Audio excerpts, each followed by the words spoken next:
All right, I think we got everything straightened out now.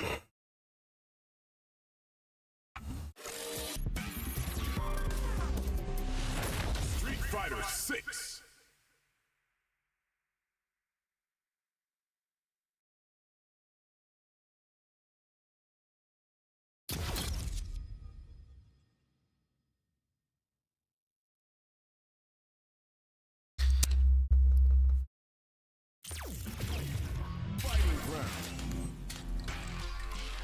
All right, let's start with the tutorials in this game.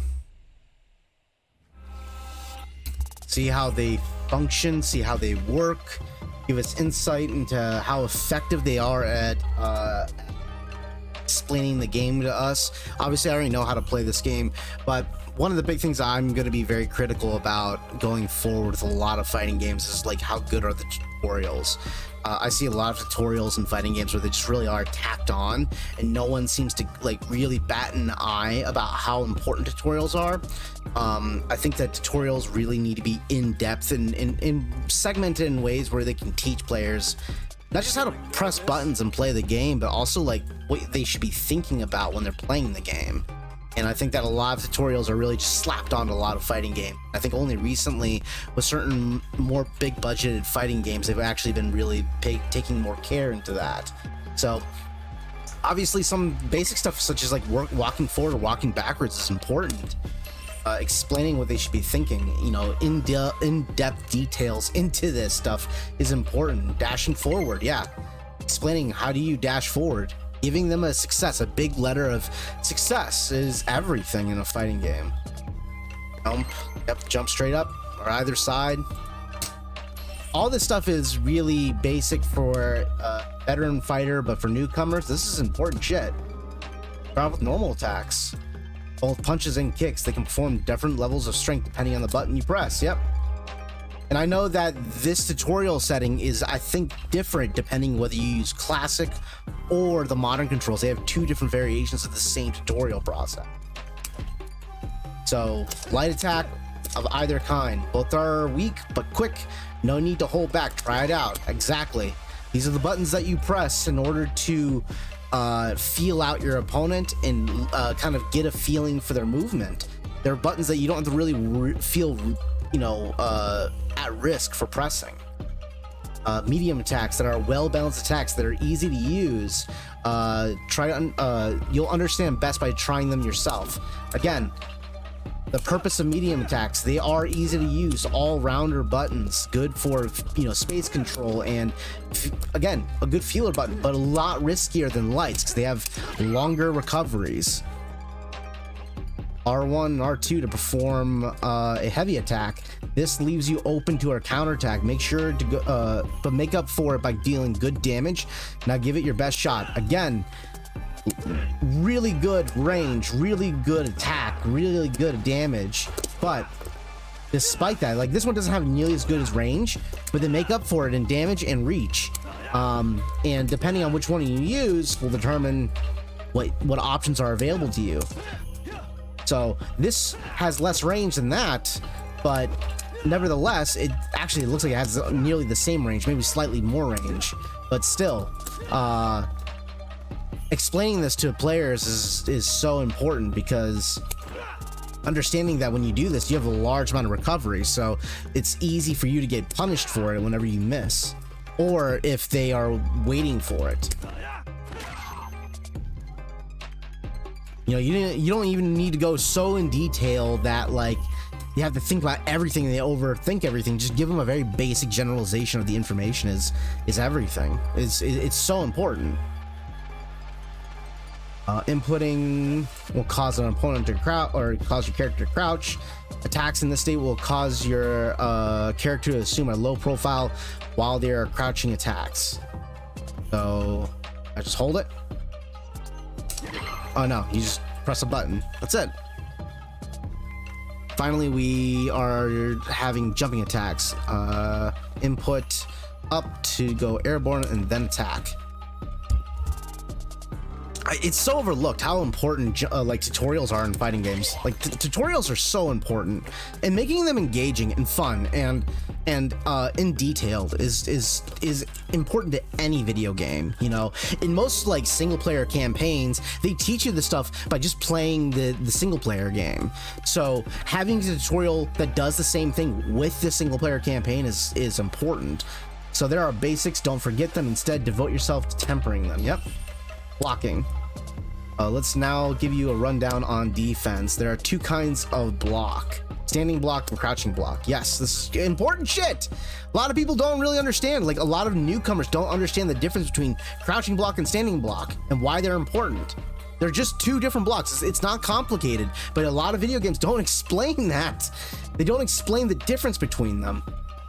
So, like, you know, for people that play even some fighting games, like even if they've only played for like a few hours, they understand this concept because they've learned through trial and error.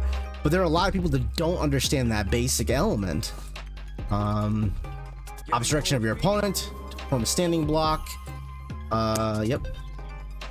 Yes, countdown. That's great. Do a countdown. Nice. Feels better than taking damage, doesn't it? Standing blocks can be guarded against any attack that aren't aimed at your feet. Exactly. So simple. So simple. But just explaining that to players is so important. For attacks that are stand blocking can't be defended against, there are crouching block. When you are facing right, input diagonal down left, and with the pad or the stick to block, and you'll see a crouching block now. So you basically just go in the opposite direction while you're crouching, and you'll crouch and block. It's easy to understand. Good job. You did it. Again, positive reinforcement. Give positive reinforcement for doing the right thing. People learn better through positive reinforcement far more than negative reinforcement, so you'll get them to do more of the right things by literally saying a giant letter success and then reinforce it more with good job, you did it. Crouching block can't be defended against overheads or jumping attacks. They can deal a lot of damage, or they can deal with a lot of other attacks. A good defensive start with a block can start with crouching block. So yeah, it's your default. You use that for default defense, but you can't deal with it against jumps or overheads.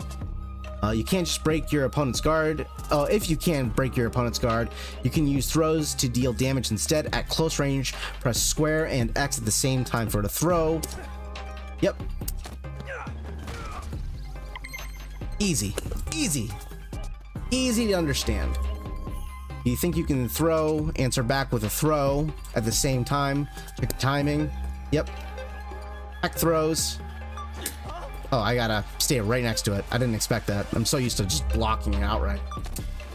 Even I missed the timing. Wow. Okay. It's literally instant as soon as that one hits. Yeah. Well defended. Throws are a great option for close range offense. Keep it in mind whenever your opponent is nearby. Special moves. Now let's talk special moves. Assuming you're playing Luke, you do down to 4 punch, and you're off to fire special move Sandblast. Go on, give it a shot. I actually never knew that was the name of his special attack, Sandblast. Sandblast is an effective attack to use from a distance. Again, explaining the details and like intention of the design of each attack. Just because a move has a Hadouken, most people don't understand the versatility of what Hadouken can do. So hopefully they'll go more in depth about what you can do with these techniques later down the line. But again, another special move, like introducing them, teaching them how to even do it is important. It's just so they can figure it out. Rising upper is an effective against jumping attacks. There you go. In detail, it's good against jumping attacks. I would have shown a video right there of the opponent jumping in the air and then doing it, so that way the player could figure that out and understand it in context. Different special moves work better in different situations. Get a better feel for each one. Once you practice for a while, you'll be able to fire them off without even thinking. That's great. Reinforce that idea. Let them know that at a certain point you will know what to do when the time arises. All you have to do is just keep doing it. Now let's start with the super attack.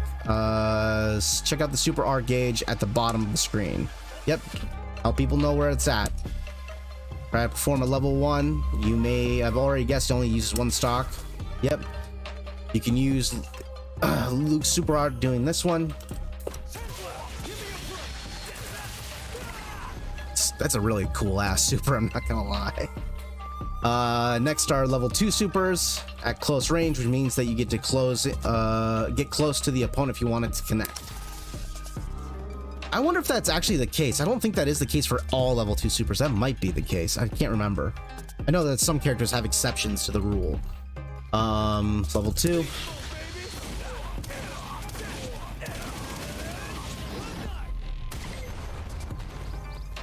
Here I am reviewing this wonderful tutorial already. It's already really good. It's going so in detail. Again, there are a lot of things that I would show, like little videos after doing the sequence, so that way people can understand the context of it, but maybe that might happen a little bit more as I play around the tutorial. Now for the big one, level 3 art. This is every fighter's trump card. As expected, it uses all 3 stocks of the super art. Yes. Do that and you get the level 3 art. Show me your trump card. I think that isn't a command grab. I think that's an actual attack. It looks like a command grab, but I don't think it is. Remember that the super art fills up whenever your attacks hit or if you're attacked.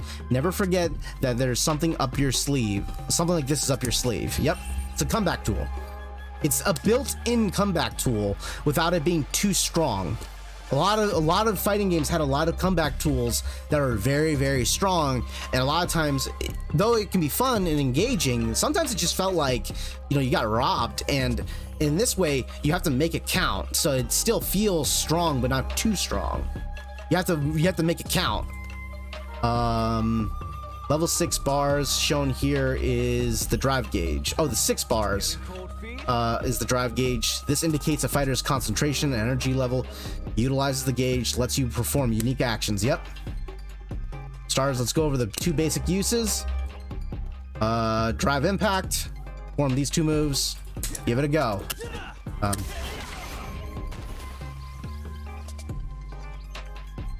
I was prepared for it, but it still hurt. Yes! This is exactly what I'm talking about.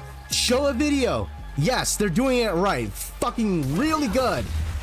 Helping you understand the context of the fucking of the tutorial is so important. These tutorials are so good right off the bat.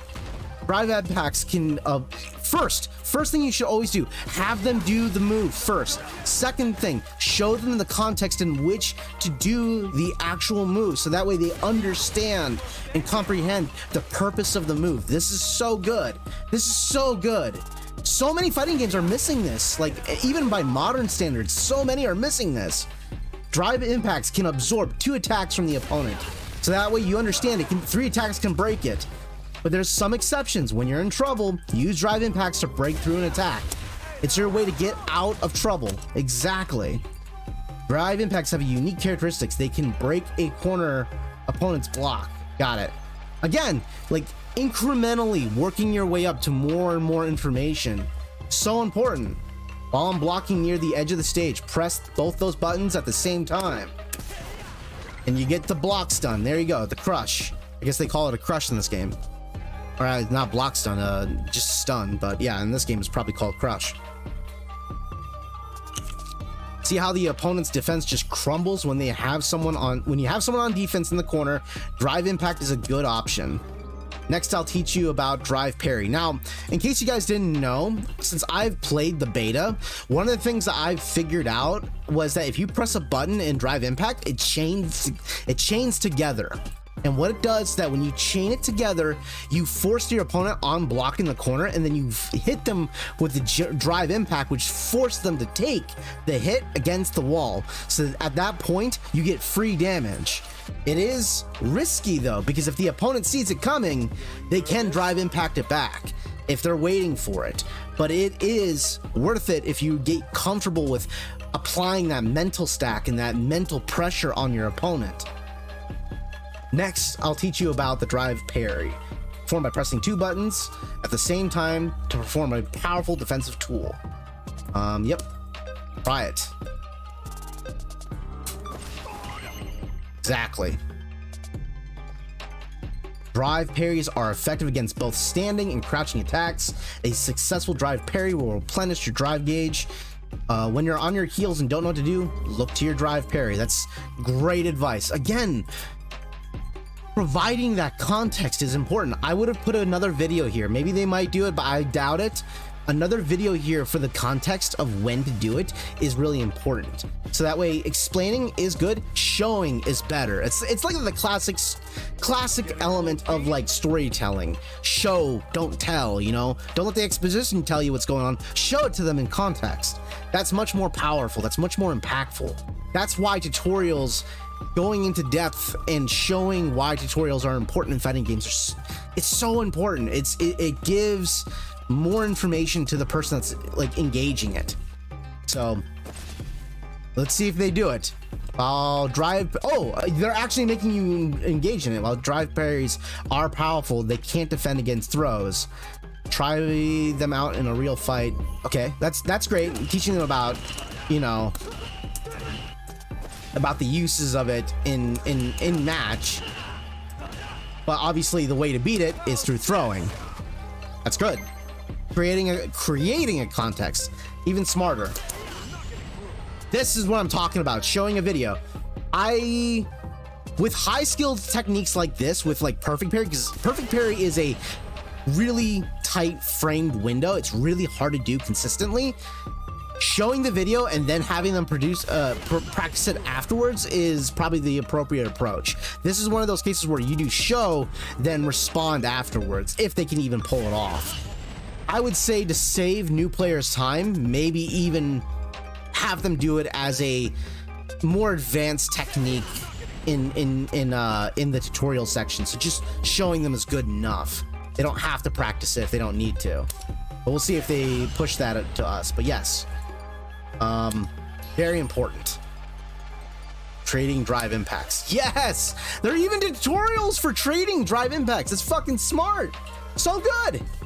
Drive impacts are a powerful tool for any player, so when an opponent uses them, there's a good way to remember of a way of dealing with them that you should remember. Just do the same thing. Oh, you can use the drive parry to defend against it. Yep, that's smart. Try to defend against my drive impact with a drive parry. Yep. There you go. You get a shit ton of drive meter back when you parry a drive impact. It's a lot. It's worth it. Sometimes a lot of people think, well, you're just better off just doing the drive impact. Sometimes it's better to actually parry it. And the reason why is because if you drive impact your opponent while they're doing the drive impact to you and you're both like down to 1 bar, you'll put them out of meter too, but you'll put yourself out of meter as well. But instead, what you can do is that you can parry it at that situation and you'll get at least 2 stocks, like nearly 2 stocks back, and you'll have nearly half your gauge back while they'll be out or nearly out. So sometimes the context is better to do it in that situation. So there's a bit of that mental game that you can, you know, strategize around in fighting. If you're cornered in a fight, your best bet, you can bet your bottom dollar that your opponent will try to hit you with a drive impact, that is likely going to be the case vast majority of the time, whether it's professional or medium level or even low level. No matter what, that'll happen all the time. It's very rewarding. That's when you need to predict their attempt and counter with a drive parry. Of course, a good defense is a good offense. You can also counter with a drive impact of your own. The timing is harder than using a drive parry, but can lead to some big damage. Let's give you some practice. Now react to my drive impact with one of your own. Good. Doing it an opportunity to practice it.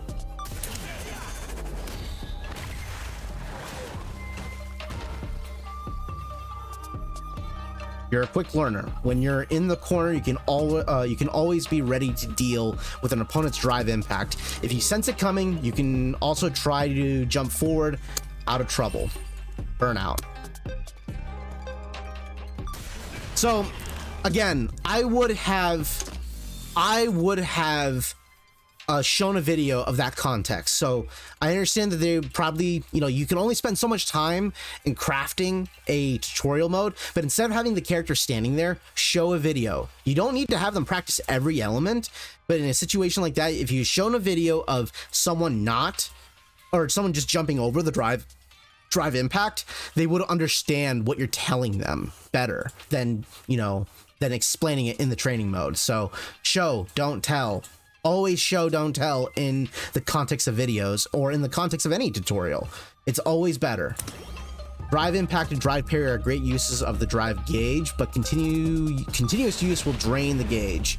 And if it's completely drained, you will be unable to use it for a period of time, a long ass period of time. Being out of drive meter in this game is punishing.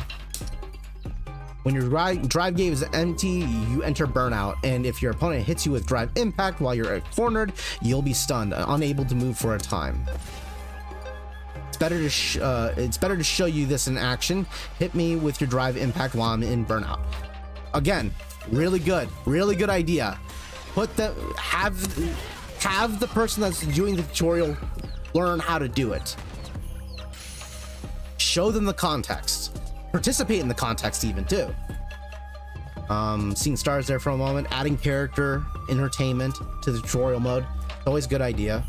When a character is in burnout, they can be stunned even if they block a drive impact. Remember, chasing someone into the corner gives you a chance to attack. Yep. Conditions to win the game. Now let's go over the rules of engagement. Yep. Going down, covering health, all these things. A lot of fighting game players take this information for granted. The basics of like time, health, meter, all the things that you're seeing on screen to help you understand what is even happening. Too easy. Each fight has a set number of rounds. Yep. Now, most of us here understand all these simple basic elements. These aren't even what I would even consider fundamentals or basics in the game. These are something as simple as literally how to even play the game. Of course, giving a round to the person, like giving them a chance to play the game after going through the tutorial, is important too. And the reason why is because it keeps them engaged. After a while, from reading so much text, watching so many videos, experimenting with so much, they get bored. Give them a chance to play around for a little while. Break the minutia. This is the right time to do it too.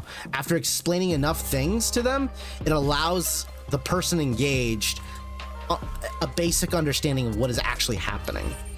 And it keeps them, you know, engaged longer because now they've had a little bit of fun to keep them engaged. In Fighting Grounds, you'll find the tutorials. You can use these to learn various and more powerful techniques. Don't be hasty. Take your fucking time. That is right. Take your time. Your fighting game experience to get better will never end. Great. And get stronger little by little. Go at your own pace. These are such great words of wisdom. Whoever fucking did this did such a good job. Awesome job right off the bat. I did not plan to make a review of this fucking tutorial, but we're doing it. It's happening. Normal attack strengths. That's great. Awesome. They're teaching you the fundies. They're teaching you the fundamentals, man. Awesome. We'll go over the differences between each attack strength.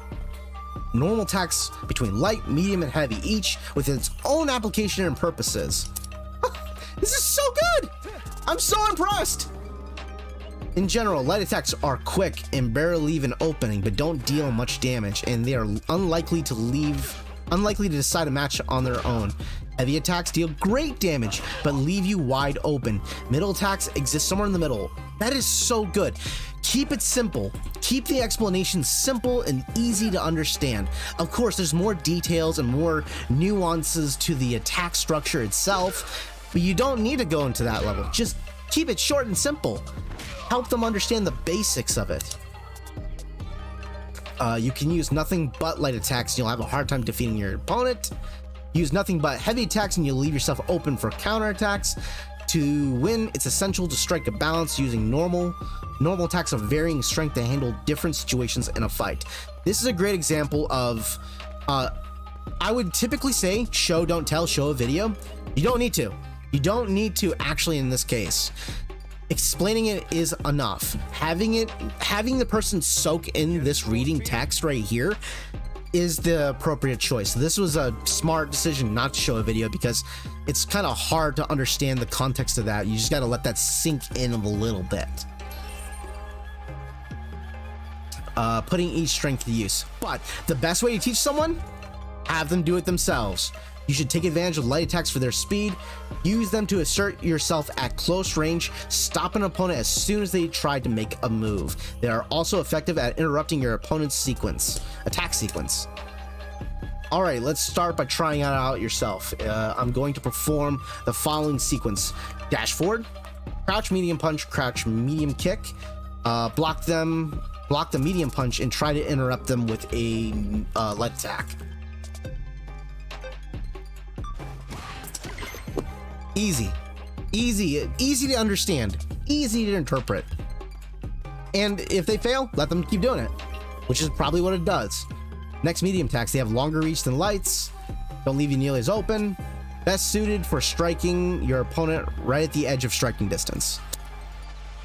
They're also good. They explain. Oh, do I have to participate?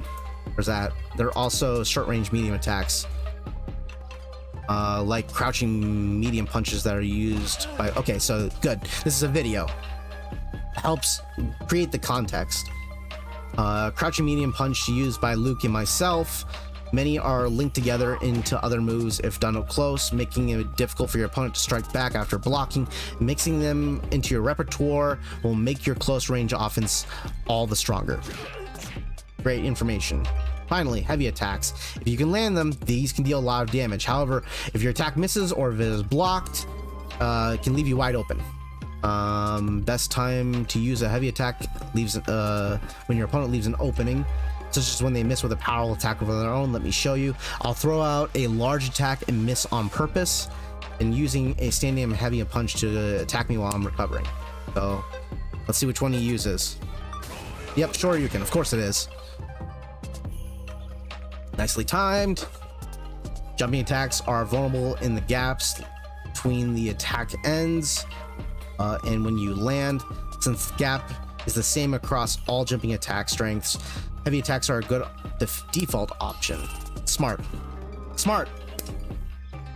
Crouch heavy or crouch attacks. Use to strike your opponent's feet, known as footsies. Great! They're even using fighting game terminology. So smart, so good. For those of you that don't know, footsies is the terminology of learning how to control your space. You're trying to hit your opponent's feet while they're trying to hit yours. So if they put their foot out, you hit them while their foot is retracting back to their leg. That's the basic terminology of footsies. Obviously, the term has expanded a little bit more over time. Some people I use space control as the basic understanding of it because footsies are more of a slang term, an in-game fighting game community term. So space control is a much more simpler, nuanced approach to it because it's, there's a little bit more than just hitting whiff recoveries. Footsies are low attacks, which means they can be attacked by standing block. Let's look at a few ways you can knock your opponent off their feet. Let's say your opponent is trying... Oh, good! Showing a video! Awesome! Nothing you can do to gain valuable distance. Attack and they automatically block it while standing. You let them get away and you'll have a hard time landing throws and dealing damage in general. Second, this is where your low attack comes in. Again, another video. Crouch and then kick. Your opponent backs away while standing. The attack will connect. If they crouch and block it, they have to stop in their tracks. Therefore, you can go in for a throw. Smart. Really smart. Crouching heavy is a unique way among footsies in that it will knock your opponent down if it hits, opening them up to attack as they get back up. You'll be left wide open if you miss, but the reward for landing it is well worth it. Watch your opponent carefully, wait for them to leave themselves wide open and strike. Attack ranges. Some normal attacks will leave you open to counterattacks. They should be blocked. Using these moves at appropriate distances is essential to ensuring you don't end up at a disadvantage. And we'll look at how they are properly spacing, how to properly space your moves. For example, if Luke is using his crouch medium at range and it's blocked, his opponent can strike back with a fast attack. Keep this in mind against opponents with fast reaching light attacks. But if it happens, he can use the same attack from a different range. If Luke uses the same crouching medium kick, but from a range where only the tip connects, the opponent will have a hard time getting an attack in afterwards, even if it's blocked. The basic idea here is that if they block your attack from a far enough range, the pushback that they get from blocking pushes them far enough away where they can't retaliate. This makes it a good approach tool, so that way you can kind of feel out your opponent. Test what do they do at this range. Now, like for example, if you kept hitting them from that range and they kept doing that over and over again, you now know that they're gonna do that every time, or at least they have a habit of doing that, and you can okay, reconnected. Okay, my OBS disconnected for a little bit. Again, me explaining that is important, but you don't need to go in that detail with a tutorial if you're teaching a newcomer. So of course, don't bother with explaining that. So this game is approaching it just right. This goes for moves with large openings as well, heavy attacks. Use them at the right distance, so only the tip connects, to greatly reduce your risk. Experiment and find the best range for each of your moves. Experiment, that's a great word to use. We're gonna come back to the tutorials in a little bit here. Let's hang with everyone for a little bit here. How's everyone doing? How's everyone hanging? How you doing, Lou? Take a look at the list real quick. Wow, they've got quite a tutorial selection here. They even got different oh, they only show you the beginner stuff. Beginner. But they have intermediate and advanced stuff available. Wow. Okay.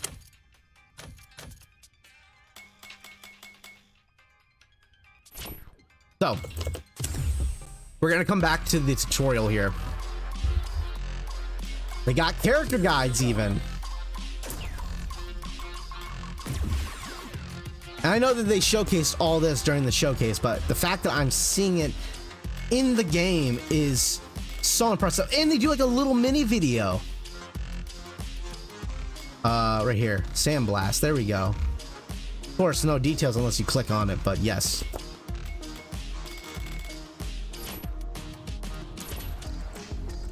So we'll go through more and more of this stuff. We're gonna do like a full review of the tutorials and the character guides, but we're gonna come back to that later. Let's first play around. Let's see here, Fighting Grounds. So yeah, Fighting Grounds is all that's available, right? I thought that they had a single player content, just the beginning, available on the demo. Special match. Green battle. Arcade practice. Special match. Oh no, it is there. Okay. World Tour mode, obviously, and then Fighting Grounds. That's all that's available. Battle Hub is not available. Yep. Okay, World Tour mode is not saved in this demo. Your average share will be saved. However, you will be able to use the full version provided you play on the same platform as you did for this demo. Okay.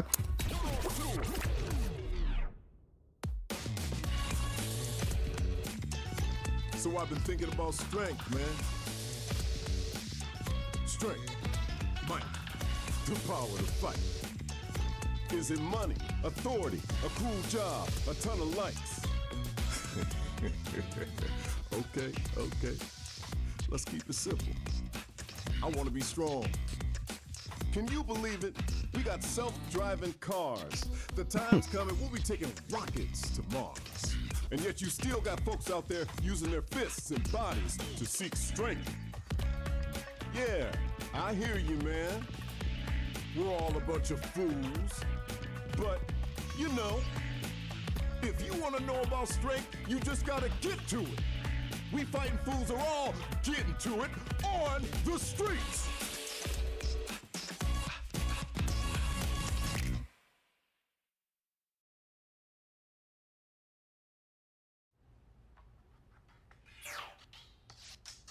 That's how your character got here. Recruitment ad.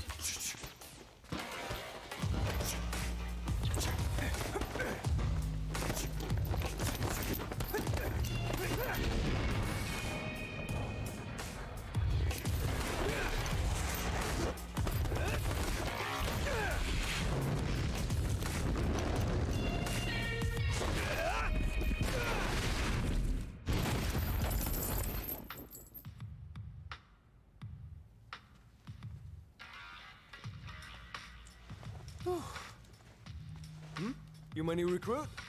Kids, take a breather.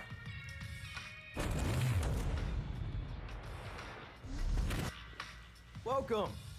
Gotta admit, the stylization in this game is very impressive. The coach around here. You're here for basic training, right? Okay, let's get you measured up.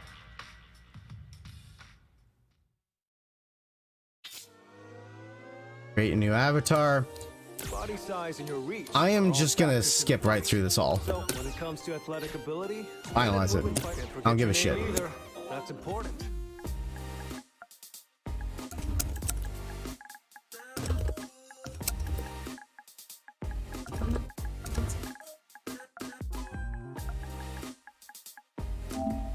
All right, give me your Sunday best. Oh yeah, I hate trying to take photos for my ID. I always end up with something weird. It's a good sense of humor. Got a really good sense of humor. Yeah, confirm.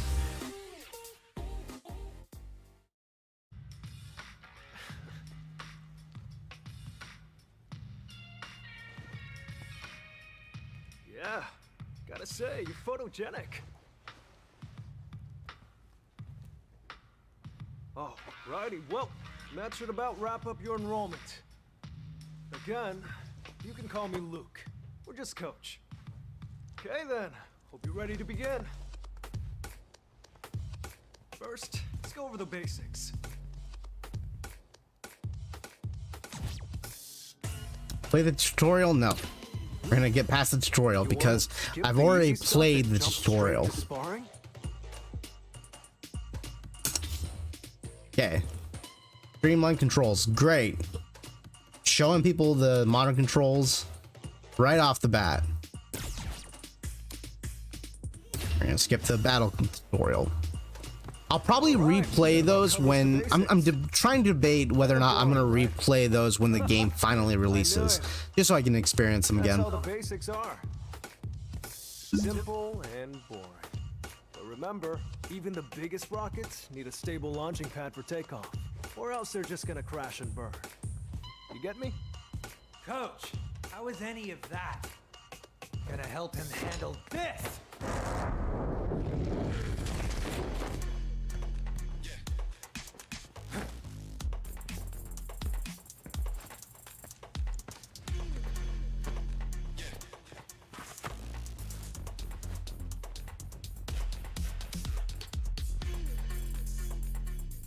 Your own Street Fighter saga. This is such a smart idea.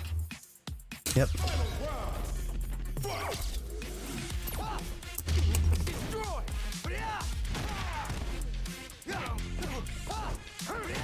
Oop.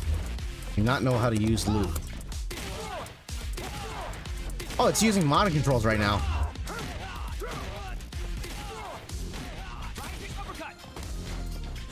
A little weird using modern controls on a stick. It does not feel natural at all.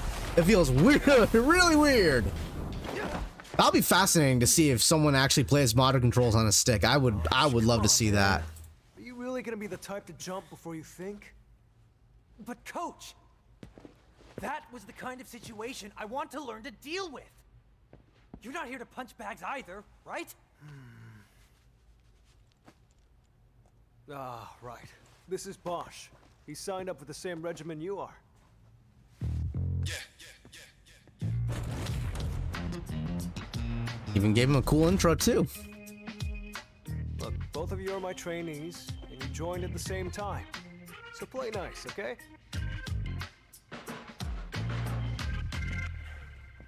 Coach, we both came here looking for strength. If both of us are trying to find that strength, sooner or later, one of us is going to get there first. What happens to the other person then? We all know that nobody's going to be friends after that, so why bother pretending now? Ah, Bosch, my man, that's a really tough question. You gotta know what strength means to you before you go looking for it. You go looking for the wrong things, and you really might end up in that situation someday. But you know what? You can cross that bridge when you get to it. You two are still my plucky little trainees. Listen to what your coach says, and put your hearts into your training. Focus on that.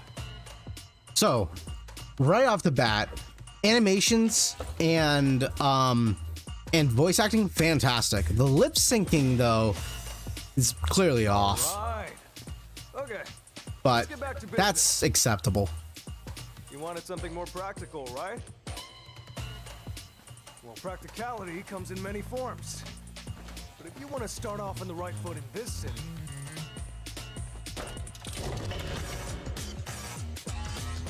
hit the streets.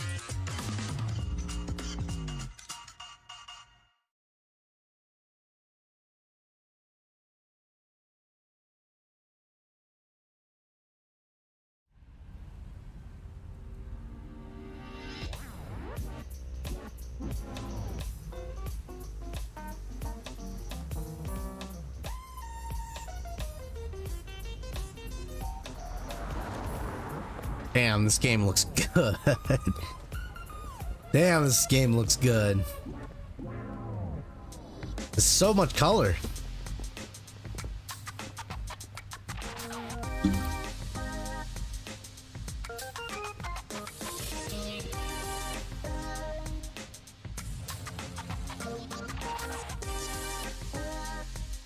City once dominated by Mad Gear's organization, infested with crime.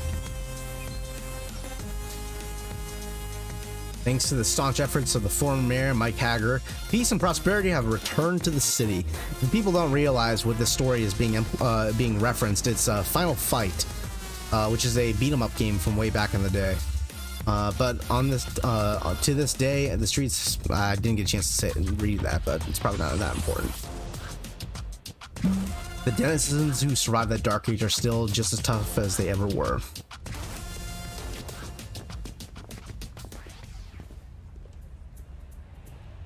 It's I wouldn't say it's Street Fighter adjacent, but it takes place in the same universe. Final Fight is a beat 'em up game, kind of like Streets of Rage, in which it takes place in the same world of Street Fighter. So some of the characters are actually in Street Fighter. For example, Cody is in Street Fighter. Yep, he's in Street Fighter. He's a criminal who reformed. I don't know if Haggard. I don't think Haggard, who was the mayor of this city, actually was a character in any of the Street Fighter games. I don't recall, but no, he's original to Final Fight, and then they brought him into this game, into the Street Fighter franchise as a guest character, and eventually he became a mainstay.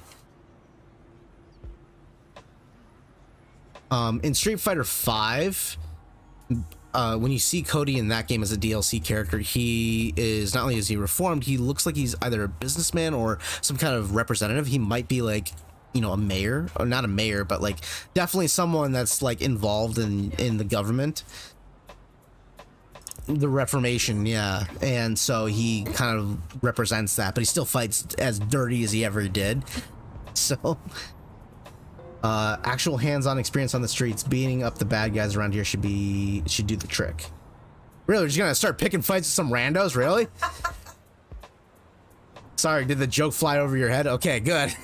I was about to say, like, now we're starting to sound like a gang here. That don't sound very reformed. Beat people up.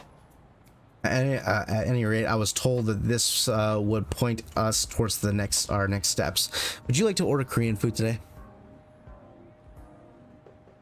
I was thinking jjajangmyeon for me. Yeah, I'm getting a little hungry. I figured as much. At any rate, I was told this would point us towards our next steps. Oh, hang on a minute. I'm getting a message from the coach. There's an app on your device. Check it out. So I think I mentioned this during the showcase. This reminds me a lot of the Yakuza games. The Yakuza games implement like your phone and stuff like that when you're traveling on the open world element as part of the, you know, mechanics, and this game seems to be doing that just fine.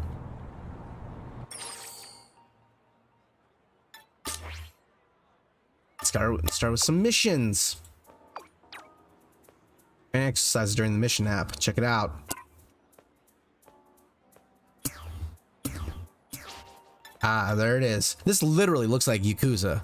Like, if anyone's ever played the Yakuza games, this is what it looks like, and it plays great. Like, I've been a fan since the original Yakuza game. I've been following the Yakuza games all the way from when it first debuted back on PlayStation 2, and this is exactly what it should be like. Yes, please. I would love kimbap. New kids on the block.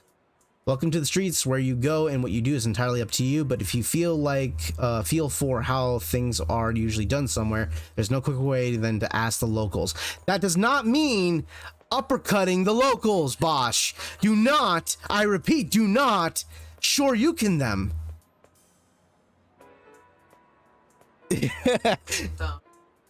Yeah, if you live in the city, you automatically consent to random Shoryukens by random assholes, just as my wife said. That's exactly what this city means. So much for reformed.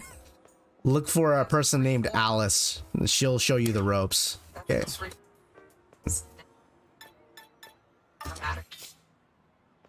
Express yourself with emotes. Now, one of the things I'm curious about is how well this thing will translate to using stick. I don't think this thing's going to translate very well. Okay, it's basically a to-do list. Absolutely. That's what all missions are in video games. The first thing we need to do is talk to that person over there, right? Hey. Damn. That is a colorful looking woman. This should be easy. Let's get going. Or maybe she's going to Shoryuken him. Don't not tell me she fucking obliterates Bosch right here. Yeah. Red marks the spot. Information, yep. Alright, conversing. See, this is what I'm talking about. Single player games teach you how to play the fucking game. Oh, I understand it. The avatar, so there's their name above, and then the avatar next to them is the fighting style that they're using. So she uses a Chun-Li fighting style. She's part of the Chun-Li school. And obviously their level. So we're part of the Luke school, she's part of the Chun-Li school. What school are you from? No idea. I probably have to do some shit, but I don't know. Why, hello there.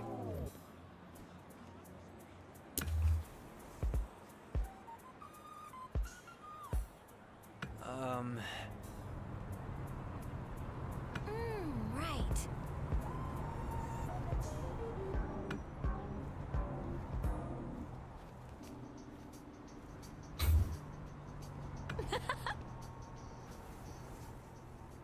You know, typically in open world games, you have pretty generic looking characters. The generic looking characters in this game are really colorful looking. They're really colorful looking. It's actually kind of interesting how they approach that. Wow. Everyone's very bubblegummy. Yeah, oh, at least this girl's very bubblegummy, but everyone's colorful. Very colorful. For starters. That's the whole fighting style. They burst colors, yeah. That does make, yeah, does make sense. Your little mission to talk to me was a smashing success. I love how the game is actually condescending, very condescending about it. Yeah. Next up, how about we have ourselves a fight?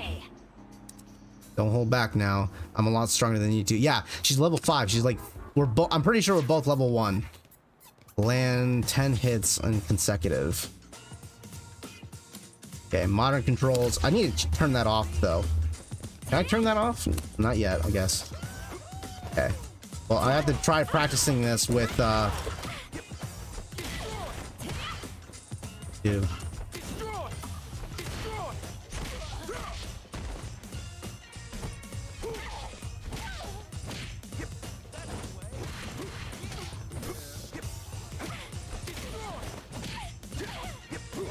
Oh, I see. I have to unlock more techniques through this, through these combinations. I'll probably get to customize my own, like, assisted combos, I'm betting. Okie dokie, looks like you're still gathering your street fighting legs. How about you go fight someone else? You can challenge someone to a fight with Square. Talk to me again after you beat 2 opponents. Dude, this city is fucking wild. Okay, before we do anything like that, can I change the settings? No, I cannot. I'm stuck with modern controls. So if that is going to be the case, I'm gonna use my pad.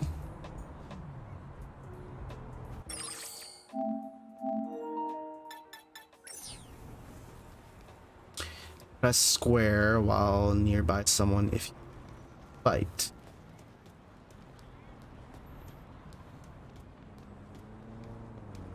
Okay, if anyone's seen the movie Kung Fu Hustle, there's this moment in Kung Fu Hustle where the guy's picking fights with random people in the slums, and he's like, "You, skinny guy with glasses, I'll fight you." And then he turns out to be like fucking huge. And he's like, "Okay, never mind. I'll fight you, old lady." And it turns out the old lady hits like a fucking truck. And he's like, No, never mind. I'll fight the child, the 12-year-old child. How about you? It turns out the 12-year-old child is like fucking a bodybuilder. He's like, "What I talk about telling you guys about cheating?" This is like literally that right now. I'm trying to pick the weakest target out of everyone here. And the fucking mime is a level 7. Who is stronger than everyone else.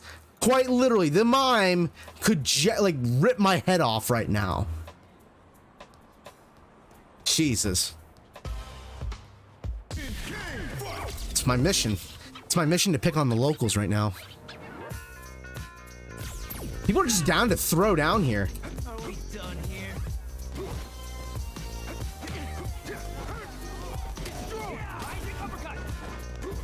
Wow.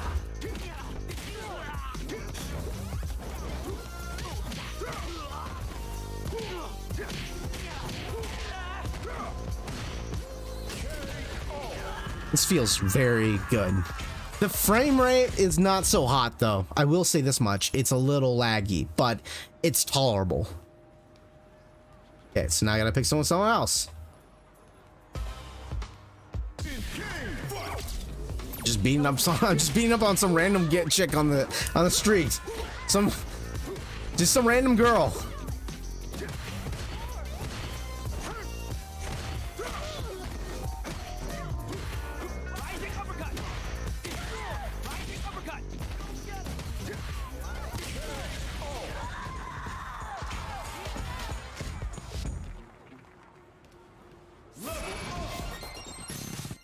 How far away is the food by chance? Okay. Good. Didn't realize I'd get this hungry already. No, it's not your fault. No. Might have to grab one in a little bit here. Yeah, I think I could use one. I'll be right back. No, you're good.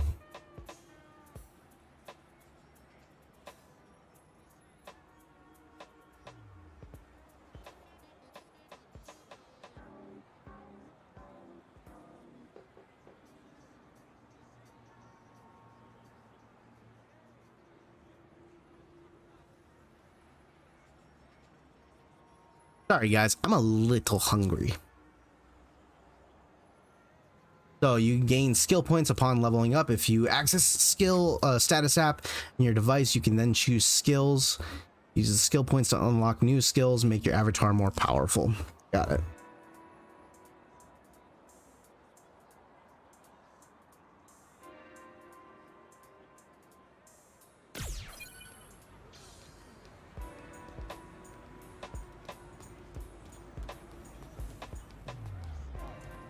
Fancy that.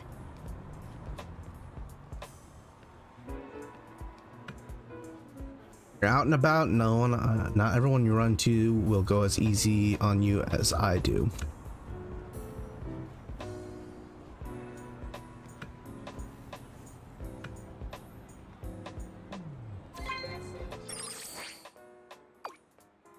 Sometimes you gotta tell folks on the street and fight. Think of it like saying hi on the streets, only with a lot more punching. That is literally such a fucked up thing to say. Picking fights with people on the streets is like saying hi, just with a lot more punching going on. This game's got a good sense of humor. Wow. Yeah, I don't want to live in Street Fighter City either. Get the shit kicked out of me every day. And if that punching works up an appetite, go ahead and get yourself a bite. There's a food truck nearby. Oh my god. I'm just talking about how hungry I am. You never guess by the looks of it, but they have a killer pizza. Grab a slice. Oh, really? No, it's a pizza truck. That's what he said. Yeah. I probably would have put a taco truck there instead, but hey. Eating food is part of our training too.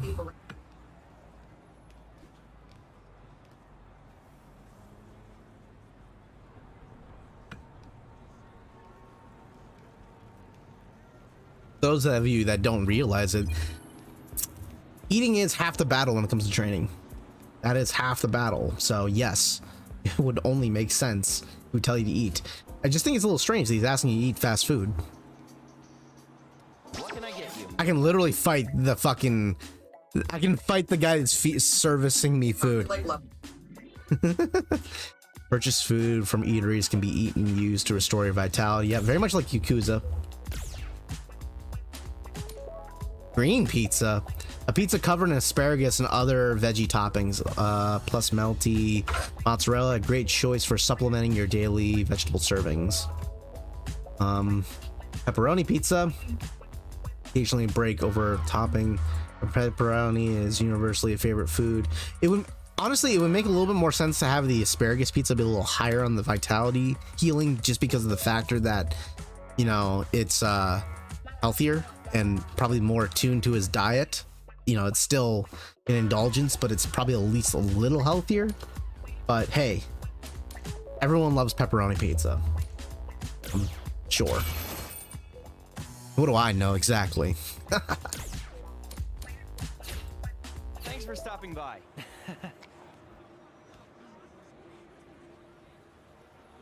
I think there is going to be that. Yeah. I mean, you need to eat food in the game in order to like keep up with your health, because your health decreases over a period of time with each battle, so you have to replenish it. So if you get ambushed, I'd imagine by, if it's anything like Yakuza, if you get ambushed by any NPCs on your way to get health, you can lose the game because of that, if you didn't manage your health.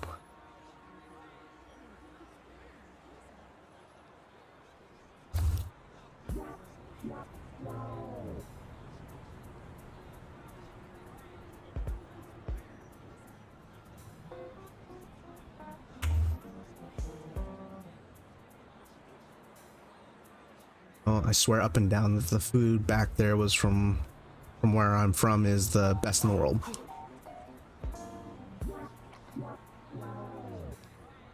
How do you compete with cheese this hot and gooey?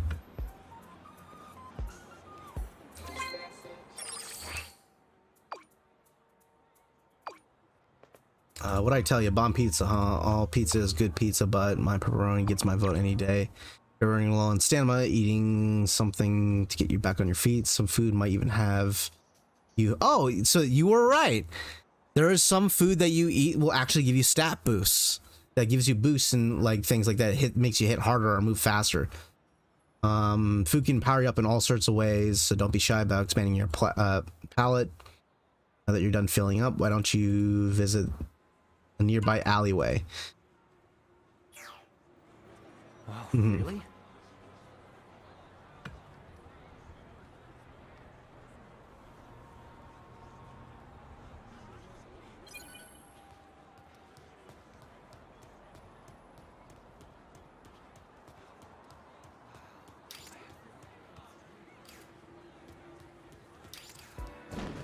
Oh, nice. They got a dash button even.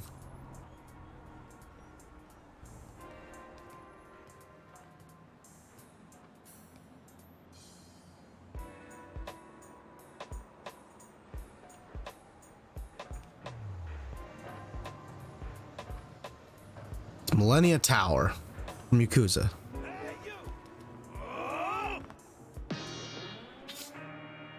Fighting two or more opponents. You may find yourself in battles where you may find yourself against multiple enemies. Yep. Nice. Awesome. This is so cool.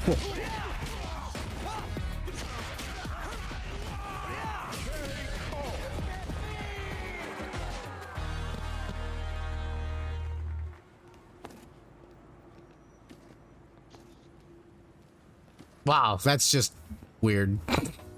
They just take off the box hat after they get their asses whooped, and they're smiling at you.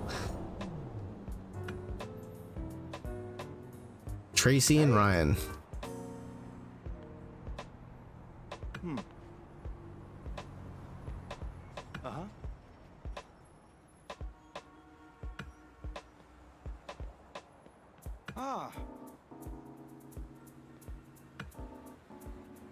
Boxhead gang, huh? Beware of people wearing cardboard boxes. Some denizens may attack you on sight, such as included in gang members wearing cardboard boxes on their head, otherwise obscuring their faces in some fashion. So keep your wits about you. Suspicious characters. So yeah, sometimes the street will bring the fight to you. Sometimes it's time to bust out self-defense. Trust me, there are some places you do not want to wander unless you've got the chops. Consider this training to help you traverse the streets whenever, wherever, whenever.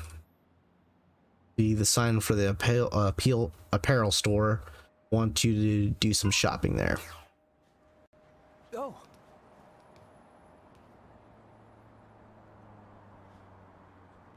This guy, like, not from the cities? Is he like a hermit? He doesn't know what an apparel store is? They sell clothing and stuff like that. Is that what's going on? Yeah, I guess so. Huh. Wouldn't have guessed. He's honestly, he's looking pretty fashionable to me. I mean, yeah, it's pretty traditional, but it's pretty damn good looking fashion. I mean, where'd you get your hair done from, man?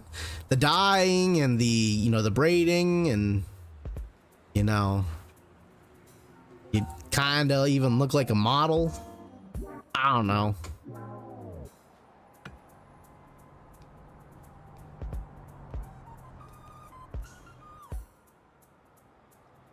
Drippin' style.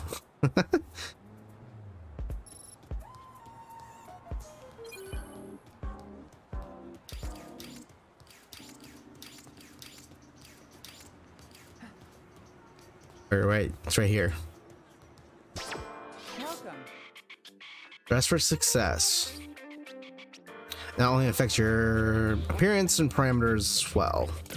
Nice. Good to know that there is a stat system for punch strength. I do hope they have some kind of, what do you call it? A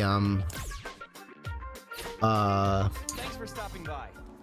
where you can change the look of the character, but not, you know, you can transfer stats from one gear to another. I hope they have that.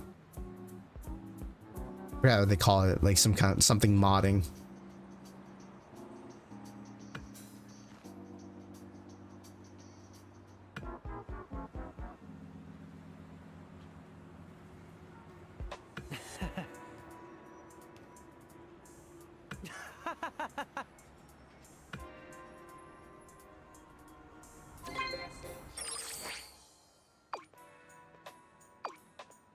Shop till you dropped.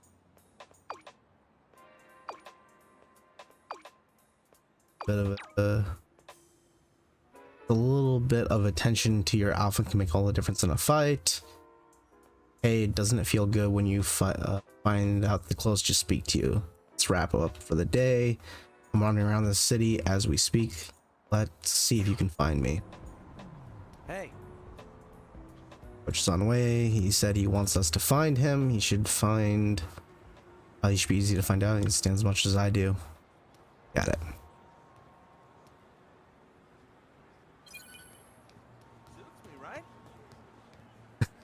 Literally, there is a advertisement for just Chun-Li's legs. Cosmetic Bakeli. Wow. Oh, there's the Final Fight reference. The finalist fight. That's the game I was telling you about that Cody and Haggard are from. Final Fight. Dude, these advertisements are really fucking dope. The World Warrior, Champion Edition, Hyper Fighting. So that's Street Fighter 2. Dude, these fucking advertisements, like, this is cool. Battle Hub, currently offline. Metro City, currently offline. Hakan, there's Hakan. Best Spoke Beats. I'm guessing that's DJ's thing. So Hakan is a fighting game character in Street Fighter 4, and his way of doing battling was lining himself up with oil in his body. He would grease his body up with oil, and then he would grab his opponents and squeeze them till they pop out of his grip. It's actually, I think it's actually a real fighting style. I don't know for certain. I don't recall, but I think that is a legit fighting style. So he made his own oil. He became a business owner and made his own product line of oil, which is extra virgin olive oil, named Hakan. There's DJ. Now's the time to get busy in the streets. Only one winner. No limits. So yeah, it looks like all the fighters in the tournament are celebrities. There's Hugo, Giant Attack. Anon is a major celebrity. She's definitely some kind of beauty queen.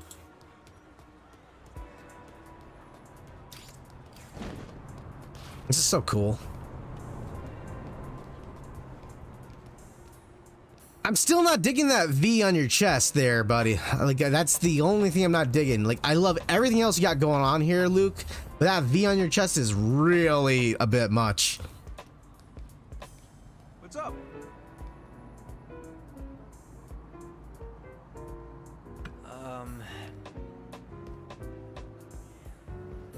Hold up.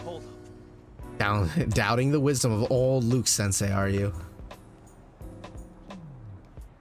All right. Oh, really? Luke's gonna just show us up, huh? Normal attacks, throw.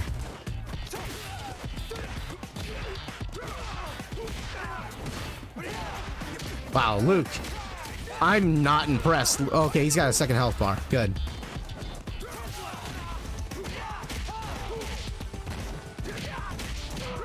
Dude, if we beat Luke like this, I'm not impressed.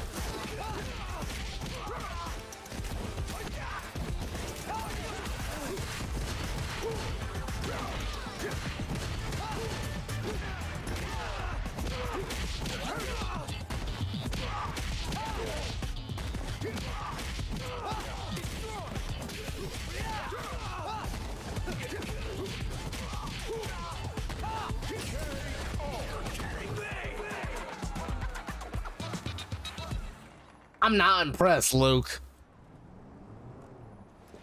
Got beat by your peons.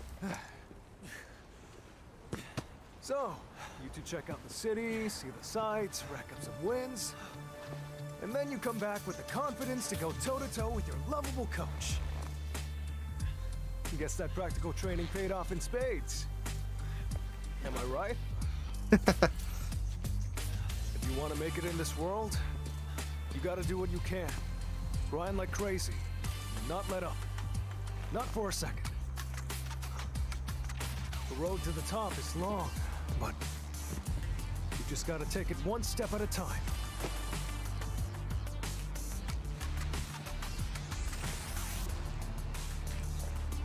This is feeling very Ryu and Ken-ish That first step with these two. just now, it's something to be proud of. Man, you two are great students.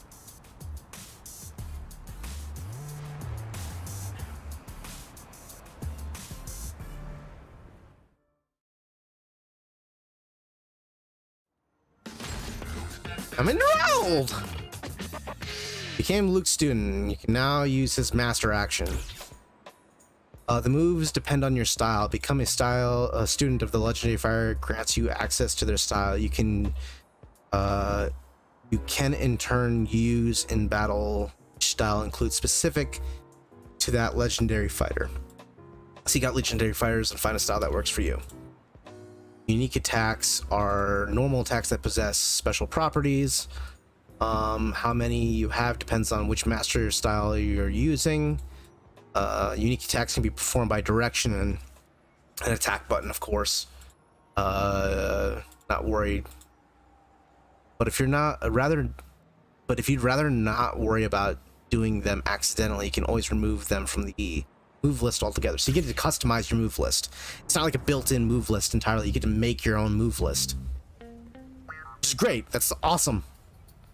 Huh. You know what? You make a darn good team. I don't think it'd be the worst thing for you two to take on the world together. Aren't we moving a little faster? Together? Absolutely.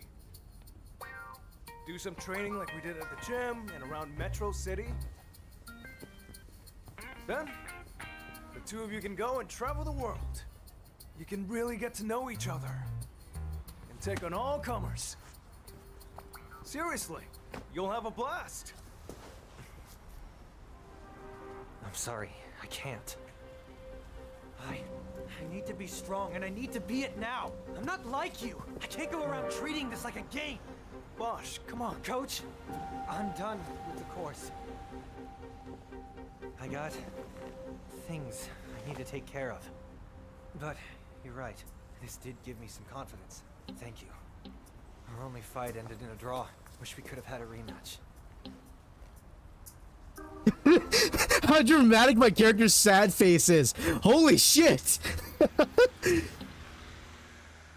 That was a very depressed looking face.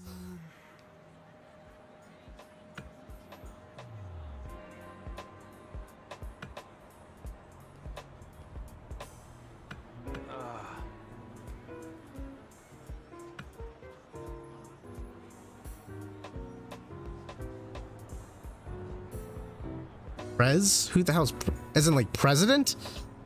When we say Prez, are we talking about like the president? Was too much of a hothead. How can I put this? Moving on.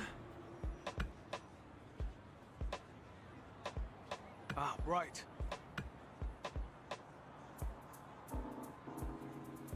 All right.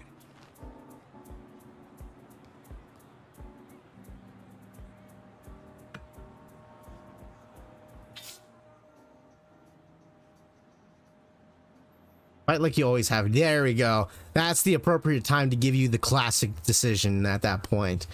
You can play the classic controls. Choose the battle control type that works best for you. I think I'm going to play single player mode entirely on the modern controls so that way I can adjust and learn the modern controls. But I'm going to play the classic controls when I play online versus. I think that's what I'm going to do. Just so I can kind of like naturally learn both. 'Cause I know how to use the modern controls, but I have never really mastered it and got it down to its deepest depths of its mechanics. I'm actually impressed that they're actually putting in a story here for like character development. That's actually impressive. I really thought it was just going to be pretty generic and pretty straightforward, but it's actually impressive how much they're putting in characteristics to personality into these characters.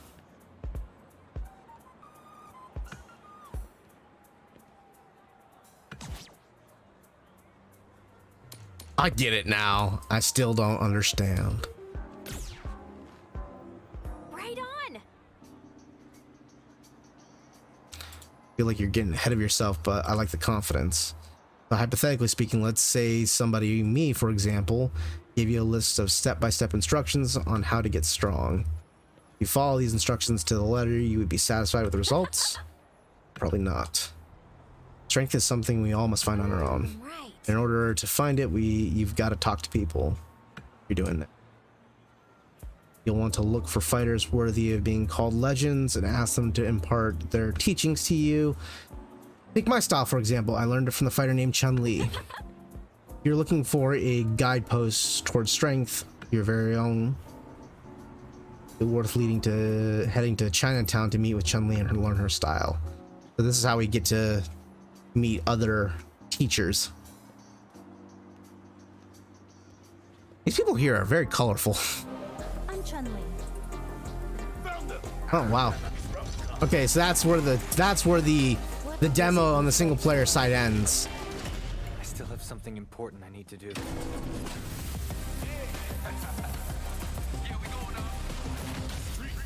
That's a good demo though. It doesn't give you too much. Gives you just enough to like want more. Yeah, it's over for the single player side. Yeah. I have to go and I'd imagine you have to go and find her first. You have to go into Chinatown, find her. So that's actually a really good demo though. I think the demo does a good job of not giving you too much where you are a little, you know, oversaturated with the game. It's got my my appetite whetted pretty good here. I accidentally went back into single player mode. My voice is disappearing as I'm talking. Let's skip that real quick. Yeah, skip. I didn't mean to go through this. Body size Can and I? are all factors in a fight. Something like Is there a way? Yeah, screw Can't it. forget your name either. That's important. All right. Give me. Oh yeah. I hate trying to take photos for my.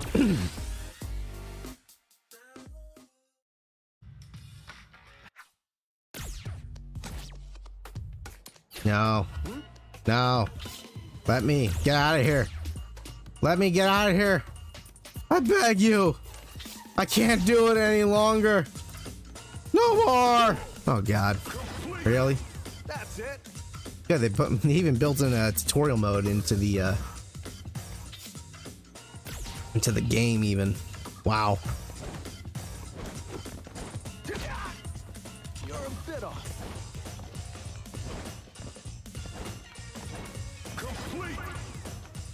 Good. That's 3 times.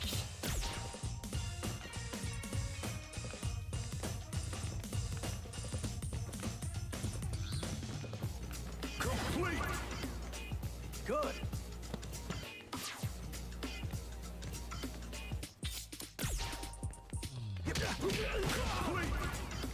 Okay.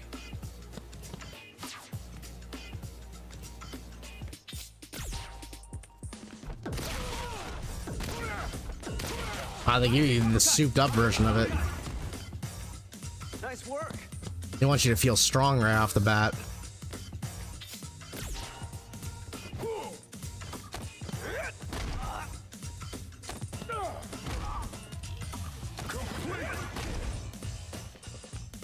Nice work. All right.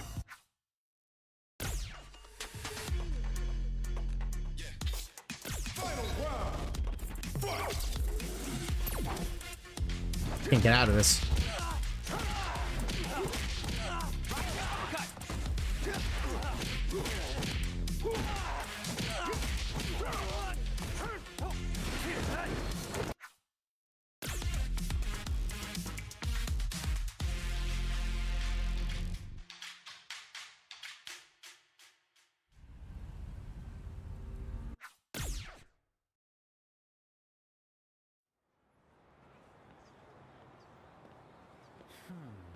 Okay.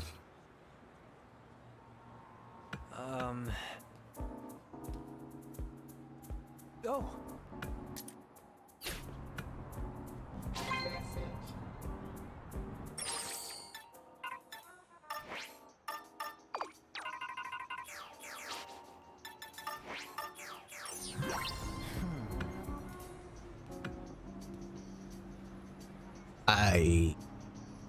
Trying to get out of this. Hey.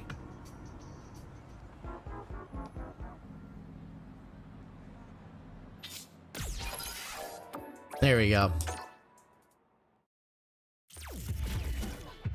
Let's try this again.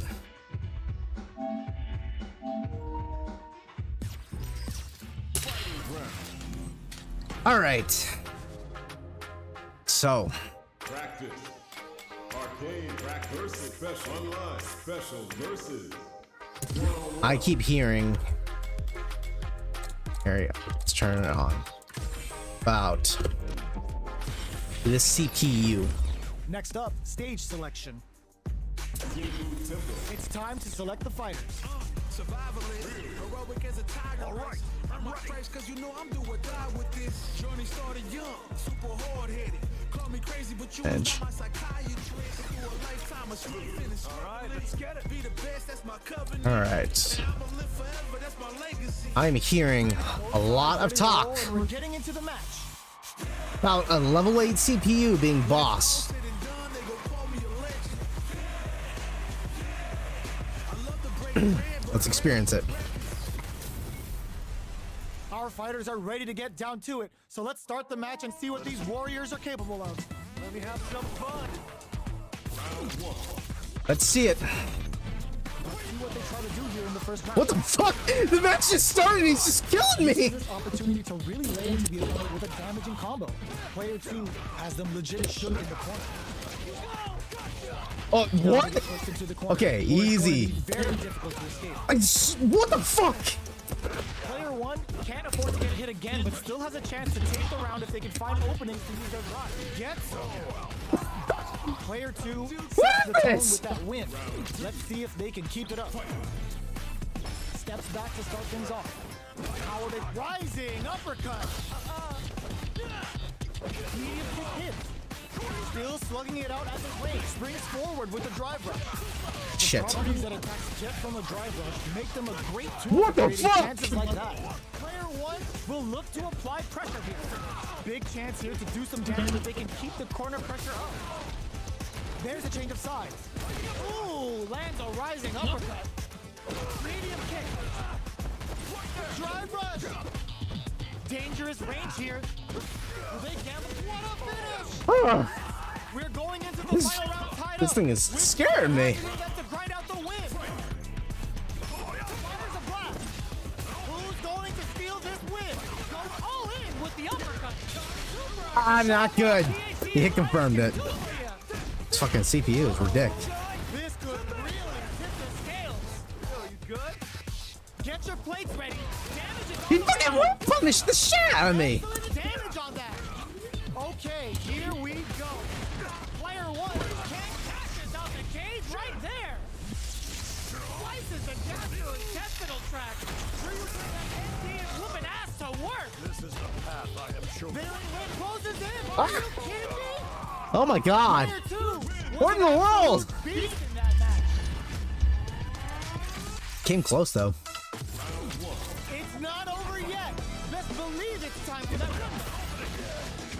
Oh, that's right. Crouch. Barely blocks the jumping. Drive rush to keep it going. Holy shit. Okay, so you can use drive rushes just like that to launch attacks from much further away.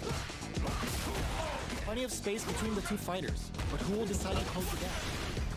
Player 1 needs to deal with this burnout, so they break forward to pressure the opponent. Player 1 doesn't have a lot of drive gauge to play with. Not a good thing. Feeling out the spacing. They're narrating my demise. Drive gauge finally recovers. Sees it coming and blocks it Back out. a little bit.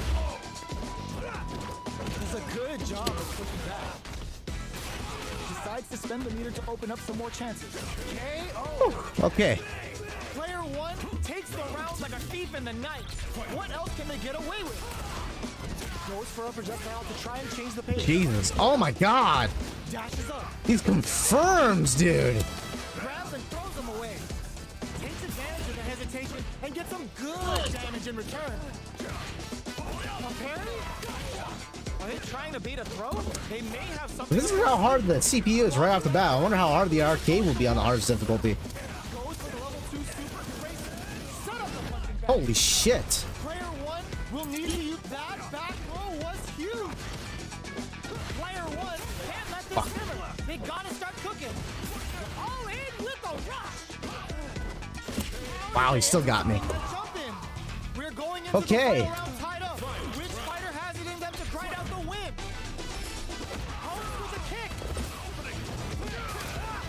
Jesus. Ooh, what a smart throw! Nice fireball! Scuff him! Okay, here we go! A jump in? What are they gonna do? Breaks it! Player one can't He fucking read that! perfect flash off. Holy shit. Oh no, I'm in trouble. What in the world? What is this thing? Has some nerves here. Player two Yeah, I can still make it. I can still pull it off. Maybe not. over. Holy shit. Made some smart moves there. Great game. What in the world? It's not over yet. Best believe it's time for that impact squash. Oh, says no to the impact. Forcefully closes the gap. That attack landed for a counter hit. They'll have to decide how to follow up. Goes for the drive rush there. Projectile to try and change the situation. Throws him. What's next? Player two chases them down. Tries to keep the pressure on the opponent by zoning with fireball. Right lead opens up. Rising uppercut. That'll kill. To close it out. Player one picks up the first round. That'll give them a psychological advantage. Goes with the projectile for their opening shot. Goes for a projectile to try and change the pace. Fireballs are risky, but if the opponent doesn't jump, they're one of the best ground game tools. At this range, drive rush to keep it Oh going. shit. Close in the distance. Player two needs to use the threat of the corner here. Roughing up the body. A quick breather. Max SA gauges. All in with the rush. You've got to springs forward with the drive rush. What's next? Are we gonna see a comeback here? Wow. He fucking. Oh, at least I won finally. I mean, didn't take me long, but that was fucking crazy. Yikes, that was scary. That is no joke.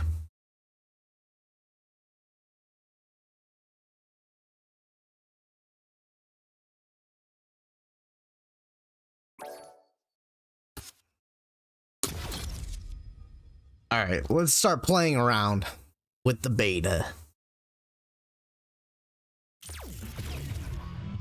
Fighting round.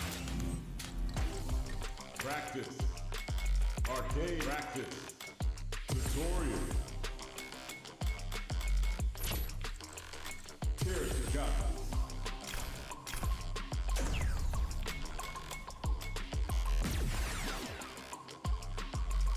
I don't know how to play Luke at all. How to play Luke. Bolstering an array of standard moves complemented by technique that shines when used offensively. Luke is a well-rounded but particularly adept at close-range combat. The projectiles, anti-airs, and more, Luke can adapt to any situation he finds himself in. The projectiles, anti-airs, and more, he can adapt to any situation he finds himself. I only beat the CPU once. There's gonna be more coming, so I'm gonna try to beat the CPU best 2 out of 3 at some point in time real soon. I gotta kind of get reacclimated with this game since it's been a while since I've touched it, and get reacclimated with Ryu. But also try to so I noticed that there's been a lot of content out there about like trying to beat the CPU with the advantage at full. So I'm gonna play around with that. I'm gonna play around a lot with the difficulty elements of it. But before I do that, I kind of want to learn Luke and learn how to use him since I've never played the character. Projectiles, anti-airs.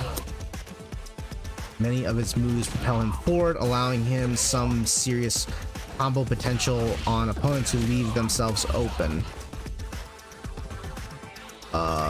From applying pressure to acting on damage and combos, Flash Knuckle has a wide variety of applications. So that one is a pressure tool.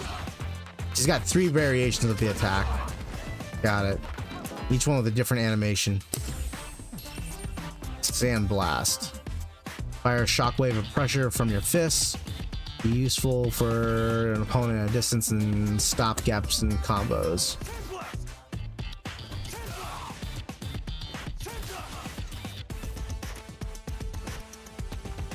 Oh, I can hit the try button too. OD makes its bad boy, gives it more range. Yeah, it's stronger to boot. Top it off. But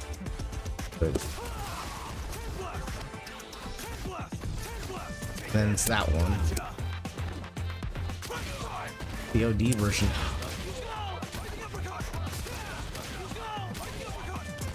That only connect with the light version? No, it works with the heavy one too.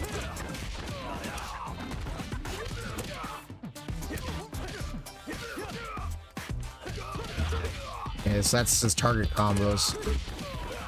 That's another target combo. That's another target combo. Any special cancelable? That one's special cancelable. Got it.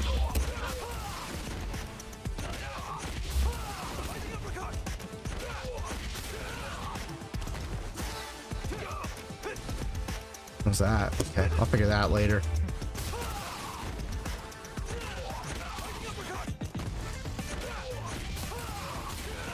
Aha! Already, early combo there. Expensive to do though. But if you need that little oomph and damage, easy hit confirm, that's it.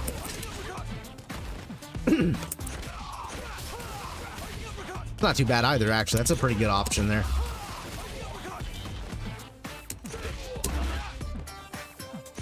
A combo?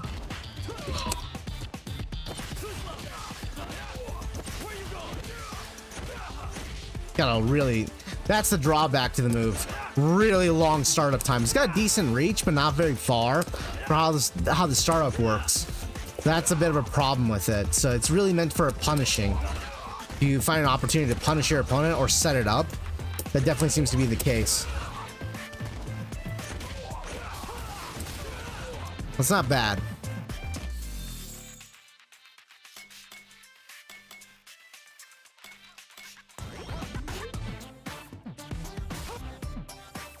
You can fire off one blast, the fatal shot. It's equal parts useful and badass. But be careful you don't burn yourself through your drive gauge. Got it.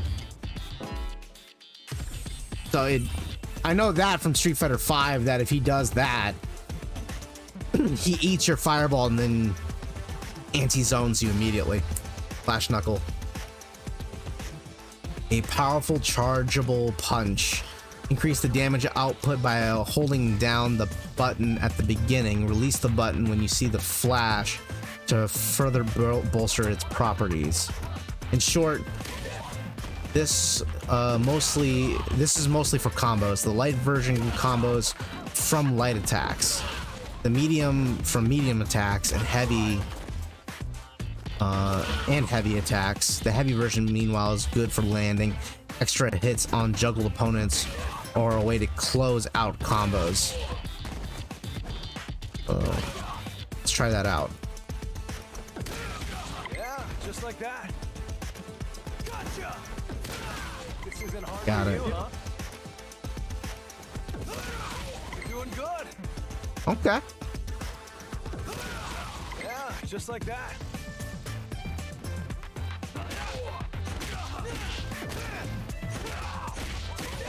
Okay, good work. That combos, okay. So let's... Yeah, just like that. That can't be special canceled by the looks of it. That can't be special canceled. You're doing good. And it said that the light one only converts off of light attacks, right? Yeah. Can I charge the... Not off of light. So it needs to be a medium.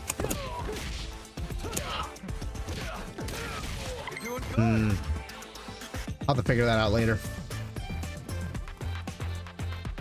So the cool thing about Flash Knuckles is that you can charge it by holding the button.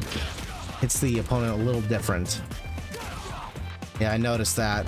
One wall bounces, right? The other two kind of do either knockdown or lift.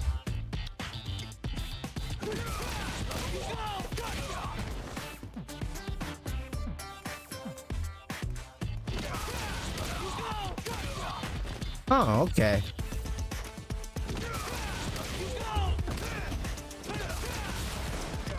Whoa, what the fuck did I just do? Oh, I see. You hit it twice and you get the DDT instead. But if you let it go, you get that instead.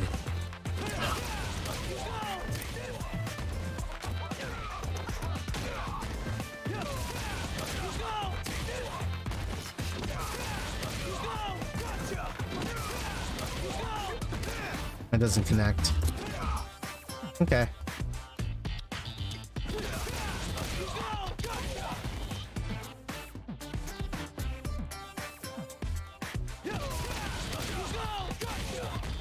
So it's an easy hit confirm option.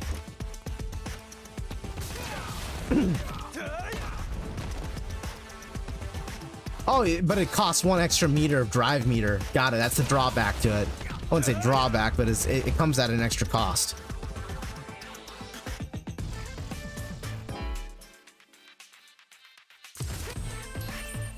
Aerial flash knuckle. When you perform while jumping, you can use to alter the trajectory of your jump. Useful for surprise attacks. Can also be worked in aerial combos.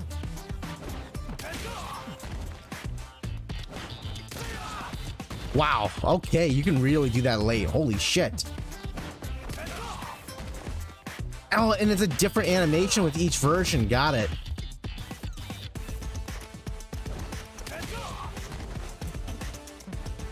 You hold the button down.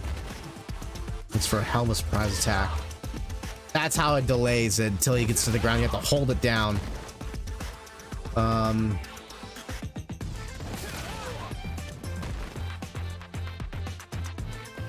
Yeah, perfect for those to secure some damage. Let's try it out. Yeah. So you have to only go through neutral or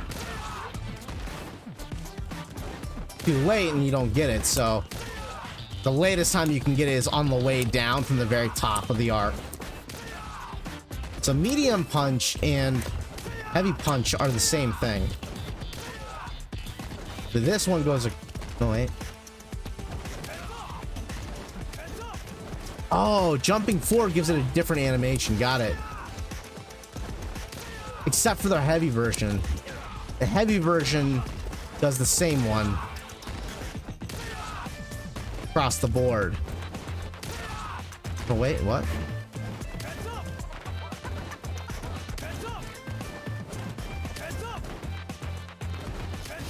Oh, I see. Okay, the charge is what alters it. Got it. Now it all makes sense. How much range does that have? Not very far. So it's really meant for air-to-air attacks, right? That's what it's really meant for. It doesn't have much range at all. Unless you charge it. So the sparks on it do not extend its hitbox, just for special effect.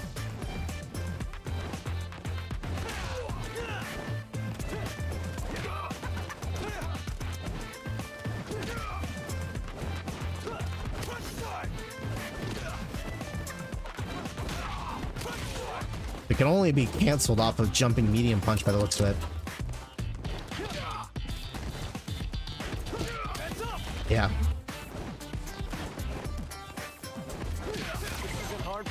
Okay. I get its functionality. Avenger. Charging in a forward-leaning stance. Other moves can be executed out of Avenger by pressing a button during its animation. So, out of curiosity, Lou, you mentioned that this is the character that you've been playing around with in the demo, and you mentioned that during the beta you didn't think he was very strong, and until you saw like matchups and stuff like that. Is your opinion of him that he got stronger during the beta versus your experience with him during the since the time of the beta to the demo, or is he virtually the same? Do they do any like sneaky buffs that you've noticed?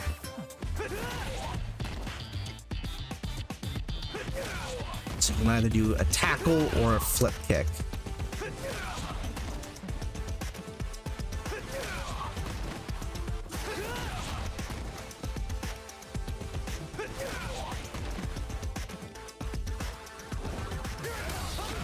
Wow.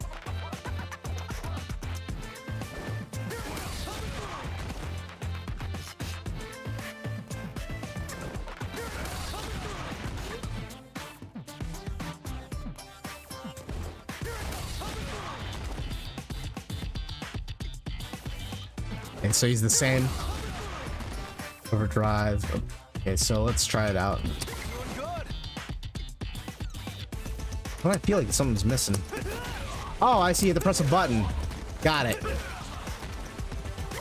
good work there. Doing good. So can I do heavy? No, so you can't EX burn afterwards. This is your approach tool. Are you positive on frames though during that? This is really just meant for hit confirming.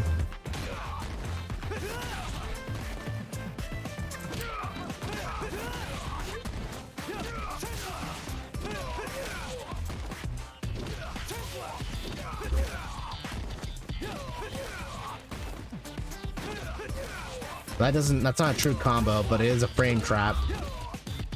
This is a very late frame trap. Okay, good work there.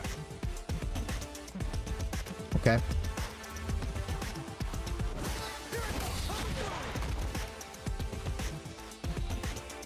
And slap him with a follow-up attack.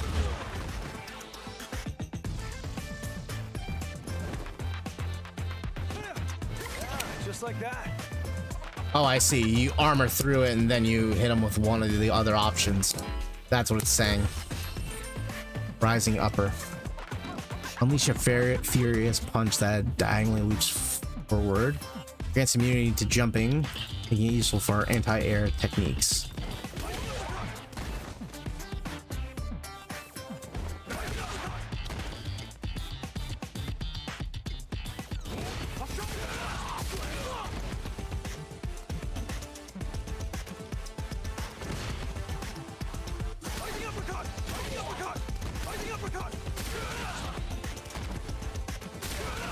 Oh, you have to hit, you have to burn. Okay, that's Luke's gimmick. I was kind of wondering, because every character has like a unique element that makes them distinguishably different from each character, and Ryu's got like a charge up to his Denjin mode, and Chun-Li's got different stances, and Jamie's got drinks. I was really wondering what is Luke's, and now it makes sense. He can burn extra meter to output more damage.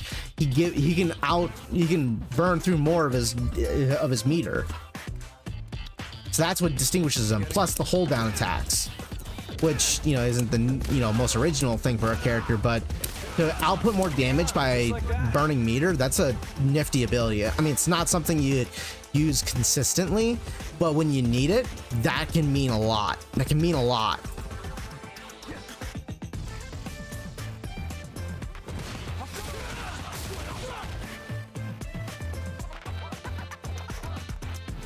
You press two punch buttons at the same time. Once in the air, you can follow up with slam dunk. Yeah, I figured that out. Vulcan Blast. Fire multiple high-speed ones. Yep. Piling extra damage on an opponent that you send flying. Try pulling this off on some poor fool in the air after a move that launched the opponent in the air, like OD Flash Knuckle. Okay, let's give it a shot.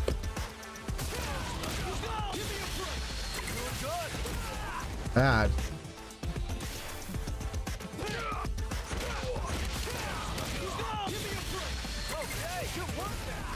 Okay, I'm getting it. Yeah, not the most practical technique, but let's try this. something that's a little bit more practical than that hit confirm. Out of curiosity, does this connect? No, it does not. It does not either. There we go. Jumping heavy. I think jumping kick might work better. So let's do that. Oh, damn, that does a shit ton of damage. Holy shit.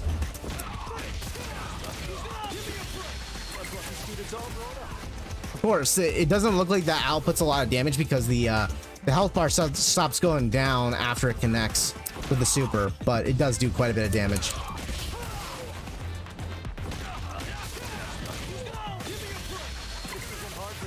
There we go. It's easy. That's very easy. Simple. Nothing complicated.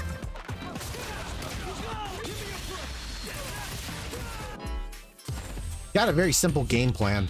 Eraser. Series of punches, punctuated by a powerful searing blows. Connecting the first hit is enough to activate the combination hit that follows. Use a quick one. Perfect for turning tables at close range. So basically, you hit confirm off the crouch and you OD off of it. Actually, I want to go back. Guides. Let's go back to the eraser again real quick. I noticed something about that. Let's try it.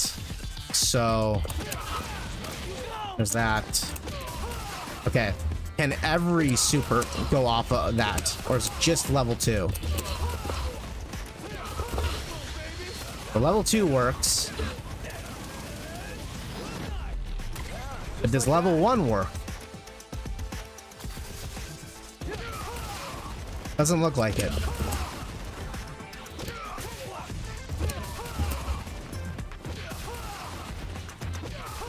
Yeah, so only level 2 works off the OD up this. You may think, like, why would I even do that? Like, just, you might need that extra cash out damage. Take any bit of damage that you can get. It is a little tricky to time, though. Oh, I think I figured out the timing now that I've stopped and thought about it.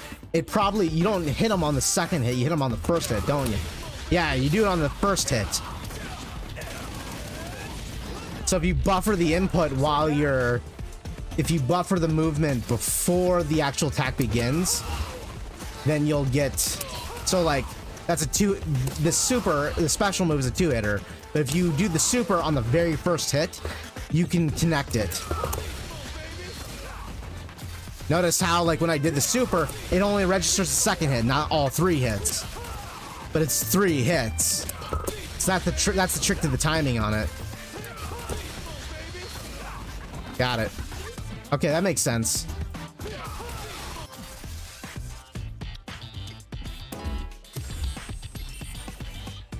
Hail Rider. Charge and mount the damage to the opponent to unload a powerful fury of punches. The forward range, making it useful for combos and a deadly way to deal with projectiles. Transition from normal attacks into special moves, and you'll end up with one heck of a combo. A big combo means big damage. You can cancel from special moves into super arts, so so let the combo soar. So he does a crouch into, yeah, a very simple option.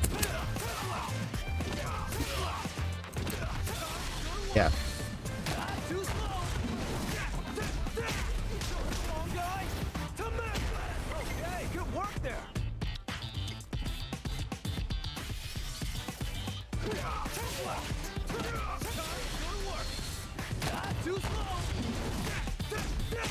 I don't think that truly connected. I think that was a miss. That didn't look like a true combo there. Oh, that's why.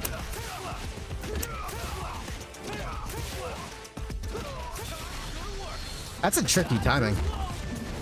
A little easier with the OD, but the standard one's a little bit more tricky.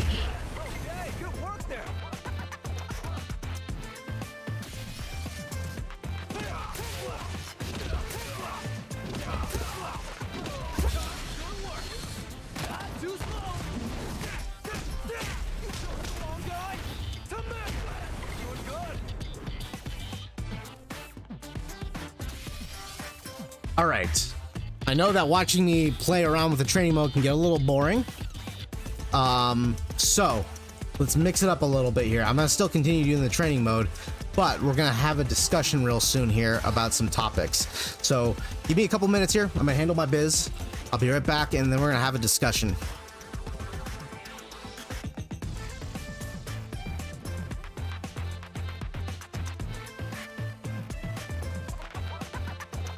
Feeling nervous?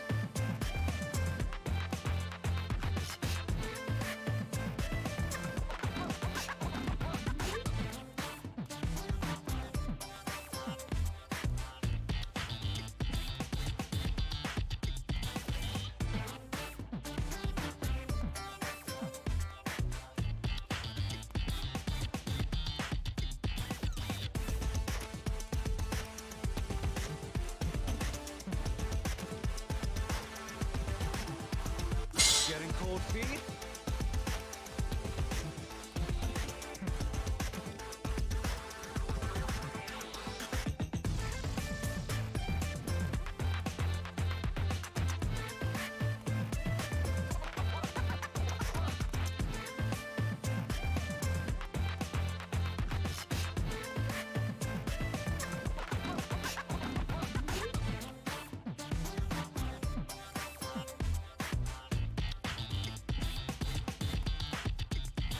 Feeling nervous?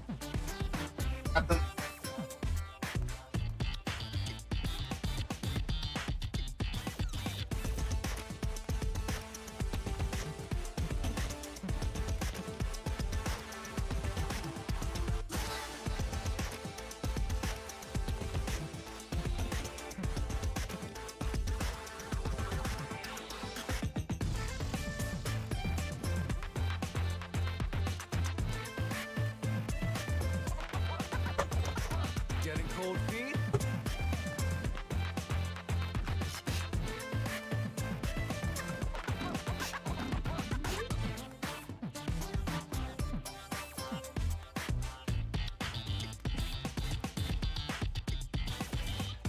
All right, if you're still hanging out with me, Lou, I was curious. Have you heard much about the crack beta for Street Fighter 6? I'll take a star. Feeling nervous?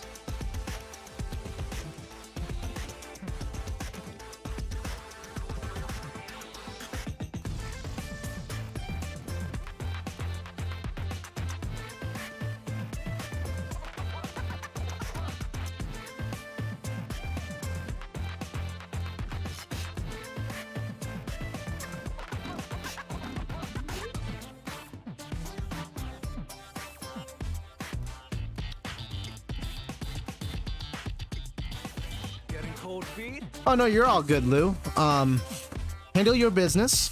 In case you didn't hear me, my question was, have you heard much about the drama revolving around the crack beta for Street Fighter 6, or do you know anything about that? I figured this would be a good time to start having a discussion while while I'm doing the training stuff. I know that can get a little boring to watch me play through that, so I figured this would be a great opportunity to start talking about drama and details and stuff like that. I'll put up some videos real quick, talk about those things real quick. But if you gotta handle your biz, handle that. I'll be right here.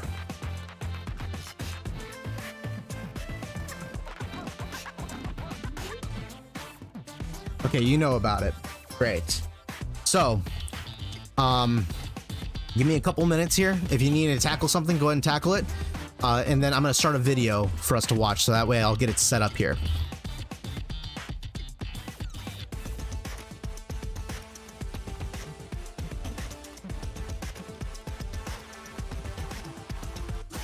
Getting cold feet?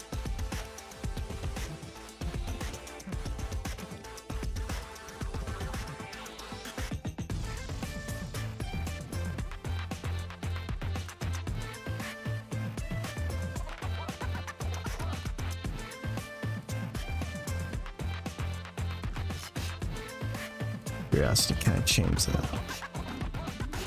Yeah, good.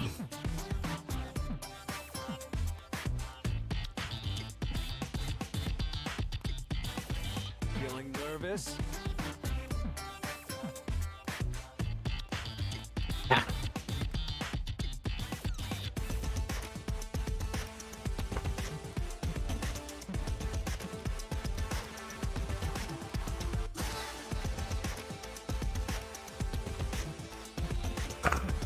There we go.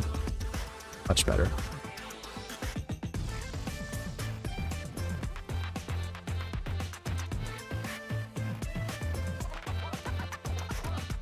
Getting cold feet? All right. What we're gonna do is mute this. I am going to open up this window real quick. So we're gonna turn that away. So what we're talking about real quick here is the cracked beta and whether or not professional players should be banned. This is a big controversy that's been going on around lately on the fighting game community, especially on the professional end, and whether or not professional players should be banned. And the reason why they're talking about that is because for the first time in Street Fighter and fighting games in general's history, we're having a $1 million prize pool for Street Fighter. And so someone's about to become a millionaire. Someone's about to become a millionaire. And that has drawn up a lot of controversy revolving around the crack beta and whether or not those players should be banned. So we're going to watch a video and I want your guys' take. I want your guys' opinion about whether or not this is the appropriate approach. I'm curious to hear more perspectives from your guys' perspective about this, hear the arguments on both sides of the aisle about it, and see what we can think about this whole process. This is going to be a fun little conversation to have and a fun little controversy to talk about because it is interesting nonetheless. So we're going to get started here.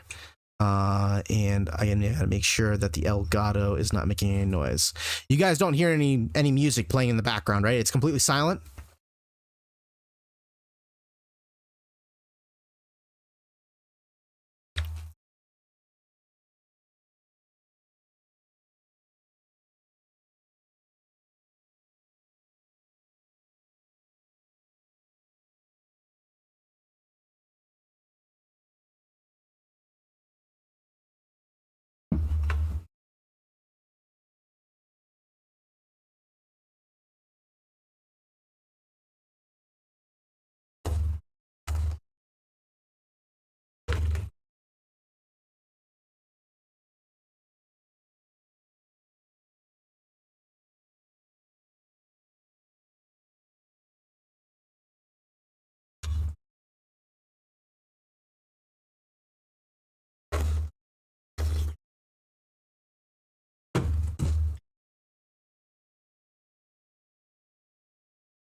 Awesome. All right, let's begin this video. This is from Anime Illuminati, who is a FGC content creator, and he I watch a lot of his videos, and he covers his perspective on whether or not the cracked beta players should be banned. What's up, guys? We're back again today with a hot topic. We finally got, you know, after all, it's been what, 6-7 months, but it's finally all come to head. The question has been dropped by none other than Capcom Pro Tour, Capcom Cup champion Momochi. Should the Street Fighter 6 crack users be banned? He says yes. He wants them banned permanently. That's crazy. But today, just want to talk about it, ask you, because we already got a lot of opinions on Twitter. But like always, like this stuff. You like Street Fighter, you like questionable content, controversial discussions, I don't know, hit that sub button and let's go. All right, so just to fill you in, if you're just randomly wandering this video and you're not aware what's been happening, Street Fighter 6 had its first beta test about 6 months ago. Like half a year ago, it was closed, it was limited, invite only, and in their infinite wisdom, Capcom decided to put it out on PC. So before the beta even happened, I made a video. I was like, do not put it on PC. It's gonna get cracked immediately. There were a couple funny people that were like, no, it won't, Yuna. Technology has evolved. They have defense mechanisms. It will not get cracked. About 4 minutes after it was released, game is cracked, available. They even like buffed it. They put in training mode. They built Discord servers. So people are net playing, they're grinding. The level of play is ridiculous. There's been like net play tournaments with money and everything. And it just, people are grinding. There's no way to beat around the bush. People, especially pros, have been grinding Street Fighter 6 now for 6 months with offline versus mode, training mode, net play. Basically the half game. They don't have the full roster, but you have like the 8 right there. And Momochi's had enough. So on his stream the other day, he finally spoke up about it. You know, In case you guys don't know who Momochi is, Momochi is a professional player from Japan, one of the best. I feel like those playing on the cracked version should be permanently banned. Golly, Capcom is being too soft. There are certain overseas players, I wonder who he's talking about, who have even shown the crack on stream or tweeted it out. So yes, Japan is aware of what's happening. You know, Japan is definitely aware. Japan has its own, like, you know, drama websites like the RCAPA or whatever. This article is from a drama website, but they know the names are grinding. They know the lore. They know what's going on, and you know, he's had enough. That's it. You know, I put this up on Twitter to see. I don't know. It's a very like region specific thing. So I had a lot of Japanese people that are quoting. They're like, I can't believe. They're like, I agree with Momochi. I can't believe there are people that disagree. There's some French people that seem to agree. I had some people in Spain agreeing, but basically like 99% of the American comments were like, F you, Momochi. How about this? This is like the most common. He wasn't saying that when new versions of Street Fighter 4 were JP exclusive. Now getting early access is a problem. That's like the big that's like the big defense right there. There's a bunch of people like, he's spitting, bro. He's spitting. This is like how an elementary school debates or something, right? This is like how like an elementary is like, well, like it's okay over there, so it's okay here, right? What? No, we're not talking about that. We're not talking about whatever little Timmy's doing over there. We're not talking about Street Fighter 4 20 years ago. We're talking about right now. You're cheating. That's it. But it's not just him. This one's kind of funny too. The same thing. As much as I want to agree, JV players need to stop acting like they weren't years and years ahead of fighting game. Now that the tables, I like this last line. Now that the tables are sort of turned, they want to be the victim. He's not being the victim. If Momochi wanted to download the crack, he could download the crack. It's not hard. This is not like, oh man, those Americans getting the advantage again. Anybody can get it, right? Anybody can get it. It's just cheating. And then one more. Ready? And the last one, basically like this. Just crack it yourself. Loser mentality. That guy definitely subscribes to like Andrew Tate's. He's top G. He's in the top G Discord right there. But yeah, basically those are like the defenses right there, right? So some people are saying, I agree with Mochi, ban them. I think permanent ban's kind of rough, but other people are like, no, because early access with Street Fighter and anybody can get it. Those are not arguments. That's not a good defense. So what do I think? Do I think they should be banned? I 100% believe if you're playing the crack, you should be banned. But there's no way to prove it, right? Like, to be realistic, there's no, unless you are like booting up the Street Fighter 6 crack and just playing it at home, there's no way for Capcom to police this stuff. So I get Momochi's frustration. I understand he's annoyed. He's a competitive player. He wants to take this seriously. You know, he wants to treat his career and his game with integrity. So if people are cheating, of course you're gonna get angry. And, you know, they should be punished, but there's nothing Capcom can do. There's nothing Capcom can do. But what I want you to do, because I know this guy is cracked out. I know this guy's cracked out. I know this guy's cracked out. Look, what I'm asking you to do, if you're playing the crack, just stop lying to yourself, okay? Stop lying to yourself. Stop lying to me. Stop trying to justify it. Just, you're cheating. It's fine. Just admit you're cheating. That's it. I mean, don't admit it because then you get banned. You don't have to say it in public. You don't have to try and justify it. But just deep down, just be like, yeah, I'm cheating. That's it. Just admit it. Just admit it. That's all you need. Yeah, I'm cheating. Third-party tools to go against developers' wishes to get an advantage over everybody else. It's literally the textbook definition of cheating. So yes, you are cheating. You can't be punished. That's it. That's my take. So I want to hear what all the YouTube monsters, because I'm sure there's a lot of people that disagree with me, that they are pro crack. They said we should all, this is fair, cracks for everybody. Or are you going to side with the boomers like me and him? I also want to say it doesn't really matter. So I think it's more just salt. This is all like salt talking. This is like fun, but this crack is not really gonna really do anything. I think, especially now, because if you don't know, Street Fighter 6 has the playable demo. It's only Ryu and Luke, but you can grind Ryu Luke offline matches for now until June 2nd. So whatever like gap there is on release date, it's going to be much smaller by then, thanks to this demo. And then if they have another open beta as well, which I'm guessing they will, I don't think it's gonna matter at all. Evo is very short. So the one question thing is like Evo is August. Street Fighter comes out in June, so it's only a 2-month period. But you know, having a big head start, if it was maybe just like 1 month after release, that could be a problem. But I think 2 months is more than enough time for a pro player to close the gap. So Chris T, you're the god of open beta. I'll bet against you making top 8 Evo. I'll take that bet. I think the advantage will be closed by then. One last thing too is like Capcom, Momochi's like frustration. Momochi's frustration. You know, Capcom can't do anything. Capcom can't ban anybody, because if they ban someone, then they would acknowledge that there's a crack, right? They can't even acknowledge it because it makes them look bad. So just like head in the sand, there is no crack. There's no one is cheating. Everything's fair and square. That's kind of the way it is right now. But yeah, that's it. That's the hot topic for today. Let me know what you think. Okay, so let's talk about that right off the bat. Let's talk about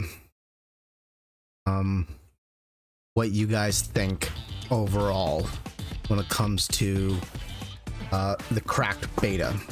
And right now we're only starting with one bit of the conversation, which is, do you guys think that it's a big deal? Do you guys think it's not a big deal? I see right now, Lou, you're mentioning any tournaments for a game prior to its official release that awards prize money should ban cracked beta players if found guilty. And that's just my opinion. And I want to see if you still hold that opinion when we check the other side of the conversation and the other side, and see if maybe you might be more convinced of staying to that belief system, or will you see it from a different point of view. And I'll tell you what my point of view from the whole thing is after we get to the end of the next video. I am very curious about your guys' perspective on this. Do you believe that players are cheating, competitive players? And we're not talking about average people. We're not talking about casual people.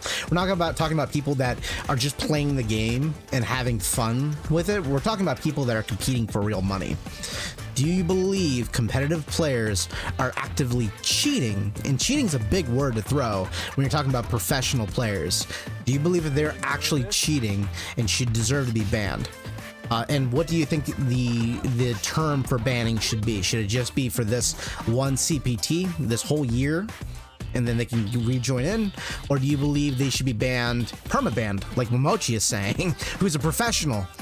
He's saying they should be perma-banned. That's a pretty severe consequence. So I'm curious to hear what you guys think.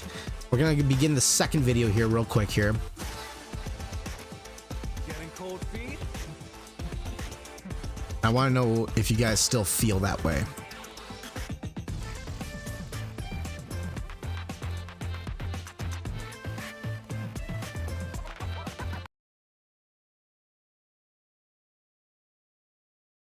Minimize myself a little bit here. There we go. Alright guys, what's good? Sonic Soul here with another video. This time I want to talk about, Momochi kind of brought up something that has happened yet again with Street Fighter 6. You know, the beta allegations, the crack beta drama and shit. So it's time to talk about it. Giona basically made this tweet, translated what Momochi said in his stream. So what he said was, I feel like those playing on the crack version should be permanently banned. Capcom is being too soft with those players. There are certain overseas players who have even shown the crack on stream or have tweeted it out. In that article, it basically goes into more detail about the situation. Currently, there's a demo version, which is what I'm currently playing on. I'm playing on the demo version of it. The cracked version of the beta does not have the character select at all. Only the demo. So in this demo, you can only play with 2 characters. Lou, you're asking how often are these tournaments? There's no training mode in there. As often as a tournament organizer can put one out, so I'd imagine there's probably been one at least once a month. I do know that there have already been tournaments for the cracked beta, so people have had access to the cracked beta and they've been already winning some money. I also do realize there's been some small groups of players that have been getting together, playing together, competing against each other in these like small local events that are kind of exclusive. They basically allowed for you to use training mode in that actual like closed beta, and as a result, you know, people used it to practice. And there's a lot more modes in there. There was extreme battle as well that was in the game's files. And what happened is, after the closed beta period ended, people hacked the PC version of the beta, and now everybody was able to play the crack beta over here in America. and it's been available for a long time. I say like 5-6 months now it's been available. And it seems that there are many people who do not recognize that playing the cracked versions is a bad thing, perhaps due to cultural differences. So it mentions the Cappuccino article, which is basically just like another subreddit. Kappa used to be the main subreddit, but then that shit got shut down. So the members of the Cappuccino shit, they made their own subreddit, which is this, and they held a poll, which was like, okay, do you think that the cracked Street Fighter 6 beta is cheating? Do you think you're cheating for using it? And a lot of people said no. But this is obviously, you know, central with like America or Canada or Europe, but it's not really like a lot of people from Japan that really voted this. It's mostly an English board. But that being said, regardless, the article is like basically due to cultural differences, it might be like, yo, people don't really think it's cheating. For that reason, top players in North America usually practice with the cracked version, and recently at offline competitions in North America. I played the cracked version of Street Fighter 6 in our room last night. I know it's available. Basically, they're referring to some offline competitions. I know Defend the North had it. They had cracked betas there for you to play. So I get it, you know, I get that it's accessible in America. Some user basically said, are you really doing the product version outside of distribution? So the Twitch user was Papega mode and literally thought that Momochi was playing on the cracked beta when he wasn't. He was playing on the demo. So Momochi responded, seriously? There's a legal training mode, isn't there? It's on this. If you do that, overseas players will say you're a crack guy. Basically, this is to refer to people in the FGC in America calling people who are playing the Street Fighter 6 beta past the period crackers, cracked players, right? Cracked beta players. So this is like he's being told by a Twitch user that, yo, like, you might be called a cracked player for playing on the beta. And then he's like, yo, I think people who play on the cracked versions of the game should be permanently banned. And basically someone in the Twitch chat showed off to Momochi that, yo, Punk was playing on this shit. And if you don't know what the cracked beta does, basically, you could put files that access the RE framework, and on the top left corner of the game, there'll be a menu that you could select from that will allow you to be able to bypass the title screen and select what characters you want and then play it. And you can also access training mode through this. In the stream, this is basically where they got the source for Momochi's comment. I will say this is a big issue. Nephew did talk about this. In the second closed beta, there was tournaments for the game. And as you can see here, it was almost $2,530 raised for like L.I. Joe's Street Fighter 6 beta tournament. And then there were other tournaments that were happening, like with Can Opener. And in all of them, Chris T basically won all of them. Chris T basically won a shit ton of these tournaments and walked out with like $3,000, $4,000 from those online tournaments during the closed beta period. And it was obvious that Chris T had a lot more knowledge than everybody else with the game, and Chris T was using the crack. You know, a lot of people pretty much saw or assumed or knew that Chris T used the crack in this situation. And you could see his knowledge in, you know, multiple places in the tournament. When he fought NuckleDu, to explain this, right, he put NuckleDu in burnout, right, because he punish countered him because he made him whiff a grab. He did a shimmy, so he lost the last bit of his drive meter. NuckleDu now has to get up, and he has no more drive gauge.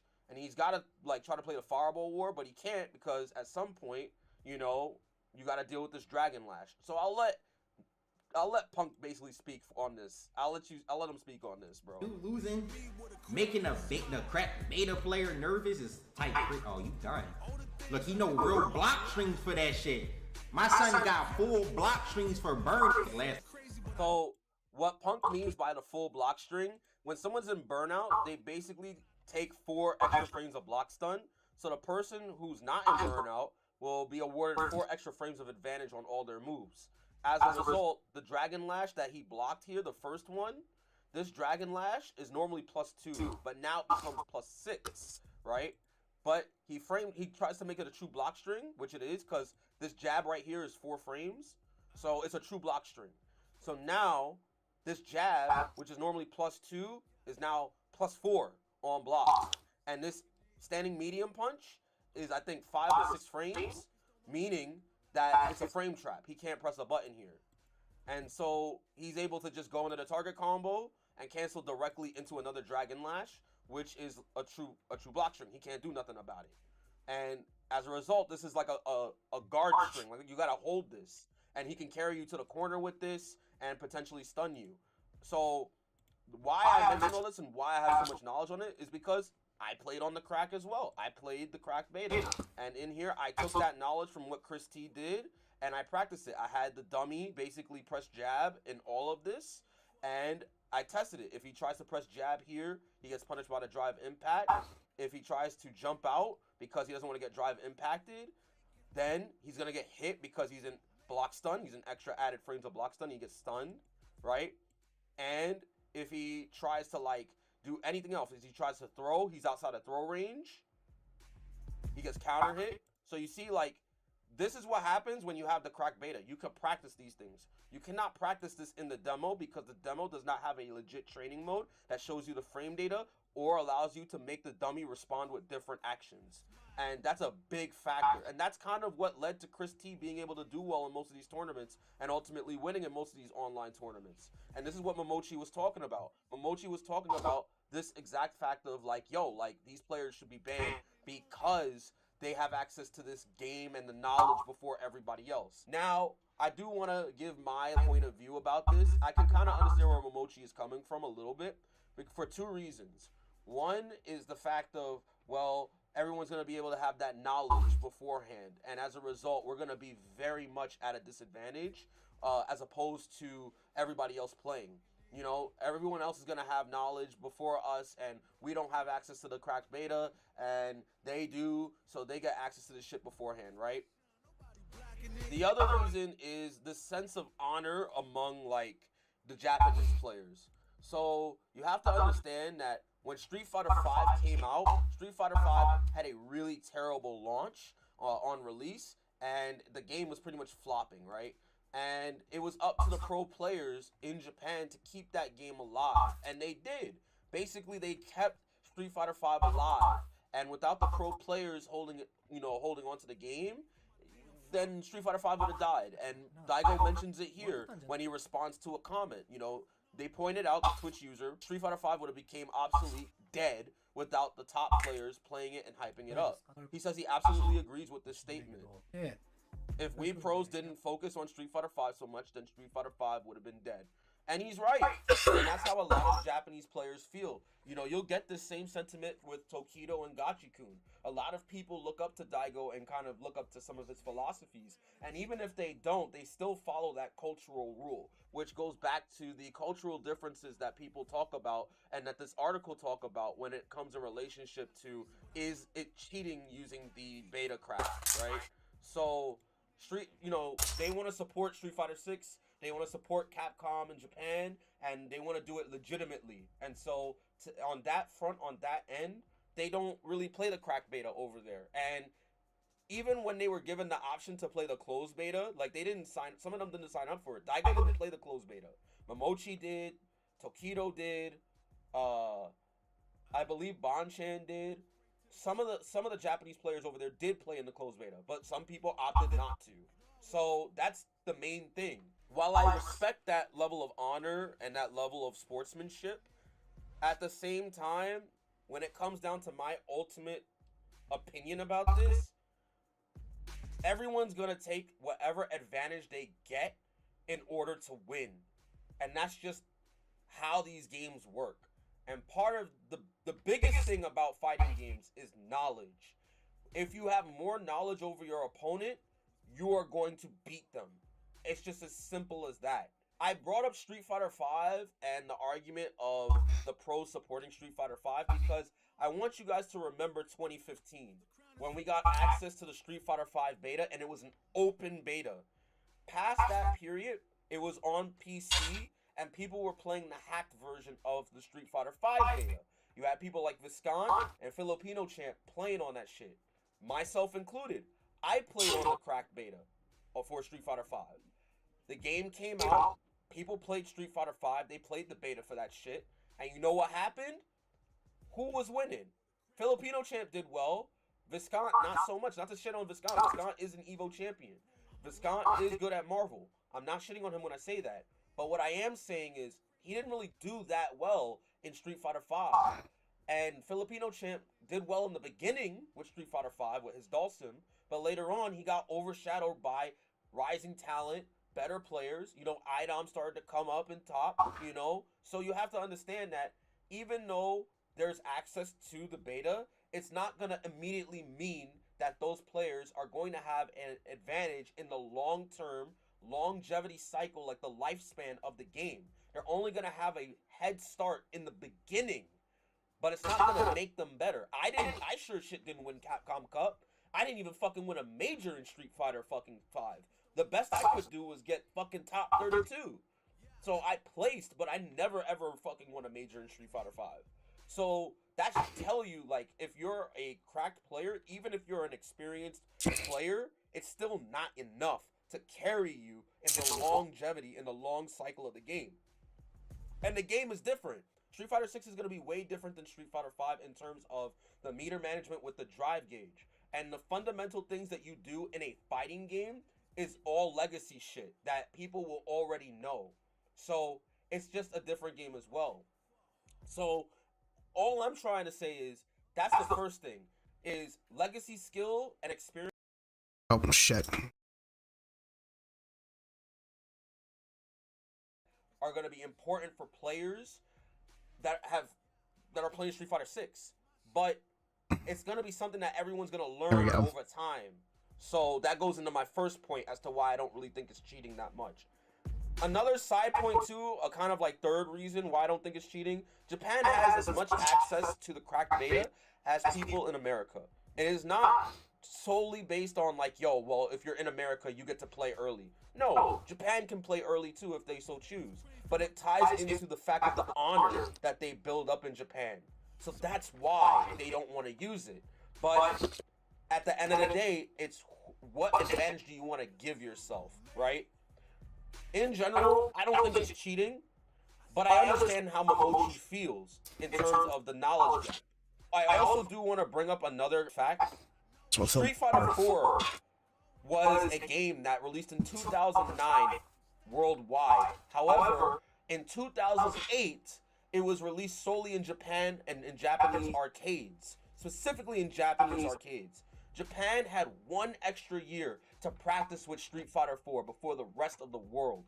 They got a chance to play the game and level up, and it really, in turn, created a lot of momentum for Japanese players within the first year of the game.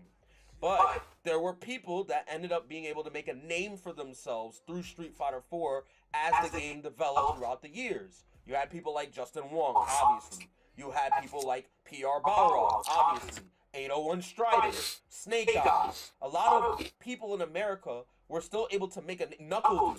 They were all able to make names for themselves, even though they didn't get a chance to play the game as early as Japanese players for Street Fighter 4. So, as a result, do you really think it's something that you should be saying, we should ban people using the cracked beta? No, because I can say the same thing, bro. Like, yo, how about I just ban you for playing the fucking Japanese arcade version of Street Fighter 4? Or can I ban you for playing Street Fighter 5 beta crack? You know? It doesn't really, it's not really correlating with that, you know? What about on your end when you had the game early? Another thing I want to mention as well, by the way, is the fact of Capcom themselves. Capcom released Street Fighter 5. They released Street Fighter 5 with the beta on PC, and it got hacked. And then they decided to do it again with Street Fighter 6. So why would they do it again, knowing full well that they can get their game compromised? People will compromise it on PC. I was expecting them to not do a PC beta and solely keep it on PS4, PS5. Yet for some reason, they still do it again. Because I feel at the end of the day, they still have to test the crossplay factor of the game. But ultimately, it's going to give this, it's going to have these security problems when it comes to the demo. There's just too many nuanced things, there's just too many things that all work in tandem to create this, like, amalgamation of a problem. And like I said, at the end of the day, we shouldn't be trying to ban players over them playing the crack, especially when we have a lot of these other situations that have set precedent to show, hey, well, even though you got to play the game early, motherfuckers still couldn't fucking win, right? Only certain people got to win, and later on, more people got better at the game. That's my overall take on it. What are your guys' thoughts? Let me know. All right. So we've heard both perspectives on this topic. I want to know, what are your guys' thoughts? What do you guys think overall? Do you think it is cheating? And I think the first thing we need to define, we're going to have a discussion about whether or not what is happening constitute as cheating. Because if we're going to ban someone, something is, you had access to a beta and had access to the game before anything else, do we consider that cheating? Because cheating is a serious allegation. If you don't recognize how serious an allegation to call someone a cheater in a competitive sport, and you know, granted, this is not like, you know, ESPN or college football or any of those components. It may not be those things, but it's treated as the same. It's treated as the same. So if we're leveling cheating at someone, that is a serious allegation. That's not a small one. You know, it's one thing to, you know, ban someone or ban a group of people for, you know, behaving or doing something they weren't supposed to do, but we need to first define what people are accusing them of, which is cheating. Would we quantify people having access to the crack beta and competing as cheating? What do you guys think?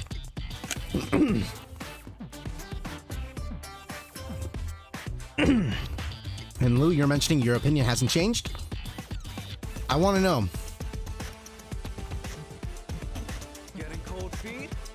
Because I have my input, and I'm gonna get to it real quick here. So here's my thought. I don't think it quantifies as cheating. I don't. That said, should they be banned? If it was up to me,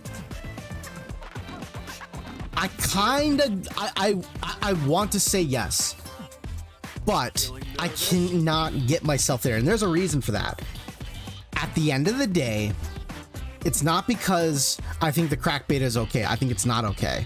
I think people that are competing with the crack beta right now, anyone that's caught on, like, you know, because the big thing is you got to prove it. You got to prove that someone's actually on the crack beta. You can't just tell that they're a really good player and they've clearly been practicing.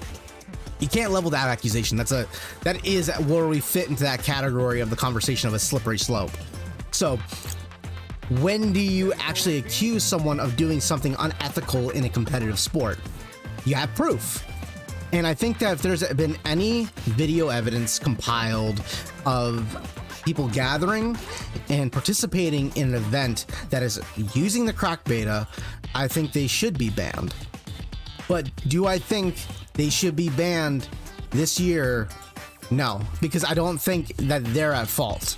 I think the people that are actually at fault are Capcom for releasing this beta on PC and enabling this to happen in the first place and never addressing it as early as possible.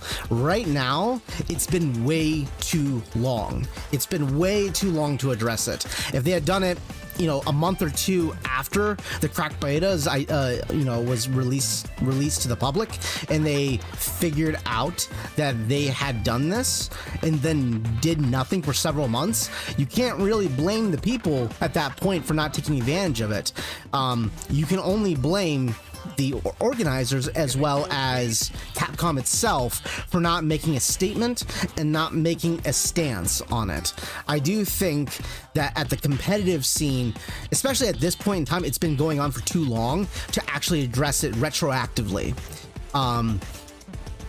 It's kind of like, you know, do I think it is an unfair advantage? Absolutely, and it shouldn't have been allowed in the beginning. It never should have happened in the beginning, right off the bat. Because if you really stop and think about what does the beta do, it allows you to get a head start before everyone else. So it's like if anyone's familiar with track and field, if you did like a sprint for 400 meters, well, you got two competitors that are able to get 150 meters ahead of everyone else because they got started earlier than everyone else. That's an unfair advantage. So competitively, that would be considered cheating. However, you can't blame the players or the runners for doing that if the enforcers or the organizers don't enforce the rules or establish what the rules are. And so in my mind, it's too late now to address this, what we would call cheating for Street Fighter. If they had started a lot sooner, if they had taken a stance a lot sooner, saying this is not an officially backed. Capcom does not officially back these decisions, or does not officially back this type of behavior, then they put themselves in a lose-lose situation. So I would say, if in a perfect world, they should be banning them, but it's not a perfect world because Capcom didn't do anything. So the people I blame personally is Capcom for not doing anything about it. A, for releasing it on PC, which obviously, no one wants to oust an entire system, especially the PC player base, from being able to play the game. And but they did release it on PC, which is a security risk. And then B, not making a statement against it. They could have made a statement about, we do not condone this behavior. We do not condone the idea of allowing competitive players to have access to a beta that makes them better. I don't think that's the players' fault for participating in that. Of course, that's not okay for them to do that, but that's what they're going to do. You need to establish the rules, what is acceptable. Capcom has tested the crossplay. How else were they going to do that? But they could have released only one beta in May and months before its release. Actually, yes, and that is a good point. Obviously, this is a difficult position to be in for Capcom to test their crossplay. How else are they going to do that? There is no other way. There is no other way. Yeah, they have to test it out by releasing it on all platforms and then testing it. What else could they have done? Only release one beta in May, a month before a release? I wouldn't say that. No, I would actually release multiple betas. But if it was me in Capcom, what would I have done? Make a statement saying, if we find out that there are any professional players after the information came out to the public about the crack beta being accessible to the public, they should have made a statement about it, saying we will not tolerate, we consider it cheating. That would have been dealing with this thing really early on. They could still have their cake and eat it. They can still release the beta on PC, and that's acceptable. But what they should do is, after the information got out about the crack beta being released, they should have made a statement saying we do not allow professional players to use an unsolicited product of ours, because that's exactly what it is. It's a product that is not theirs, that is being used in a way that they don't want it to, and they should have made a statement about that. I think putting a ban on it now is really late retroactively. Getting cold feet? That's why it's really important for a company, if they're making a game and they're trying to push it out into esports, they need, at the very least, to make a statement. If Capcom, not Capcom, at the very least, the organizers at CPT, at the very least, the organizers at every other event, they should be unison in their disagreement with the beta. It's hard to blame people for cheating and taking an advantage in their collective sport when you don't have enforcers. That's the big thing. At a certain point, it's not the players it's not the players or the competitors that you blame. At a certain point, it's the organization for being so late in getting involved, and that's where I would take my stance. It's a unique interest on it. What do you think about Punk being seen with the crack beta? Obviously, that's hilarious, because I did see that video and I did think it was hilarious. Do I think that he should be banned? if they had made that statement early on about them taking a stance against cheating and against if Capcom or the CPT organizers said that participating in the crack beta is cheating in the professional eyes of their industry, then yes, he should be banned. But they never made that statement. They never made a stance on it. And this is where I get frustrated with the competitive scene of fighting games currently, and at the very least with CPT as it stands. They react too late. So if they do it now, they're going to be so late to the stance that, let's say that they do it now and they say that we will ban anyone that participated in the crack beta. They can only do it from today and onward. They can't do it any more than that. They can't say that we retroactively ban people that participated in it. That doesn't make any sense, because they never made a statement prior to that. That rule never existed until then. So that's why they got to make a statement saying these are clear, defined rules. But by their own policies, these are not against their policies. It's not against their rules. It's not against CPT. It's not against even Capcom didn't even make a statement. That's why it's so important for them to take a stance about what they agree with and what they don't agree with when it comes to competitive sports. And unfortunately for them, they reacted really late. They're probably not going to react. And if they do react, and they do react to banning these players, I don't think it's going to go over well. I think it's only going to lead to a situation where you have all these players accusing each other of cheating, but there's no real way to prove it. Granted, you could prove that Punk did it because he did reveal himself on stream, but he's just one person, you know, and at that point, it's reactive. You have to do proactive when it comes to banning and it comes to explaining rules. This is why it's really important to make a very clear statement and do it quickly. If they had done it, literally, I always say you have a month to 2 months when it comes to making these rules, because obviously you need time to move between the chain of communication between all the leaders in these organizations, and it takes time to do that. But you have a month to 2 months at most, at the very latest, to actually make a statement and say, we do not condone this action and we consider it cheating. And that's where it comes down to the major component. Is this quantifiable as cheating? Because it's not covered as cheating in the CPT organizations, nor by Capcom. So technically, in many ways, it's not. It's a complicated gray area that I think that they really should be making a stance. If it was me, if I was on those organizations, I would quantify it as that, because it is.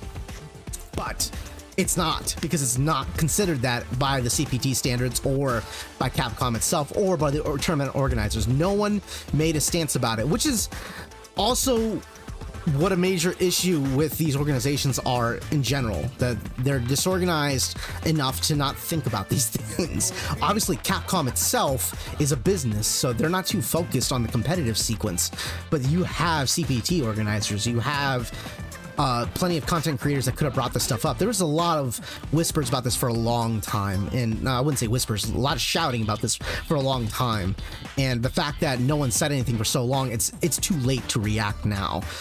Which sucks in a lot of ways. It sucks, because guess what? You're gonna have a bunch of cracked players that have the competitive scene, like that participate in the competitive scene. They're gonna get obscenely good, and they're almost guaranteed, and if not guaranteed, to become some of the strongest players this year. So Lou, you mentioned automatically accuse Minard of having crack beta. Ban him, Capcom, lol. Yeah, absolutely. That's exactly right. Now, I want to break down some of the conversations that have been had overall about some of these arguments. But like, for example, we saw Sonic Soul covering a little bit of the arguments about like cultural differences between Japan and America. I think that is a really loose leaf conversation. I think that is not a very strong argument, and I think that's a really silly thing to lean on, if at all. Maybe he's not leaning on it that much, but it's not a good argument. It's not a smart argument. It's not creative in any way. It really comes down to the major component of when you go into that argument, you're really grasping at straws at that point. I would say the same thing about how you're saying these previous actions about previous crack betas that have existed since like Street Fighter V or Street Fighter 4 having only been exclusively released in Japan for an extended period of time. Guess what? Capcom agreed to those things. Capcom made those decisions. You can't retroactively undo those things. That's why it's important to proactively get ahead of them. So that's also another component of like, you can't fix what's already been done. So it's important that Capcom doesn't make a stance of saying, you know, saying that we banned something after it's been out for like at least 4 or 5 months. And for people that are arguing like, hey, these things existed in the past, it's a silly argument. I mean, just because it existed in the past doesn't make it excusable today.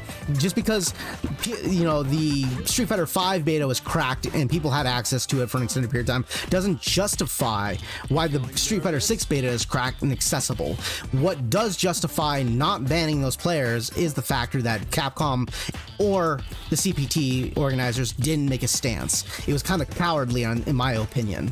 So that's my perspective on it. I do think that there is a lot of great conversations had around it, but would I ban any of them at this point today, going forward with these things in hindsight? No. Unfortunately, no. I do think in a competitive terms, it is cheating, because it is. You're getting a head start, but it's too late to react retroactively. You have to be proactive. It's important for competitive organizers to take a stance really early on. Otherwise, you corner yourselves in these positions. Now it's too late, and you can't do anything about it.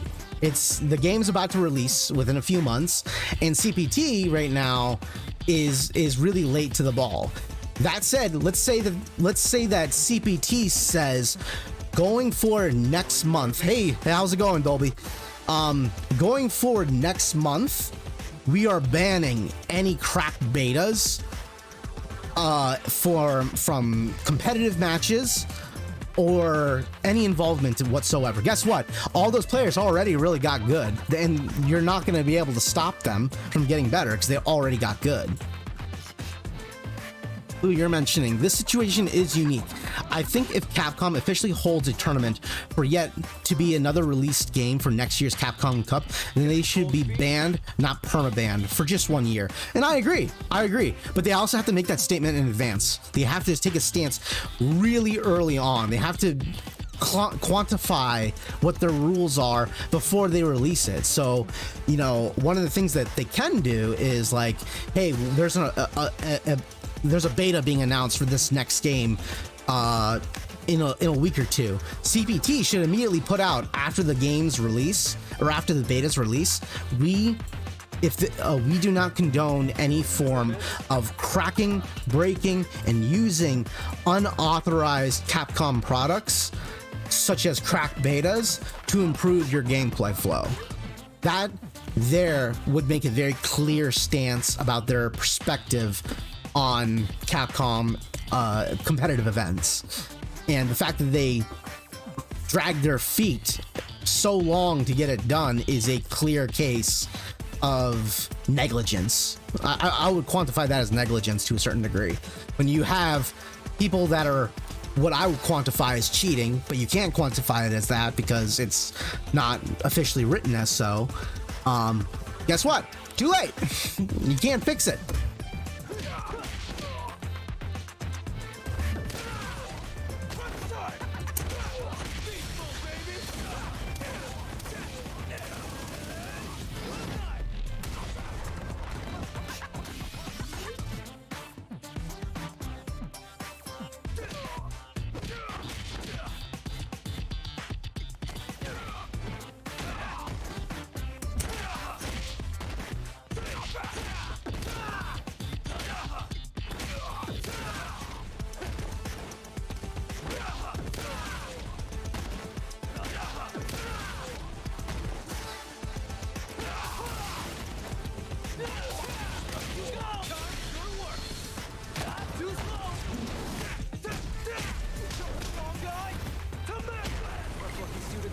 enough.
You can also let it slip through an opponent's projectile and land on them. It's your trump card in close quarters combat. You want to spend some time practicing one so you can bust it out with confidence when the situation calls. Fundies. First, let's cover the basics of what it should be doing when you and your opponents are roughly starting position distance. You may mainly want to keep them in check with Sandblast. That's good. When you've had enough and decide to jump at you, smack them hard with Rising Tackle or Rising Uppercut. Let's say we're a little bit closer.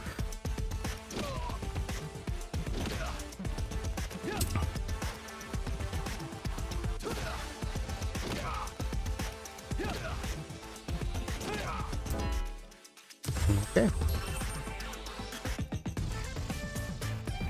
So, fascinating conversation, isn't it? It's a very unique situation when it comes down to the conversation of cheating and what we define as cheating currently as it stands for competitive players. I am personally disappointed that this wasn't addressed a lot sooner, but you can't put the chicken back in the egg once it's hatched. So, you know, it is what it is. But I would love to get to another bit of conversation about what is cheating, because this will be a perfect segue to talk about other things that people might quantify as cheating. So let's go ahead and check out another video real quick, and I want to know what your perspective is about cheating and what we can learn from this conversation. The next conversation we're going to be having is none other than the hitbox, which is very controversial. Try doing that level 3 super after sending the Ryu off the wall. While they're both, you can charge, you are charging towards both of them. That's a tough input to get used to. All right, I'll try to get that practice real quick. But I'll put up a video for you to watch real quick about cheating and what you think might be constituted as possibly cheating. This should be interesting. I'm sure that you've already heard of the hitbox. I'm sure that there's already been a lot of controversy surrounding it. What do you think the hitbox is? When you think of fighting games, you probably think of the iconic arcade controller, or fight stick. For years, the greatest fighting game masters cut their teeth in arcades and at home with joysticks and 6-button setups. But for more than a decade, a challenger has waited in the shadows. It has widened its influence, drawn in new followers, and spread throughout the fighting game community. The hitbox and a number of other leverless controllers are rapidly picking up steam. and some of the best players in the world are throwing away their sticks and picking one up. The problem is that some people think that using one is, well, cheating. Dude, it's just science. You can push both buttons at the same time. An arcade stick cannot push left and right at the same time. Just looking at it, I'm like, I don't know how anyone can take a look at that and say that it is not cheating. And the EVO 2022 Street Fighter champion and many of his opponents used a hitbox. It's quickly become the hottest topic in the fighting game community. So today, we are going to take a look at the hitbox controversy. Strap yourselves in. This one's going to be a rough ride.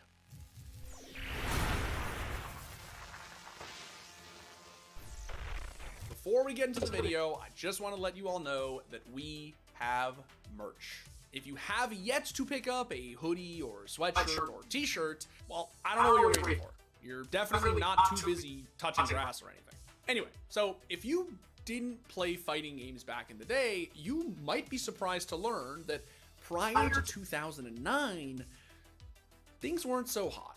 But Street Fighter 4 changed all of that. And led by the legends of old, a generation of new players stepped forward to carry fighting games into another decade. While many of those players used what was at hand, a controller or pad in many cases, some emulated the pros and bought or built a fight stick. More than anything else, fight sticks aimed to reproduce the arcade experience. But while newcomers were buying into levered joysticks, a new controversial challenger was waiting in the wing. In 2010, two brothers, Sean and Dustin Huffer, decided that a fight stick didn't have to have, well, a stick. We don't know what to call them because they're not actually sticks, they're just kind of boxes, so these are our boxes. Like, we're making different kinds, kind of messing around with different schemes. This one's kind of the standard one for Street Fighter 4.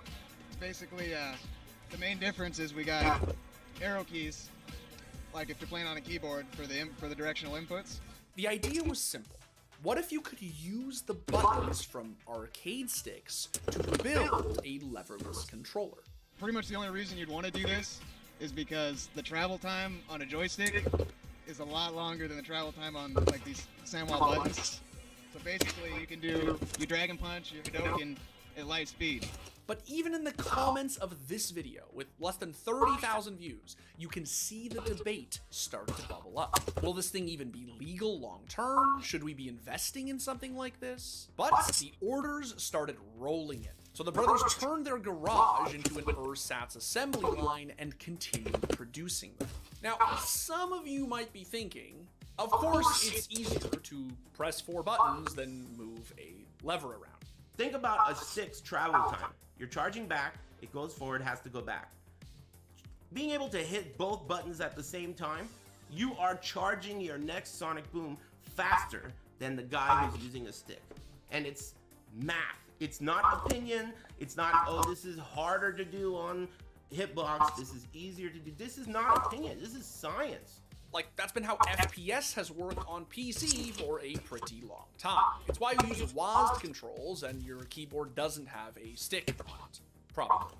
But even so, if those prototype hitbox controllers appeared all the way back in 2010, why are we only hearing about them now?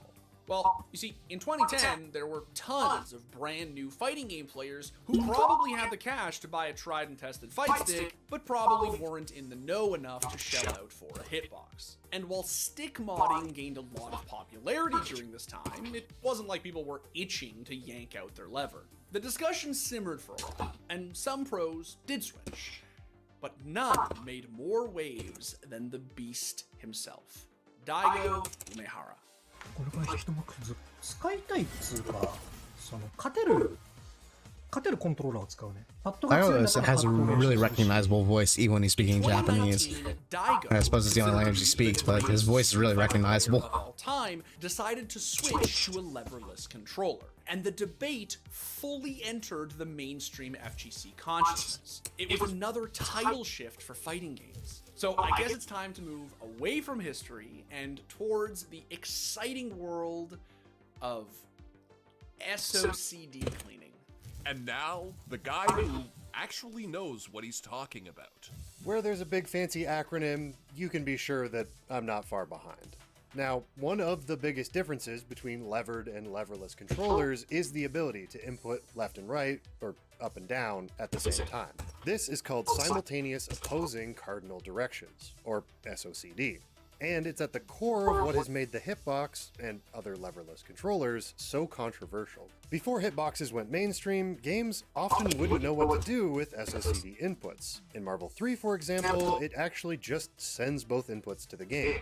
So you could essentially block in both directions at once, or just break the game. Games just weren't designed to deal with these conflicting inputs, so they had to be cleaned. Essentially, either the hardware, the controller, or the software, the game, would have to actually decide what to do with them. To break it down for you, these are the three most common ways to clean those inputs. There's neutral, which doesn't send either input until one of the buttons is released. Last input priority, which sends whatever the last input was, or absolute priority, which forces a specific direction when SOCD is inputted. For example, up plus down always defaults to up. And that was the guy who actually knows what he's talking about. Now, Daigo's controller was controversial partly because it used last input priority, or last win cleaning. The effects of this on Street Fighter V's Guile were immediately obvious in a game that literally counts every frame.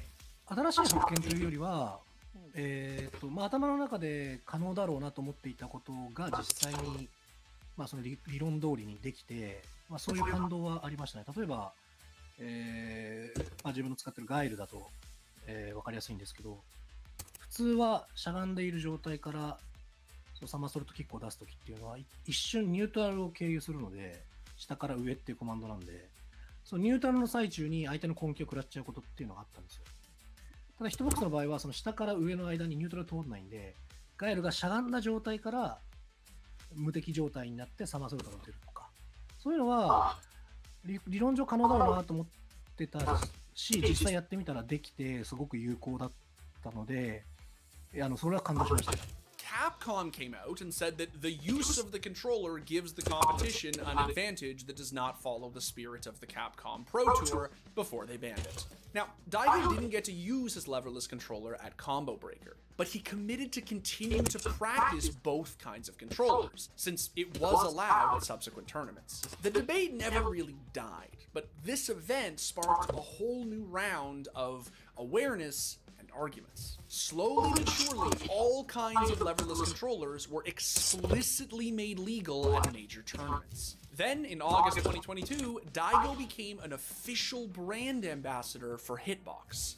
どれぐらいっていうのはすごい難しいですけど、やっぱりそのレバーだとどうしても生じる、左から、左っていうか後ろから前とか下から上とかっていうそういう単純な操作にどうしても、レバーだったり、パッドコントローラーだったりするとタイムラグが出るんですけど、ヒットボックスの場合はそのタイムラグがないんですよね。でそれは長い目で見れば必ず、有利に働くだろうなと思ってましたし、事実今日本ではトッププレイヤーの多くの人がレバーレスコントローラーに移行してます。Now, there will be people in the audience who rightly reply that controllers can also do this. And yeah, it's true. If you have a controller with both a D-pad and a thumbstick, you can actually send both inputs at once. But let's be clear, it's not as if banning pads is a realistic solution. The fighting game community is so niche and so small that alienating a group of it is a really bad idea. That shit is already on life control. So you are going to then take this small community and remove a big part of it. One more. The claims about reaction times are actually pretty convincing. Tokido, one of the great legendary Japanese pros, actually did a comparison of both inputs. 5から6だな。安定してるわ。止まった。これがやはりですね、レバーレスダッシュが強いと呼ばれるのがもう数字で厳密にガッチガチで分かってしまったわけですね、今回の A 3 to 4 frame difference to an elite fighting game player is an eternity. The hitbox represents an advance in efficiency, sure, but sometimes that efficiency can enable strategies that weren't considered effective before.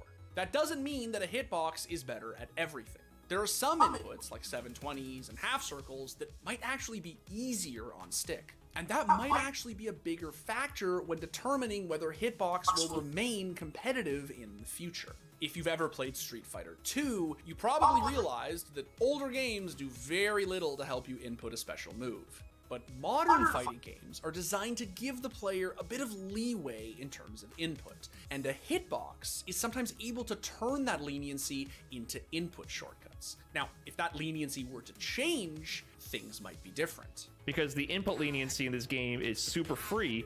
All you need is a down, a forward input, a down, and a forward input. 昔初めてそのストリートファイターが出てきた時に、そのザンギエフのコマンドっていうのは1回転っていうコマンド表記だったんですよ。本当に1回転だったかどうかは分かんないんですけど、まあ、1回転っていう表記で、それが今は、まあ、少なくともストリートファイター5に関しては4方向だけで出る。だからまあレバーを使ってれば4方向だからこうぐるって回せば出るんですけど、でもこれがメーカーが本当に1回転分のコマンド入力をしないと技が出ませんっていう仕様にしてきたら、少し、今のなんていうか、まあ、自分の使うキャラクターによってはレバーを使った方がいいとかパッドを使った方がいいとかそういうことは、あると思います。Still, if this leniency does change, it will be a reversal of most recent trends in fighting games. So, from the standpoint of pure effectiveness, it does seem as if the hitbox is here to stay. So, where are we now? And what does the future hold for the hitbox? Right now, in 2022, Capcom forces SOCD cleaning on conflicting left-right inputs and forces up or neutral on conflicting up-down inputs. And if we had to guess, the former will probably become the standard, while the latter will probably change. Everyone is living in a post-hitbox world right now, and top players are switching over en masse. Of the top 8 players for Street Fighter V at EVO 2022, 5 of them were using leverless controllers, including Daigo Umehara, 3rd place finisher Gachikun, and the champion Kawano. And even if sticks don't disappear completely, this could be the first time in fighting game history that joysticks take a back seat. そっちだとその新しいものをどんどんしていった方がいいなって思って、ただやっぱりアーケードスティックの文化だったり、僕はもともとそっちから始めたんで、そっちの利点ももちろん分かってますし、全然そっちに戻して今後やるってことも全然できるとは思うんで、それは昔というか今でも全然使ってる人いますし、それで強い人ももちろんおるんで、そこを別に否定とかするつもりはないんですけど、でもまあどっちもあっていいんじゃないかなっていうふうには思ってます。で、やっぱなんかトレンドというか、なんかこう新しい風みたいなのをね入れていかんと、なんかシーンとしてもちょっとこう盛り上がりを見せることがなかなか難しいんかなとかいうふうには思うので、なんかやれることがあるんだったら Xbox でもやってってもいいかなっていうふうには思ってます。The question is whether Hitbox should take over the FGC. Because let me tell you, there are lots of people who don't think it should. For one, allowing Hitbox could be the start of a technological arms race. Imagine a world where everyone is constantly adding new features to their controllers. It would be a nightmare for players and TOs. If you're gonna cheat and you get Hitbox, I would put as many buttons as I want on it. I would put them exactly where I want them to be. And I would maximize on the cheatingness.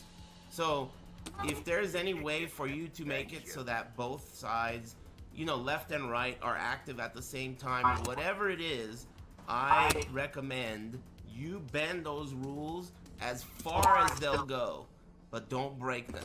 And to just say, okay, sure, let players do whatever they want and we'll just make up the rules as we go, feels a lot like the let the athletes cheat all they want as long as the playing field is level argument. It really is similar to a corked bat. A corked bat is banned because it allows someone who is an expert at hitting home runs to hit them even further. But it doesn't mean that if you give Rip a corked bat, hey, hit a home run, he's not going to be able to do it. You know, it's not a miracle worker, but what it does do is it takes someone who's an expert and elevates them to a level that really the game is just not designed that way. Now, some of the discussion often revolves around the difficulty of adapting to actually using the hitbox. There's some shit that's free out of the gate, but hitbox is not intuitive. Forward, diagonal, down, SOCD, because left and right, they cancel each other out, meaning you get down individually, and then I release in that same order, so. But honestly, top players will adapt. Winning is literally their job.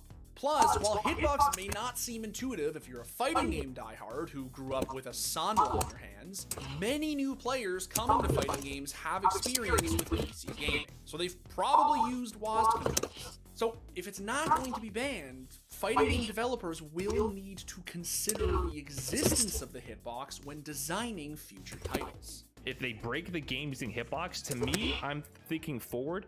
Developers need to consider hitbox in the future with their input reading systems and with their design philosophy and their balancing.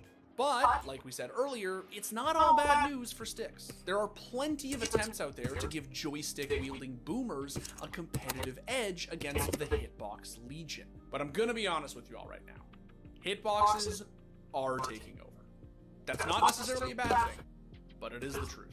In a world with nothing but lever joysticks and controllers, it might be fair to say that the hitbox is cheating. But that world is gone. Partly because developers failed to act until they were forced. And yeah, maybe people are holding on to fight sticks out of sentimentality. Either way, it's up to developers to ensure that hitbox users don't get any unfair advantages. They need to make clear, concise rulings about SOCD, mandate and enforce what they want on the software side, and be actively involved with what can and cannot be used to play their games. And for retro games, which won't have software side cleaning, we need to figure out how exactly to approach hitbox as a community. Maybe that means fight sticks will slowly disappear, or be relegated to museums. Or maybe it means that they'll get some extra help. But what it almost certainly means is that, like it or not, hitboxes are here to stay. So this is Colton's section or mine?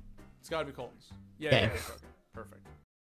So now that we've watched that together, I'm gonna put us back to the game. Let's go ahead. That. So, let's discuss. What does everyone think about it? What does everyone think about the hitbox? Ooh, controversial topic. Controversies. We're all talking about controversies. So, what does everyone think about the hitbox? Right off the bat, Lou, you mentioned I don't mind the hitbox. I have a Vintrix now to compete with that. Out of curiosity, do you have a Vintrix Pro for your PlayStation? Is that what it is? I'm very curious. Because if it is, I might have some bad news for you under the new rules of the CPT. I've got my eye.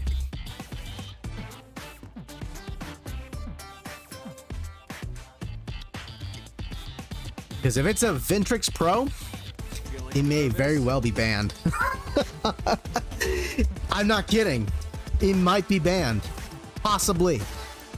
I don't know if Vintrix Pro has updated their software, but there's been some recent changes on the CPT side of things about SOCD cleaning, which has now banned certain kinds of hitboxes out there due to its change in rules. It's on the software side, not on the hardware side. So if Vintrix has updated their software and you've gotten that update onto your Vintrix box, then it's legal. But I don't know, because I don't play with a hitbox. What do I think? I think it is not cheating. First off, let's get to the discussion argument. Is it quantifiably better? Is the hitbox quantifiably better than every other controller out there? It is. It's without a doubt. It's not even close. It's mathematical. It is definitely the case. Anyone that says that a hitbox is not giving you an advantage is not being honest. However, does that mean that you're instantly going to be better? No. It's like any other device. You have to work at it. And when you work at it, you have to work towards improvement. So that's why I don't quantify it as cheating, but it is quantifiably better. It just is. You respond, yes, we shall see about Vintrix. I don't think it's a C thing. If I remember correctly, I'll put up another video a little bit later, but I'm pretty sure if it's a Vintrix Pro, the one with the that's built for the PlayStation, that's been banned. Not because of the model itself, not because of the controller itself. There's been a change in the SOCD cleaning. So it all comes down to the factor of, have you done a software update? If you've not done any software updates on your current thing, it's currently banned. If you do a software update, and I don't know if Vintrix has included a software update. I know that Hitbox is working on one. I know that Snackbox has currently implemented a update. I think they've currently implemented an update, or at least they're working on one. But as it stands, these things are currently banned. And the reason why is because of the way that SOCD cleaning works on those things.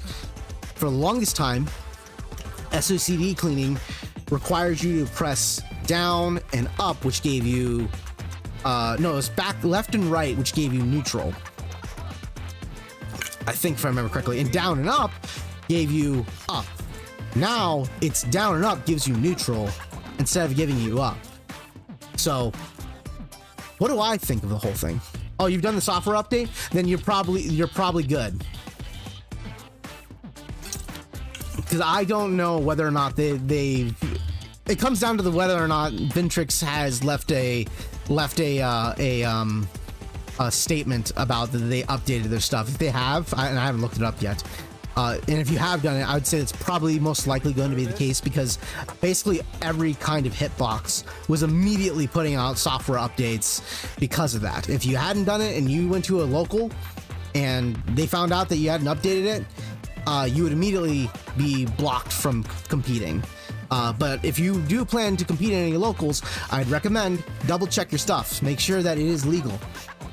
But that said, let's get to the conversation. Is it measurably better? It is. Not even close.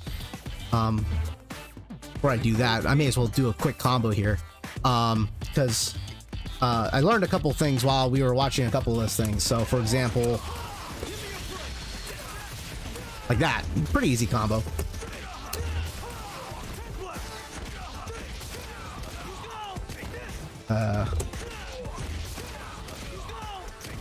Oh, that's right, it's this. No, it was this, wasn't it? Yeah, it was that.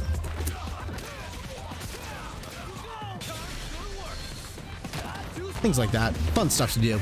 Okay, so back to my conversation. Is it quantifiably better? It is. It's not even close. But nonetheless, I don't consider it cheating, because it is a hardware skill that doesn't instantly make you better. But those that are at the professional level, it makes them so much better to the absurd end that they basically do things that shouldn't even be possible, and the developers themselves never made possible. So where is that limitation that we put? Where do we quantify that as cheating? Obviously, the real terminology of cheating really comes down to the factor of, it's not whether it makes you better, it's whether or not it's accepted by the competitive community and the competitive organizers. That's what is quantified as cheating. The moment that the tournament organizers decide this is not allowed, that's when it's quantified as cheating. So labeling someone as a cheater, or labeling it as a cheat box or anything like that, is not appropriate. It's not. It's just not the case. But does it make you better? It absolutely does. It doesn't make you an instantly better player. You still got to work at it, but your skill gap will exceed that of someone using other forms of pads. So, where do we draw the line? Where does that conversation come down to? For me, on the personal note, I would say it comes down to what does the tournament organizers deem cheating? Where does that line meet? The tournament organizers, like Arya mentioned, he mentioned that if he had a hitbox, if he could upgrade his hitbox any way he could, he'd throw every single fucking button on there to give him as many advantages as he could. And guess what? We're going to see that. There is going to be a technological arms race on the competitive scene. People are going to start like upgrading their boxes in ways to shortcut things as quickly as possible. That will happen. So, where do we draw that line? That conversation really comes down to whether or not the tournament organizers are really going to take their job seriously enough to actually talk about what kind of structure of controller should we create and limit. For example, should controllers have a certain button number? Should controllers have macros, which is banned illegally? Should there be a limitations on software control on controllers? Should it only be done on the developer side? For example, SOCD cleaning on the hitbox is done on the software side of their hardware. So, if Capcom wanted it, they could force their software to be the structure of their gameplay. For example, your hitbox might say down is up equals up, but they can make it where like down is up is equals neutral, and that is just the way the game functions. So these are things that can be quantified, but it really comes down to what is the limitations that are established by the organizers. What do the organizers want when it comes to competitive play? Do they want limitations on numbers or on button numbers? Should there only be 20 buttons total maximum on any controller, no matter what it is? Whether it's a keyboard or not, guess what? You have a keyboard, you got to remove all those buttons on competitive play, or all those buttons have to be checked to make sure they're non-functioning and they only function in that capacity. This is where we get into a tricky area about whether or not controllers have a meaningful impact in competitive play. And the reason why it has an impact comes down to the factor of does stick versus controller have much of a difference? Does hitbox versus keypad have much of a difference? How quantifiable are those things? Well, guess what? We have answers to how quantifiable they are. We just need to know what are the limitations are established by competitive organizers. And this is where people get really pissy about, regulations. Regulatory measures about what is accepted and what isn't accepted. Obviously, if you put in a ban, a general ban on all hitboxes and quantify them as all as cheating, not only are you blocking out those player base, but you're also blocking out people that can only play with that kind of device. For example, there are certain people that have arthritis that can't play fighting games without a hitbox. Are you really going to block those players out from competing because of that limitation? Is that what we're going to do? Are we going to allow players that use Gaffro boxes like Daigo did, where they can really test the limitations of it? These are things that need to be quantified by organizers about what is accepted, what isn't acceptable.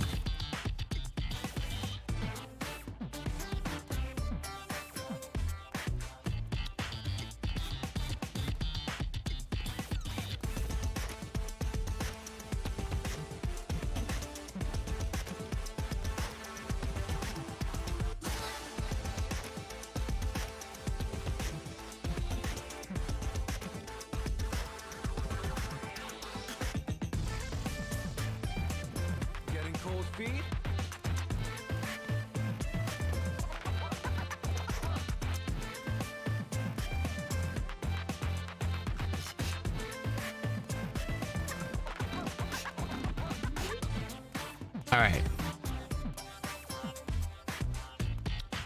So, like I mentioned before, I would not ban the hitbox because I don't think it's ideal ultimately at the end. But we shouldn't have any form of delusions about it not being an impactful, impacting competitive play, because it does. It clearly does. Worth noticing, and we will notice, because a lot of content creators will say, you know, there's still plenty of you know, stick players that are winning. That's going to change over a period of time. That's going to happen because it is quantifiable. Eventually, the only way to play competitively is through one form of device. If that's hard to imagine, imagine a game that's competitive like Splatoon. Splatoon, if you want to be competitive, you got to learn how to control what is called the 6-axis controls, where the motion controls are your aiming. In that game, if you don't master motion controls, you're not going to compete at the competitive level. It's not going to be possible. There's always like 1 or 2, maybe 3 or 4 competitive players that make it without that and using the analog sticks, but once they convert, they never go back because it is that noticeable. So it is quantifiable that it is significantly better. Does that make it wrong? I don't think it does. I think it's reasonable. But I think that the development team or not the development team, the organizing teams need to quantify where there are their limitations. Where are they going to stop it? Is there a maximum button limit? Is there a software limitations? They need to quantify how far that goes. What are all the advantages of the hitbox? So the most basic one I can point out, and this is really, really quantifiable. Actually, I can show it to you real quick in this video. Let's go to the most basic element, which will be, where is it at? Right here, I think it is.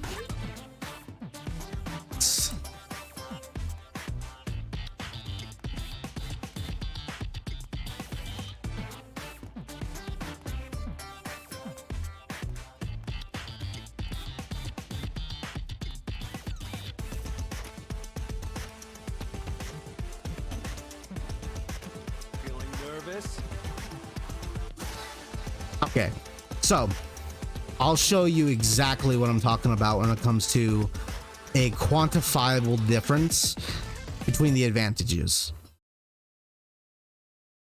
And this is a great example of it. Oh, I gotta turn that back on. There we go. The claims about reaction times are actually pretty convincing. Tokido, one of the great legendary Japanese pros, actually did a comparison of both inputs.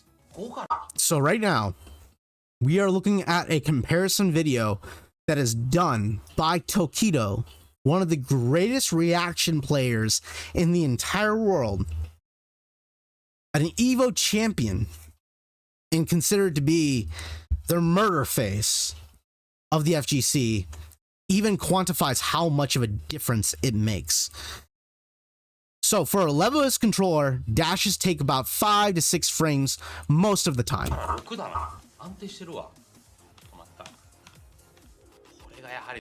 As expected for the numbers when using the level-less controller is quite strong.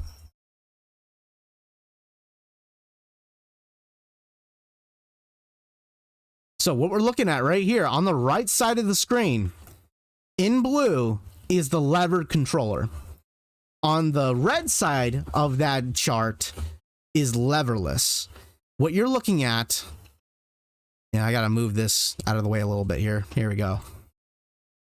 Is a 2 times speed difference on average. You're looking at, just to move, the most fundamental elements of fighting games in general is controlling movement. Just to move, you're moving twice the speed of that of your opponent. And it's hard to imagine the frame rate difference being that strong, But if you've ever played a game where someone's reaction times, or not reaction time, but has input delay versus someone who doesn't have input delay, let's say that you put your game at 2 or 3 frames of input delay, but they don't have any, it's noticeable. It's a noticeable difference. And for professional players, you know, obviously for the average players, it'd be noticeable, but it's manageable. But for the professional levels, people that are actually riding their livelihood on this stuff, that are changing their life literally because of these things, this is a huge deal. It's not small at all. So it's a huge advantage. Just to dash is a huge advantage. レバーレスダッシュが強いと呼ばれるのがもう数字で厳密にガッチガチで分かってしまったわけですね、今回の。A 3 to 4 frame difference to an elite fighting game player is an eternity. The hitbox represents an advance in efficiency, sure.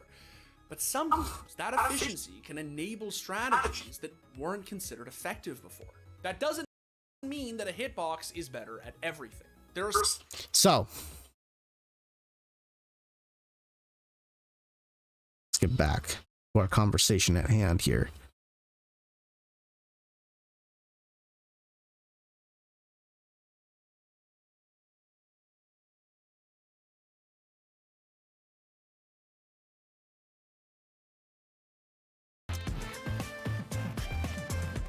So, does that make sense in terms of quantifying our discussion? That it is just reaction time wise substantially stronger. And it is substantially stronger due to that component of being able to move and respond to things faster and much more aggressively.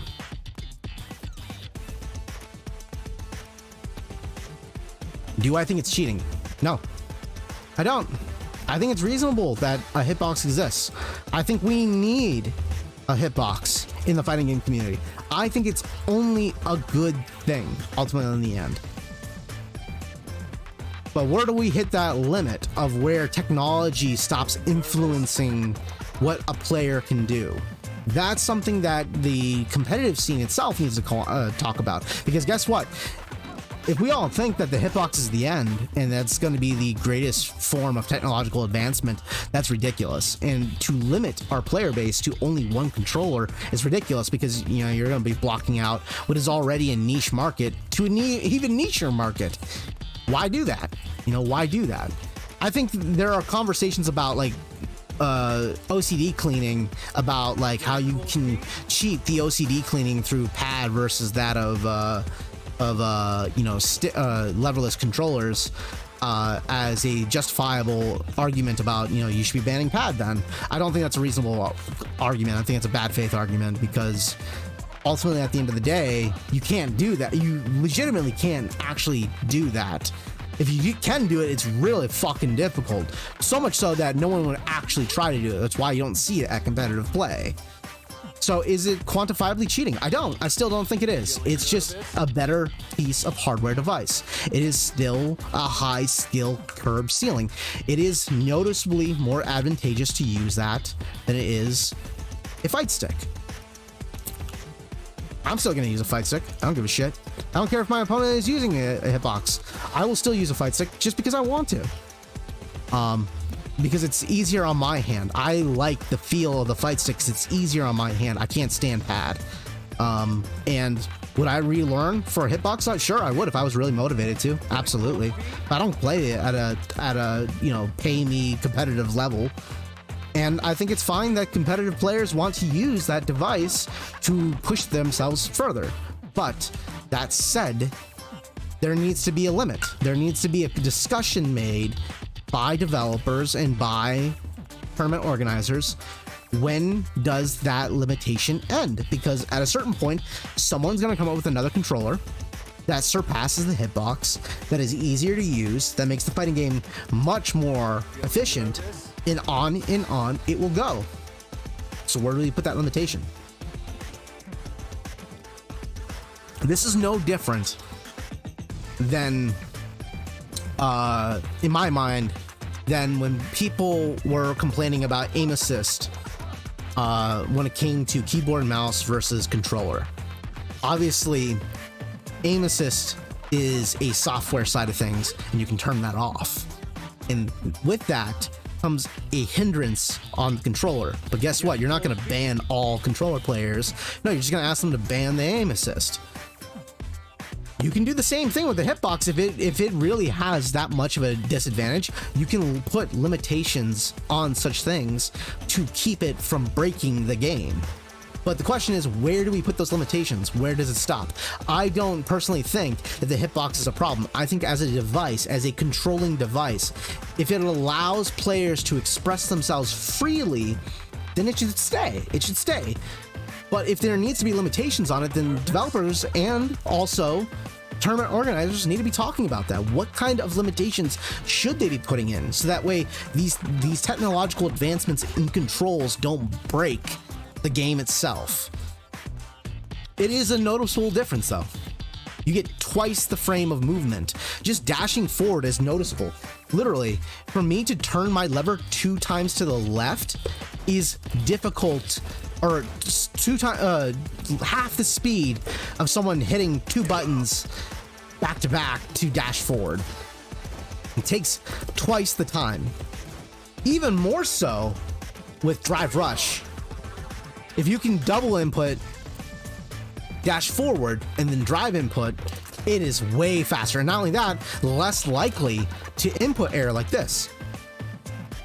Look, even the game still registered that I did it properly. I did dash forward on 1 frame and dash 2, and I still hit both the medium attacks, and it still didn't give me the move.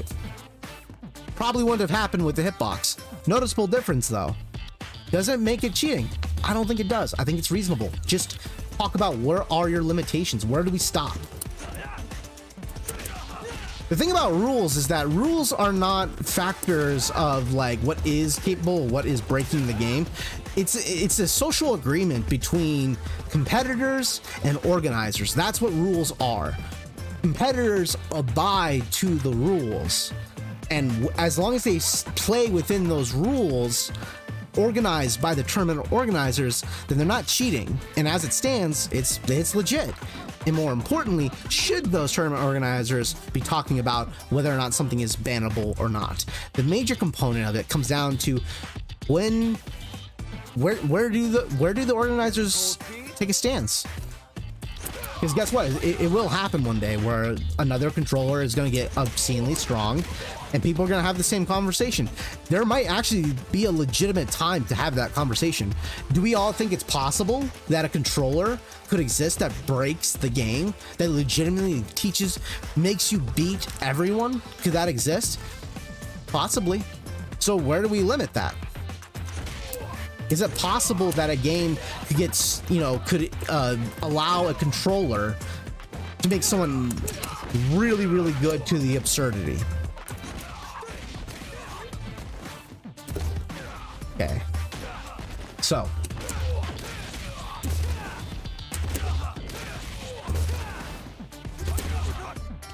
I figured out if I do this, that connects.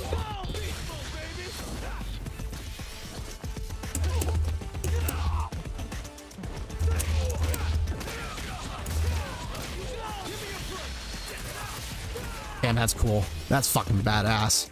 That's so dope. Now I need to figure out. Looks like I can land that somehow.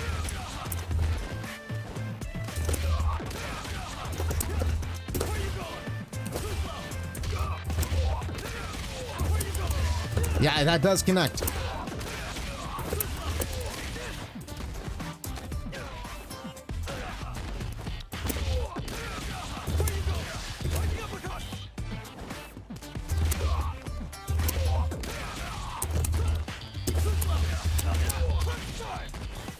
Huh, wait a minute.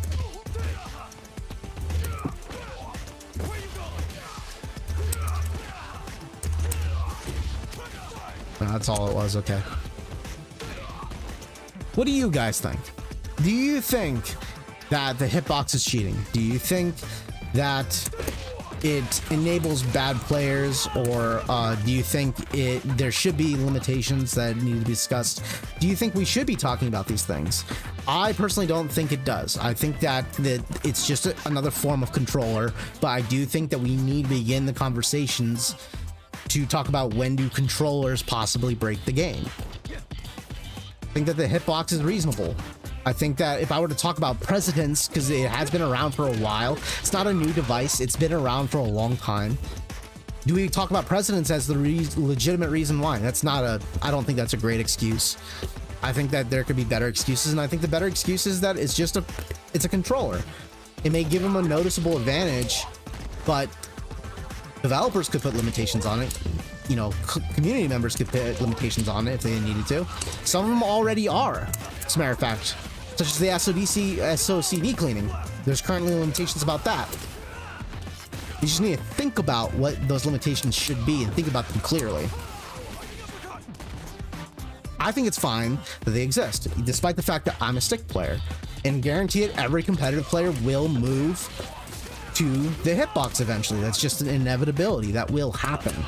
At a certain point, if you want to compete, you're gonna want to move over to that device because it is a noticeable improvement. There was another combo I thought about. So this connects together.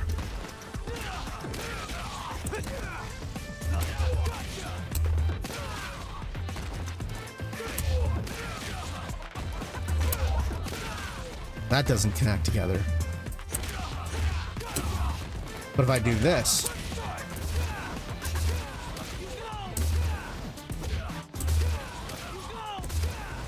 it's all the same. Okay.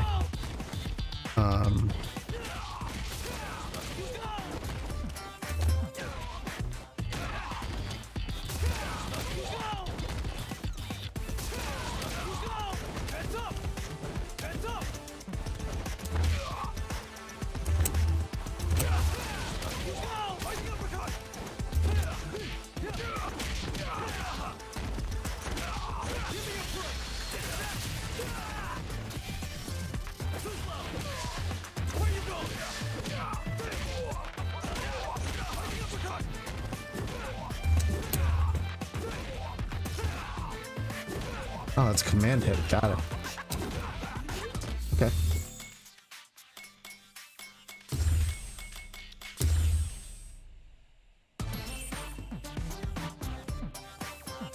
If you got a drive gauge for it, you can always close in on your opponent with a drive rush. If you do standing heavy, crouch, medium punch are plenty strong when done out of drive rush. Stand heavy is good because it lets you quickly close the gap. Wow, that's really good actually. And it doesn't leave you open to getting counterattacked if blocked. Sweet deal, huh? That's actually really good. Look.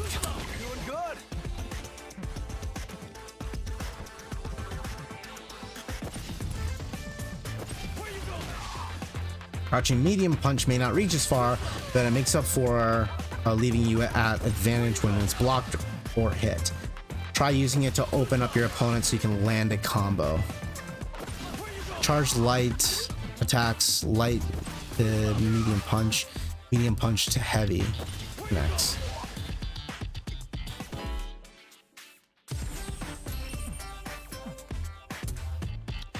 One little thing you ought to keep in mind about Flash Knuckle is if you hold it for just long enough and release it, it'll do more damage and hit more times. Really?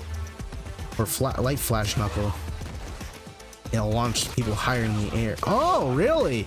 There's a release? There's a negative edge into the game. For those of you that don't know what negative edge is when you release a button at the right time, you get rewarded from it. So that's negative edge. Typically, like most negative edge mechanics are usually done where, like, if you just let go of the button, it does the move. But this game has a built-in positive reinforcement behind negative edge. That's kind of cool. That's interesting. Okay. So you're mentioning about the charge attacks, light punch to medium punch, medium punch.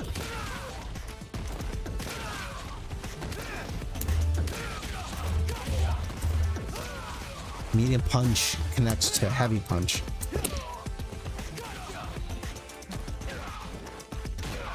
You're saying. Oh, I see. Got it. Okay. So those are the combination attacks that you'd use. So you do. Oh, okay.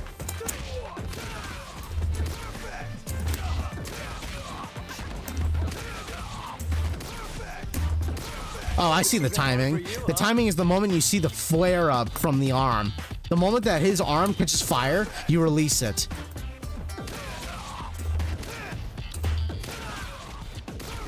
Tough. Wow.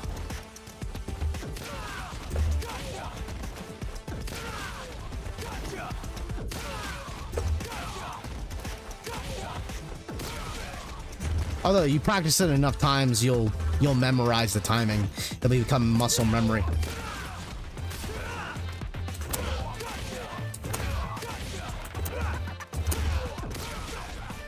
Wow.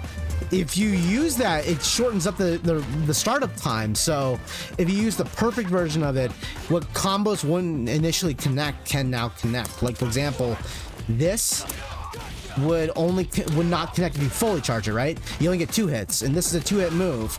But if you use the heavy, it doesn't connect, right? So 2 hits only. But if you use the perfect version, if I can land it,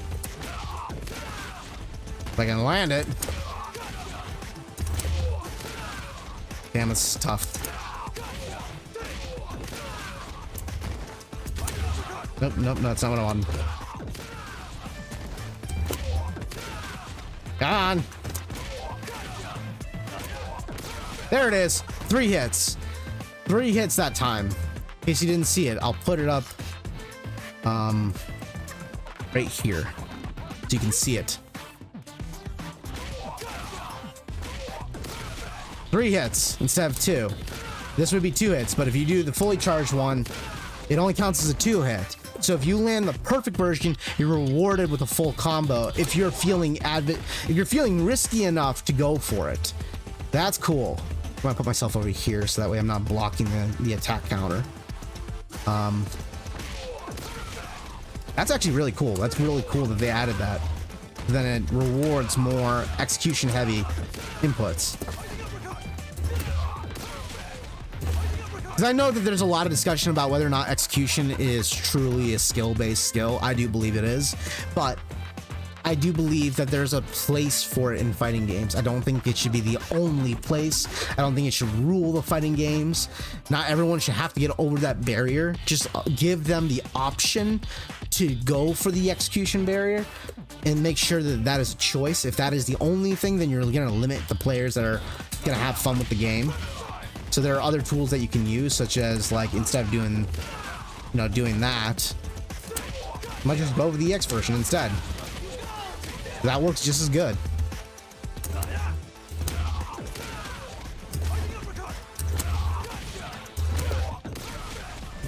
Damn. Whew.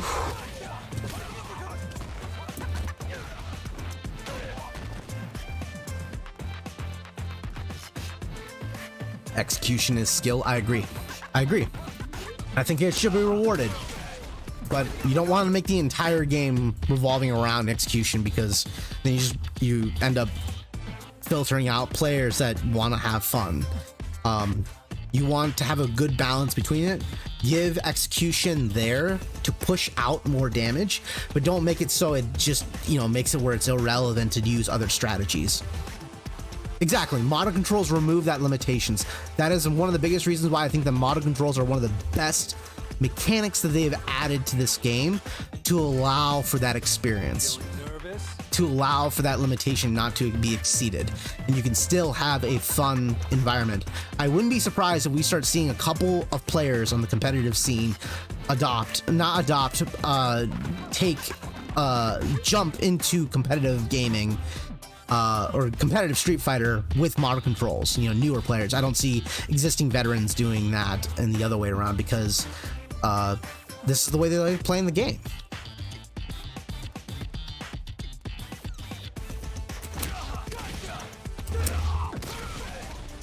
That's a really cool fucking animation, I'm not gonna lie. that blue flare to it. Like, it's like it got hit by a Bunsen burner almost. Like, he got hit by like a flare up by a Bunsen burner when it turns blue at the initial flame. Fucking dumb. It's dope as shit. Tough though.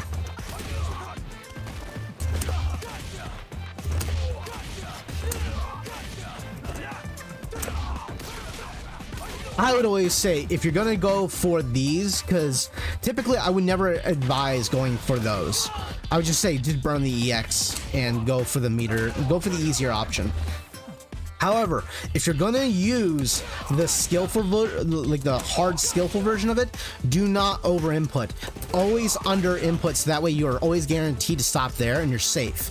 Because if you do this, you're not safe. They can block it and now you're punishable. So the best thing to do is just to always under press it. Because at some point you're gonna just get it right. Because you overpress it, it's just gonna, you're just gonna eat it way harder. You're more likely to land that frequently by holding it on just a little bit longer. Which is hard, it's not easy. This is not an easy skill. What's the animation for this one then? Ooh, that one's even harder. Because he does a wind back. There it is. Is there a drag effect? Can I drive rush him off the floor?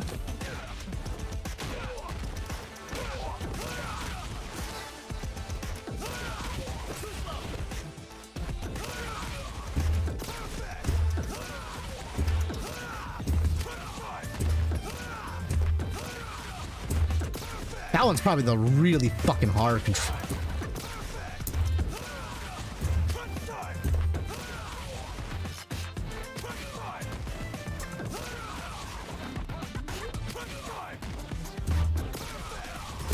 No, it does not pick him off the floor. Good to know. So it's really just eking out a little more damage. All right.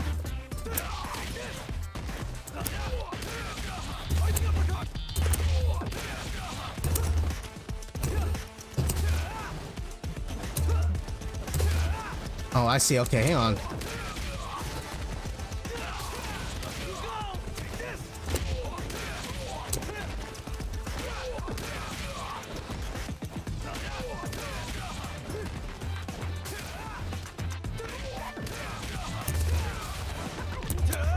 Damn, that's fucking dope. That's good amount of damage too.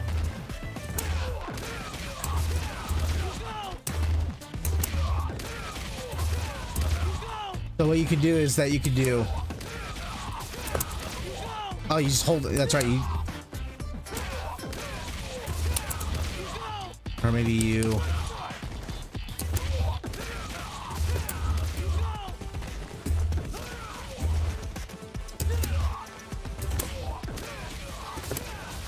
Yeah.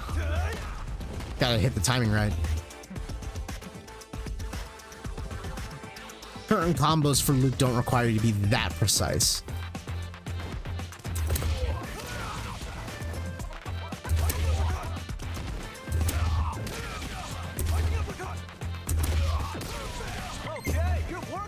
Man, that really catapults him too.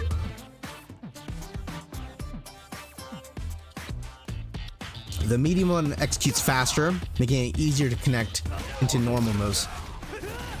Holy shit! Okay, let's try that. This isn't hard for you, huh?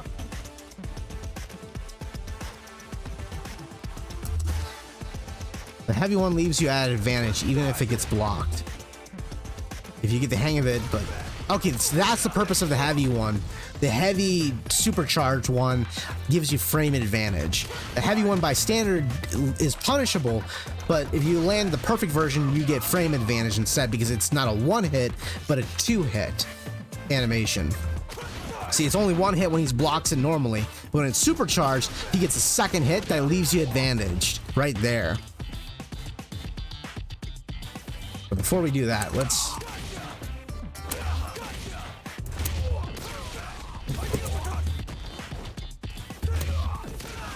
I wonder, could I?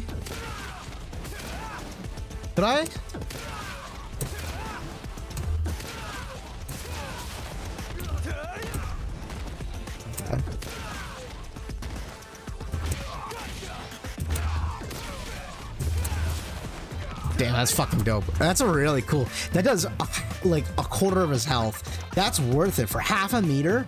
That's so worth it off a hit confirm. Not hard at all.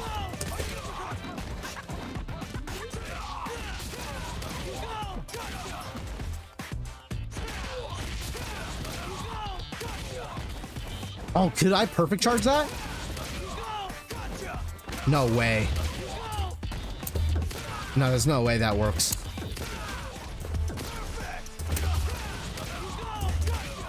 Yeah, you wouldn't have enough time.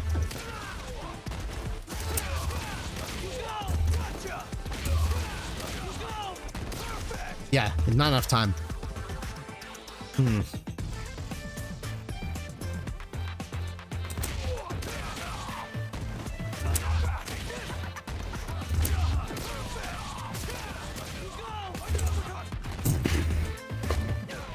Wow.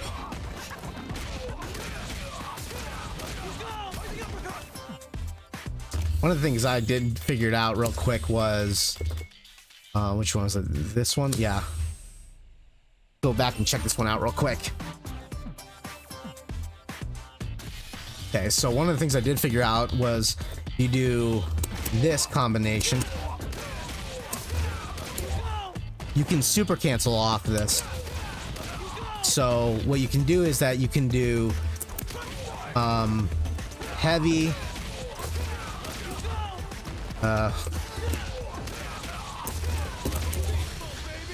however, that misses, right? But in the corner, that connects. So as corner pressure goes, really good. Except that didn't work that case.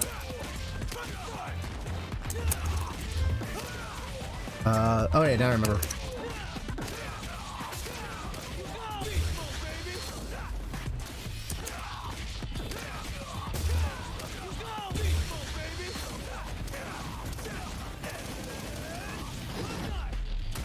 Good amount of damage. Let's say that we go off that one.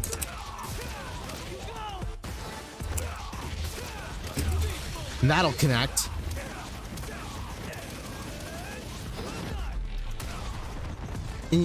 And also, this may connect in the corner, but if you cut it short, like this, for example, so when the second one connects, you can't land the super after the second one, but if you do it off the first one, then it connects.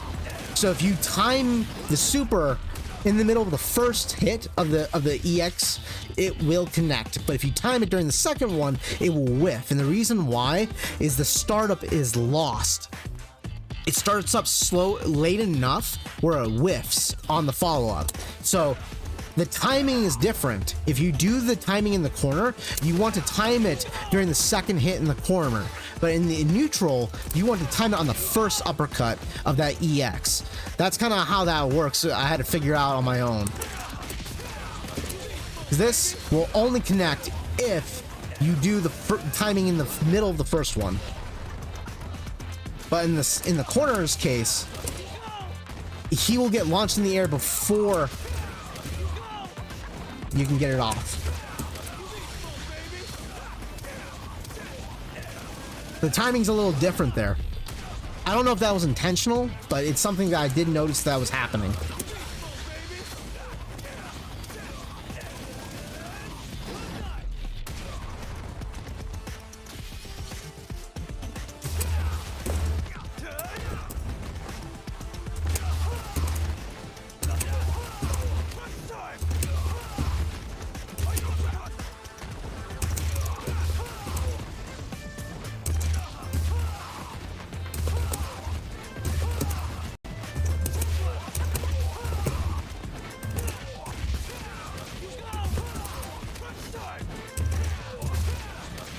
It is this one, right? Yeah, it is.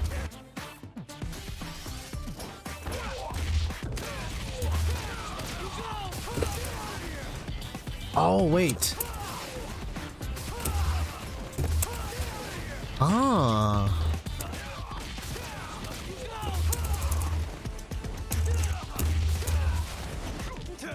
Instead of doing the DDT, what you want to do is this.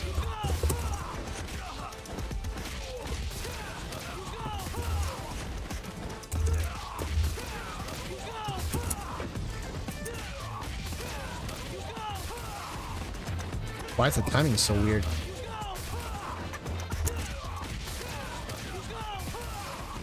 That's why I'm not doing it right.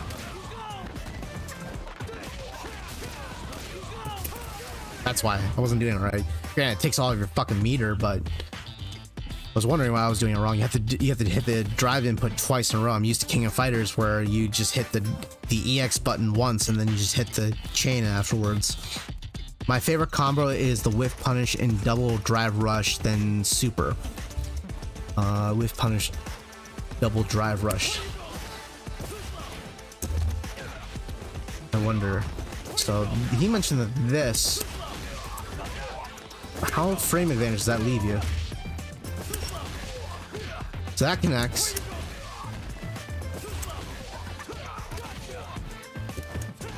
Wonder.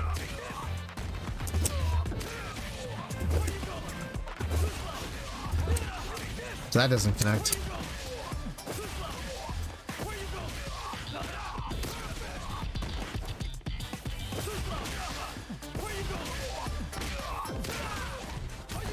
Interesting. Be right back.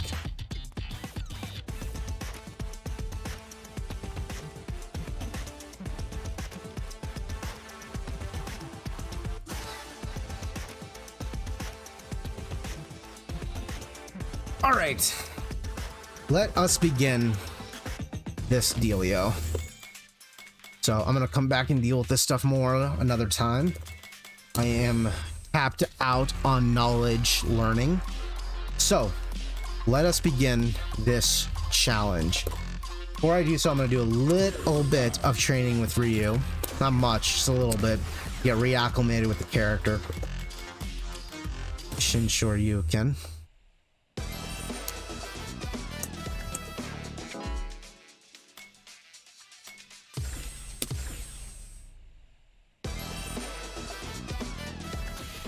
There we go. Okay. So, or other thing.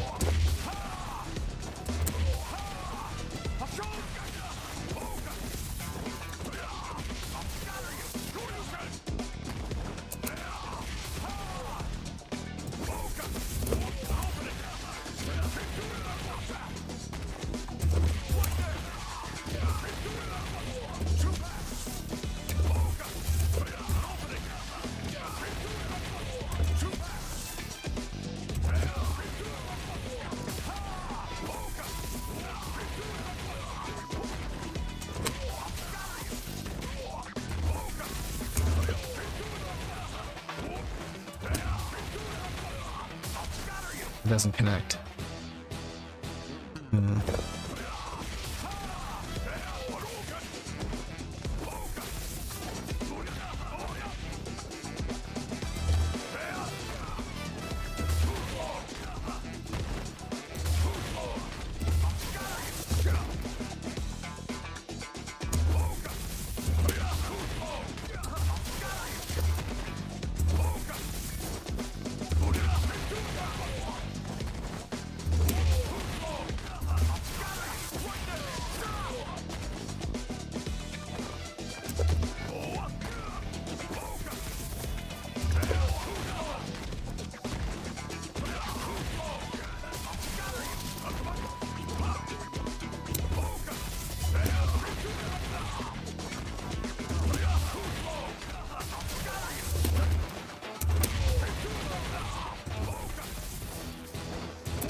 It doesn't connect. All right, let's try to deal with the CPU.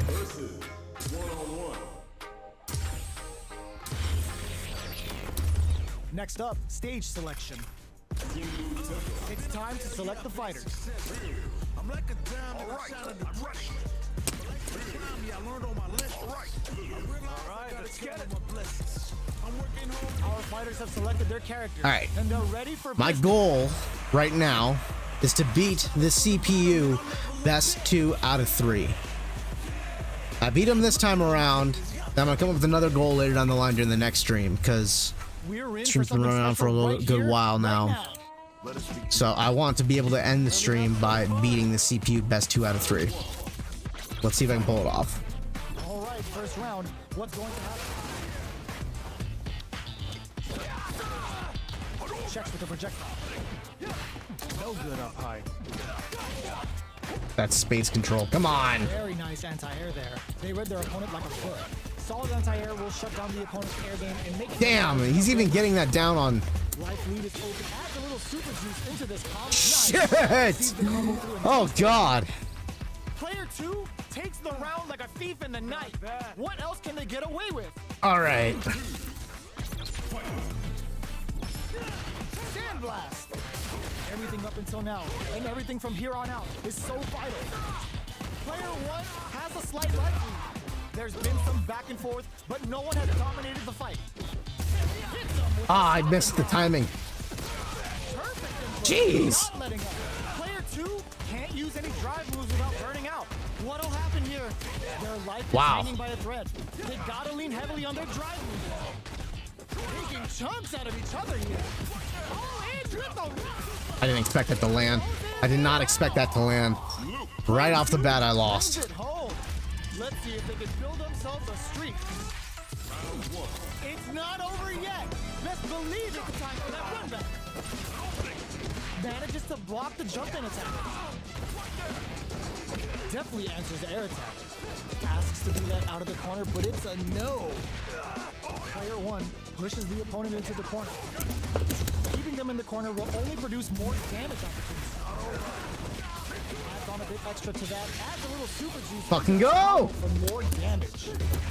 What a clutch side kick there. Now they need to capitalize on this chance. Takes a trip. Getting into the end game now. It's getting tense. Knockdown. Player 2 chases him. Springs full bang. Oh. People got it wrong.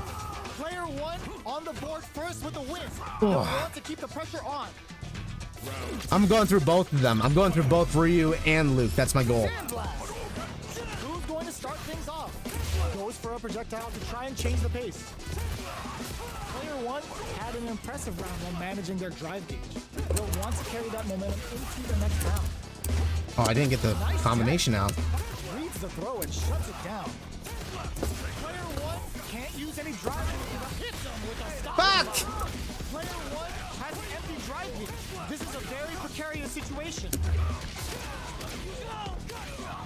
They're backed up into the corner. Going in. Shows a medium kick. Goes for the fireball, which is very strong at this range. Player 1 has a chance to win the round if they can put their drive to good use. All in with the rush. Streak. Let's fucking go. How is this rematch going to play out? Are we going to witness a blow up here? Dashes forward. Goes to the overdrive. The jump in is denied. I fucking waited there. Player 2 creates a good corner opportunity. This AI. By driving them into the corner. And now they can create some big chances to do damage here. Look at them just trying to bait me out with those neutral jumps. The throw. Lands the forward throw. The corner pressure continues. Get out of this corner. Damn it. He did it so late. Tries to keep the pressure on the opponent by zoning with fireball. Surprises them with a drive rush. Adds a little super juice into this combo for more damage. He fucking light kicked my fucking my footsies. You gotta be so accurate to land that. This is the drive impact. Shoots off a fireball up close. Player 1 has the life advantage.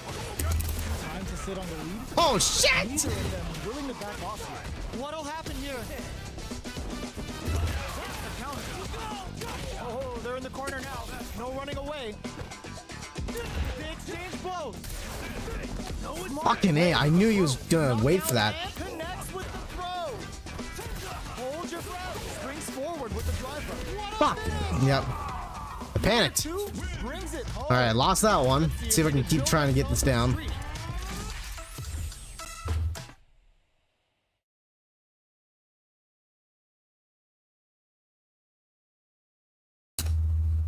Oh, it sets me back. Well, let's keep trying.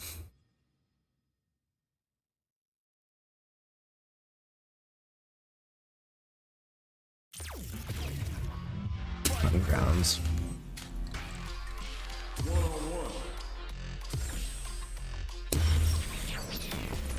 Next up, stage selection. It's time to select the fighters. All right, let's get it. Open those shutters. We're ready to fight. I'm ready for a fight when it's on, it's on. I'm charging like a bull when it's on, it's on. How's this match gonna shake out? It's gonna be exciting to see. Let us begin. Let me have some fun. All right, first round. What's going to happen? Ugh. Got barely connected, but it still counts. Oh, wow, I can connect that. Neither fighter wants to get stuck in the corner as they continue to duke it out mid-stage. Adds on a bit extra to that to make sure the opponent walks away with a full plate. They block the overhead and adds a little super juice into this combo for more damage. What's their game plan here at this critical stage? Heading into the end with the projectile. Player 2 That's fucking on the board first with the CPU. win. They'll want to keep the pressure on. That's fucking CPU.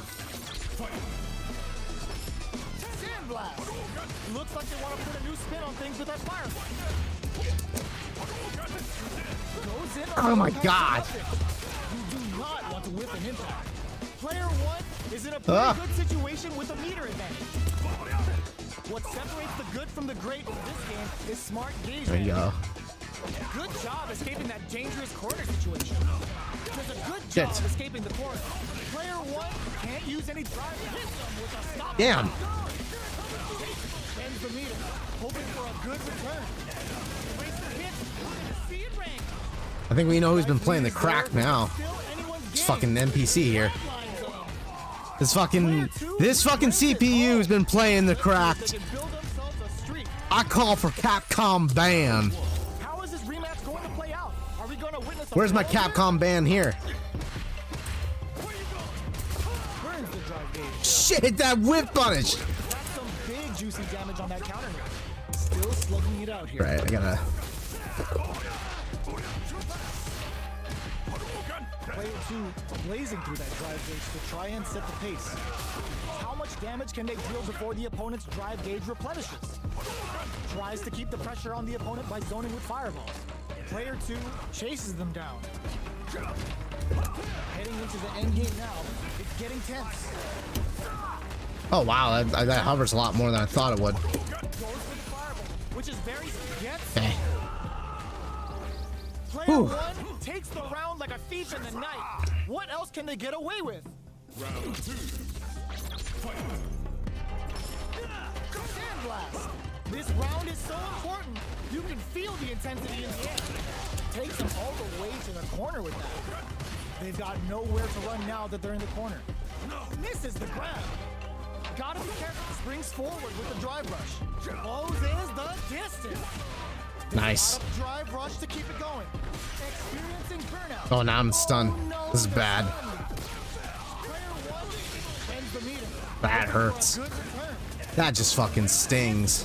See it rank. Player 2, that back row was huge. Finds the target. Oh, screwed up. They need to capitalize on this drive. Oh, in with the look. Wow! He jabbed me out of my fucking pressure. What'll be the plan here? What are they gonna do to protect Wow. You didn't understand what happened is I was in the middle of Hashugeki and he fucking jabbed me out of it and super jabbed me out of it. Right out the whip.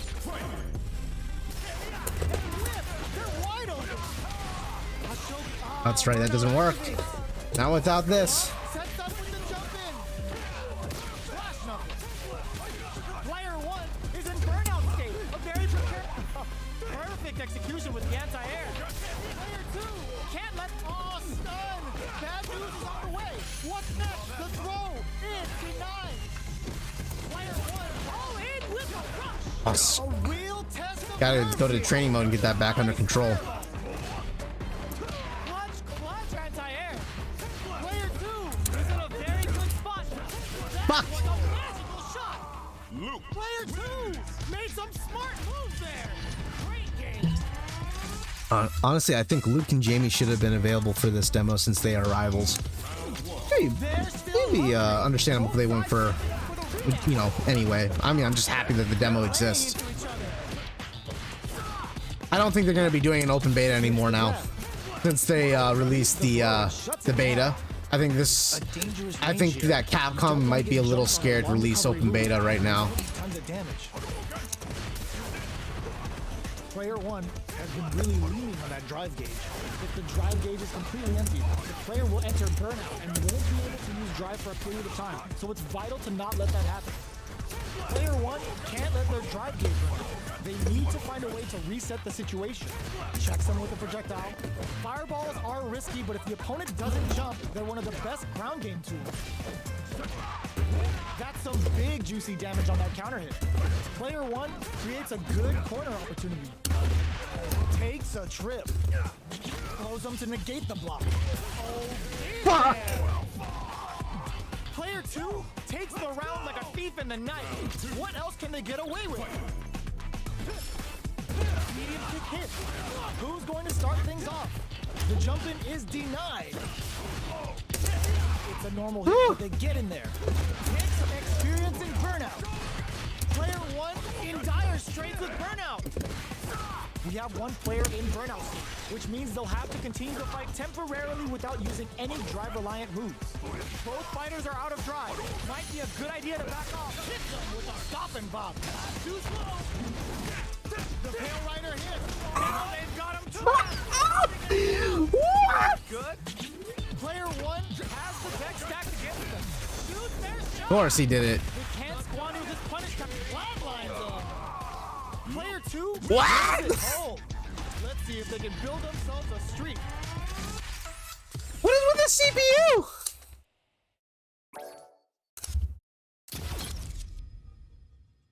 This fucking CPU just fucking murked me. Totally just slaughtered me.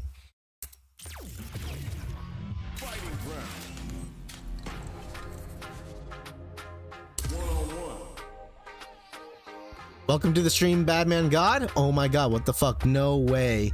When did it come out? The demo came out I think it was last Friday. The game has not come out, if that's what you're thinking. There's a demo. If you got any console, it's not available on Steam. It's Next up, stage selection. There's a lot of places here. This came out last Friday, I think it was. Either last Friday or last Thursday. I can't remember what it was. I know it came out last week. I can't remember exactly when the date was. But it's just a beta. Don't think it's a game. The game comes out I think next month. Right now, I've been testing my luck. What is it? Mid-June? Yeah. Yes, you can get this on Xbox. If you go on your store, you'll see a demo when you look for a Street Fighter 6 demo. You should be able to find it. What are we going to see transpire between these fighters? No one knows, but welcome to the stream. I've been testing my luck against the CPU, and it's been whooping my ass. What are these fighters going to do? Side switch. Now they're on the defensive. Motherfucker! Maintains composure and pushes out of the corner. Lots of aggression from both sides. Throws a fireball here, maybe as a simple zoning strat. That's some big juicy damage on that counter hit. Projectile to try and change the situation. Knife lead opens up. Okay. Player 1 picks up the first round. That'll give them a psychological advantage. With the demo comes a little bit of the beginning of the single player mode. Not very much, just enough to wet your whistle. And then some of the basic tutorial modes, and then a versus mode against the CPU. There's still time to feel out the situation. And you can play against a friend if you got a friend that's with you as well. They gotta be careful not to overextend, or their opponent might go for Stop it! Stop it, you CPU fuck! Jesus! What is this thing? It's not alive! It's a fucking Terminator, man! This thing is Skynet! This thing is ridiculous! Oh my! Look at him! Too easy.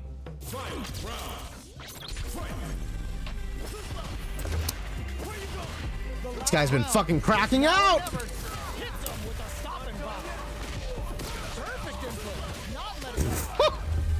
Oh my god, what a throw test! Here comes a big combo. They're using a fireball to force a reaction. Fires without warning. Gets the side switch. Oh my god. What the fuck?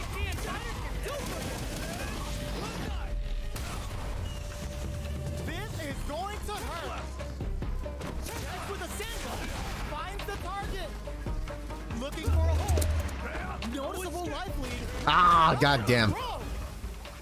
Player 2 really had to fight for that one. No shortage of drama. They're still hungry. Both sides stepping up for the rematch. What? Takes up the counter. This is going to be huge. Player 1 springs forward with the drive rush. Moves performed off a drive rush get extra plus frames, making for a potentially high return. The drive rush to try and keep up the attack. Sticks the jump in. Taking stock. Ah! Good job blocking the jump in. They're showing us just how patient they can be. Wow, he's micro walking on me, the fucker. Holy shit. Player 2 picks up the always important first round. They'll want to keep the ball rolling. Sees it coming and blocks it out. Projectile to try and change the situation. What's their game plan here at this critical stage? Drive rush to keep it going. Closes the distance. Backs them into the corner in a hurry. Come up good. Damn, he fucking knew right from that distance he could jump in on me. A real test of nerves here. Looking for a chance. Player 1 has a chance to win the round if they can put their drive springs forward with the drive rush. Fuck. Player 2 brings it home. Let's see if they can build themselves a streak. How is this rematch going to play out? Gotta get comfortable with the game again. Looks like they want to put a new spin on things with that fireball. Fireballs are risky, but if the opponent doesn't jump, they're one of the best ground game tools. Lots of aggression from both sides. Overhead. Great work finding the opening. The jump in. I try to fucking get it. Taking stock. Timely side switch there, which will let him go on the attack. Ah, stop it! Stop fucking trying to clip me with those attacks. Forward with the drive rush. Medium kick. Both fighters planning something. Drive rush to keep it going. What? Player 2 picks up the first round. That'll give them a psychological advantage. Round 2. Fight. Where you going? The next round is beginning. I tried to do it, but it didn't work. Solid combo. Very solid corner switch. Fucking back off. Player 1 needs to use the threat of the corner. Oh god, man. That's how you force your opponent to do what you want so you can get. That's gonna strip all my meter too. They are not playing around here. Ooh, lands a rising uppercut. There's a burnout. KO. Player 2 brings it home. What in the world? This fucking bot is ridiculous. I do kind of don't like that when the match is over, it puts you right back to the main menu screen. Even as a demo, you don't need to do that. Luckily, it doesn't take too long to load back up, but it's a little annoying.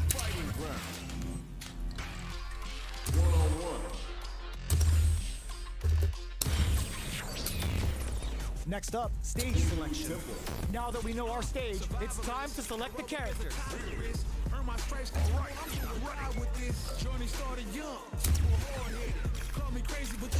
Alright, let's get it. Both sides ready to roll, and we're getting into the match.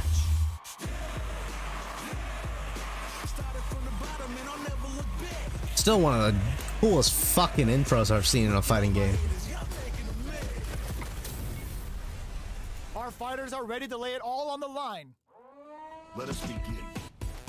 Let me have some fun. I'm a glutton for suffering. But I will defeat you. What's going to happen?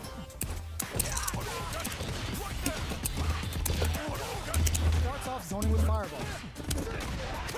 Fucking shit, man. This thing's whip punish capabilities. Oh God, really?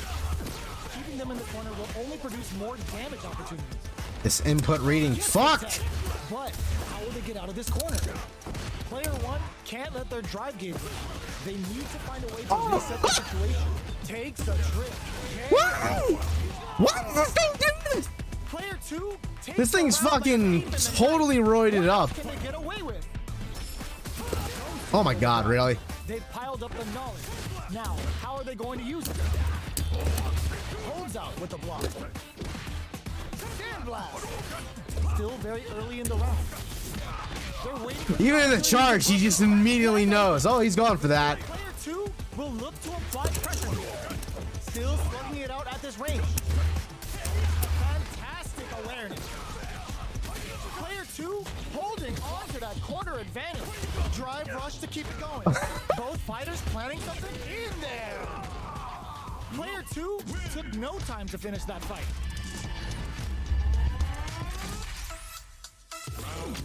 Right back into the rematch. Close to done. Oh my God, no way. Brings it all together. Gets the counter in. Impressive reaction there. Player two. This thing ain't reacting. This thing is fucking just straight up input reading. Someone with a projectile. Player two will be in a world of hurt if their drive gauge runs out.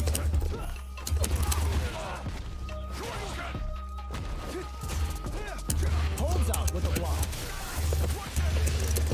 Oh, screw. Gotta go back to the training mode about that later. Now, it's getting tense. This is the perfect range to reach out and tag them with something. They're at the center of the stage. What happens here will have consequences later on. This is gonna be back in there. Player two on the board first with the win. They'll want to keep the pressure Bro, on. can I get the demo on the Xbox S? As in like the Series X, or are you talking about like Xbox, you know, 360X? If you're talking about the Series S, you should be able to get it. It should be on there. They're still feeling each other out. Projectile to try and change the situation. Springs forward with the drive rush. Flash knuckle. Going in. Player two will look to apply pressure here. Ends the lead. Hoping for a good return. Very slick with the combo. Both fighters planning something? Ooh, Why are you such a fucking scumbag? Goes for the fireball, which is very strong. Of course. Fucking chase me. Oh, the Xbox 360? I hate to tell you this, bad man, but I don't think it's available for the 360 or any of the previous gens. It might be, maybe. I have to look it up, but I know the game itself will be available for it, but I don't think the demos are available and outside of the new gen consoles. Was that a good decision? Player two is using their drive liberally. Fucker. The drive rush to try and keep up the attack. Player one chases them down. Shoots off a fireball up close. Holds out with the block. Had the radar up and running. Takes a trip. So they break forward to pressure the opponent. Why? Oh! Great read on the life gauge there. Yeah, I'm sorry, bad man. I wish you could play it too, man. If you do you have a PC? You might be able to get the demo on PC. It's on Steam. Good drive gauge. Okay, they trade hits. Awesome. This is the ideal range to utilize the fireball. Ooh, lands a rising uppercut. That's a counter. Scrapping it out up close. Player one can't use any drive moves without burning out. Uses the gauge for a super on. The super hits and this looks like That's it. Just Dunzo there. Just dead. Face gone. Everything obliterated. Life disappeared. Let's see if they can build themselves a streak. My soul was evacuated. Emotional damage.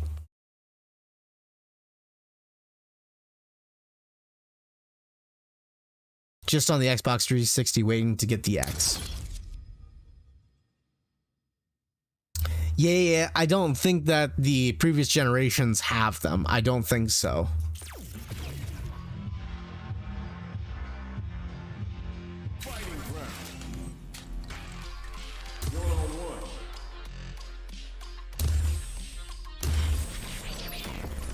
Next up, stage selection.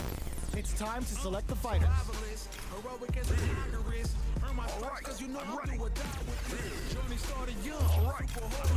Alright, let's get it.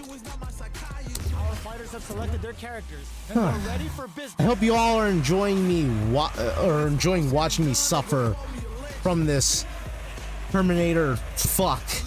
This input reading Terminator fuck.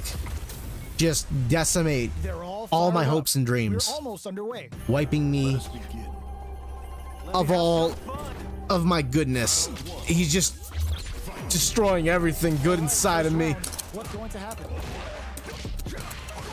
This thing is fucking maddeningly good. Look, he's even getting those perfect fucking uppercuts down perfectly. Stop it. Pushes the opponent into the corner. Come on. Some time by driving them into the corner, and now they can create some big chances to do damage here. Neither of them willing to back off here. He fucking neutral jumped it. Perfect. And a super activation, looking to score some juicy. What? Player 2 picks up the first round. What? That'll give them a psychological advantage. Round 2. Spending that drive gauge. The next round is beginning. What's gonna happen now? Medium kick hit. Still slugging it out at this range. Player 1 can build off this lead. There's been some back and forth, but no one has dominated the fight.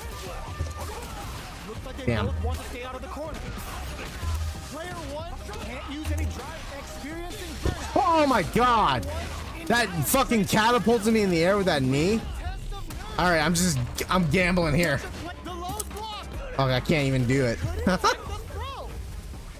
Player 2 brings it home. Let's see if they can build themselves a streak. Right back into the rematch. We ain't even close to that. Manages to block the jumping attack. Oh god. Oh sweet baby Jesus. Stop this madman from fucking killing me. Checks with the projectile. Blocks the jump in. Oh my god, the neutral jumping is too much. Player 2 has them legit shook in the corner. They're being absolutely relentless with this fireball pressure. Oh my god, man. Decides to spend the meter to open up some more chances. Knockdown. Well timed corner. Oh shit. Alright, man, starting to doze off. I'm going to get some sleep. It's was a good stream, dude. Thank you again, Lou, for joining in, man. It was awesome to see you. I will be on again tomorrow. If you want to watch me get my ass kicked more by the CPU, I will be training for the CPU challenge. You know their fireball game is solid because they're only throwing it when their opponent can't jump. Yeah, that does connect. No, you fucking kidding me! Okay, so you can use drive rushes just like that to launch attacks from much further. What? It's time to go in. The Hill Rider snatches them. They're looking to Oh my god, that damage. Player 1 is in a pretty good situation with a meter advantage. Sandblast throws a fireball. Finds the target. Overhead attack. Oh, what's this? Just dead. I'm just dead. Player 2 Oh. Let's see if they can build themselves a streak. Right back into the rematch. We ain't even close to done yet. That's a counter.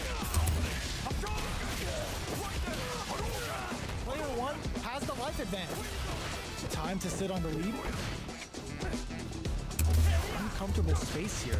Can they clip each other on the edge? Big counter. Their super art gauge is running on empty. That's going to be a big factor in how this match plays out. Tries to bait him with the projectile. They can't even get sneezed on here. All right, what's coming up next? Player 2 chases them down. Heading into they've been pushed into the wall and the stun's there. They choose to spend the meter to up the damage by a bit. This is a critical point of the round where they just need to go for it. Fuck, no! Come from the brink like that? What a comeback! Player 2 wins the first round and is now riding a huge wave of momentum. Round 2. Fight. This round is so important. You can feel the intensity in the air. Player 2 didn't rely too much on drive in that last round, but they may be looking to mix things up. Fuck, that was just me being desperate. Is just about empty. Can they recover or are they in trouble here? Player 1 has an empty drive meter. This is a very precarious situation. Full SA meters on deck for both sides. This could be over soon. Looks like they both want to stay out of the corner. They opt for the Are you kidding me? Yo, we're dealing with a real gambler here. Low on life and still What? to deal the cash money damage they need. Both sides getting ready. Hit the drive. Hit that with confidence. He's not close enough. Burns out. Oh no. Player 1 Oh, son of a bitch.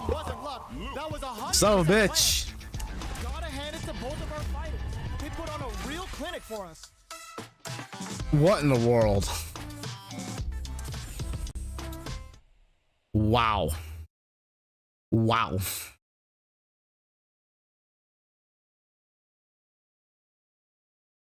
Wowzers.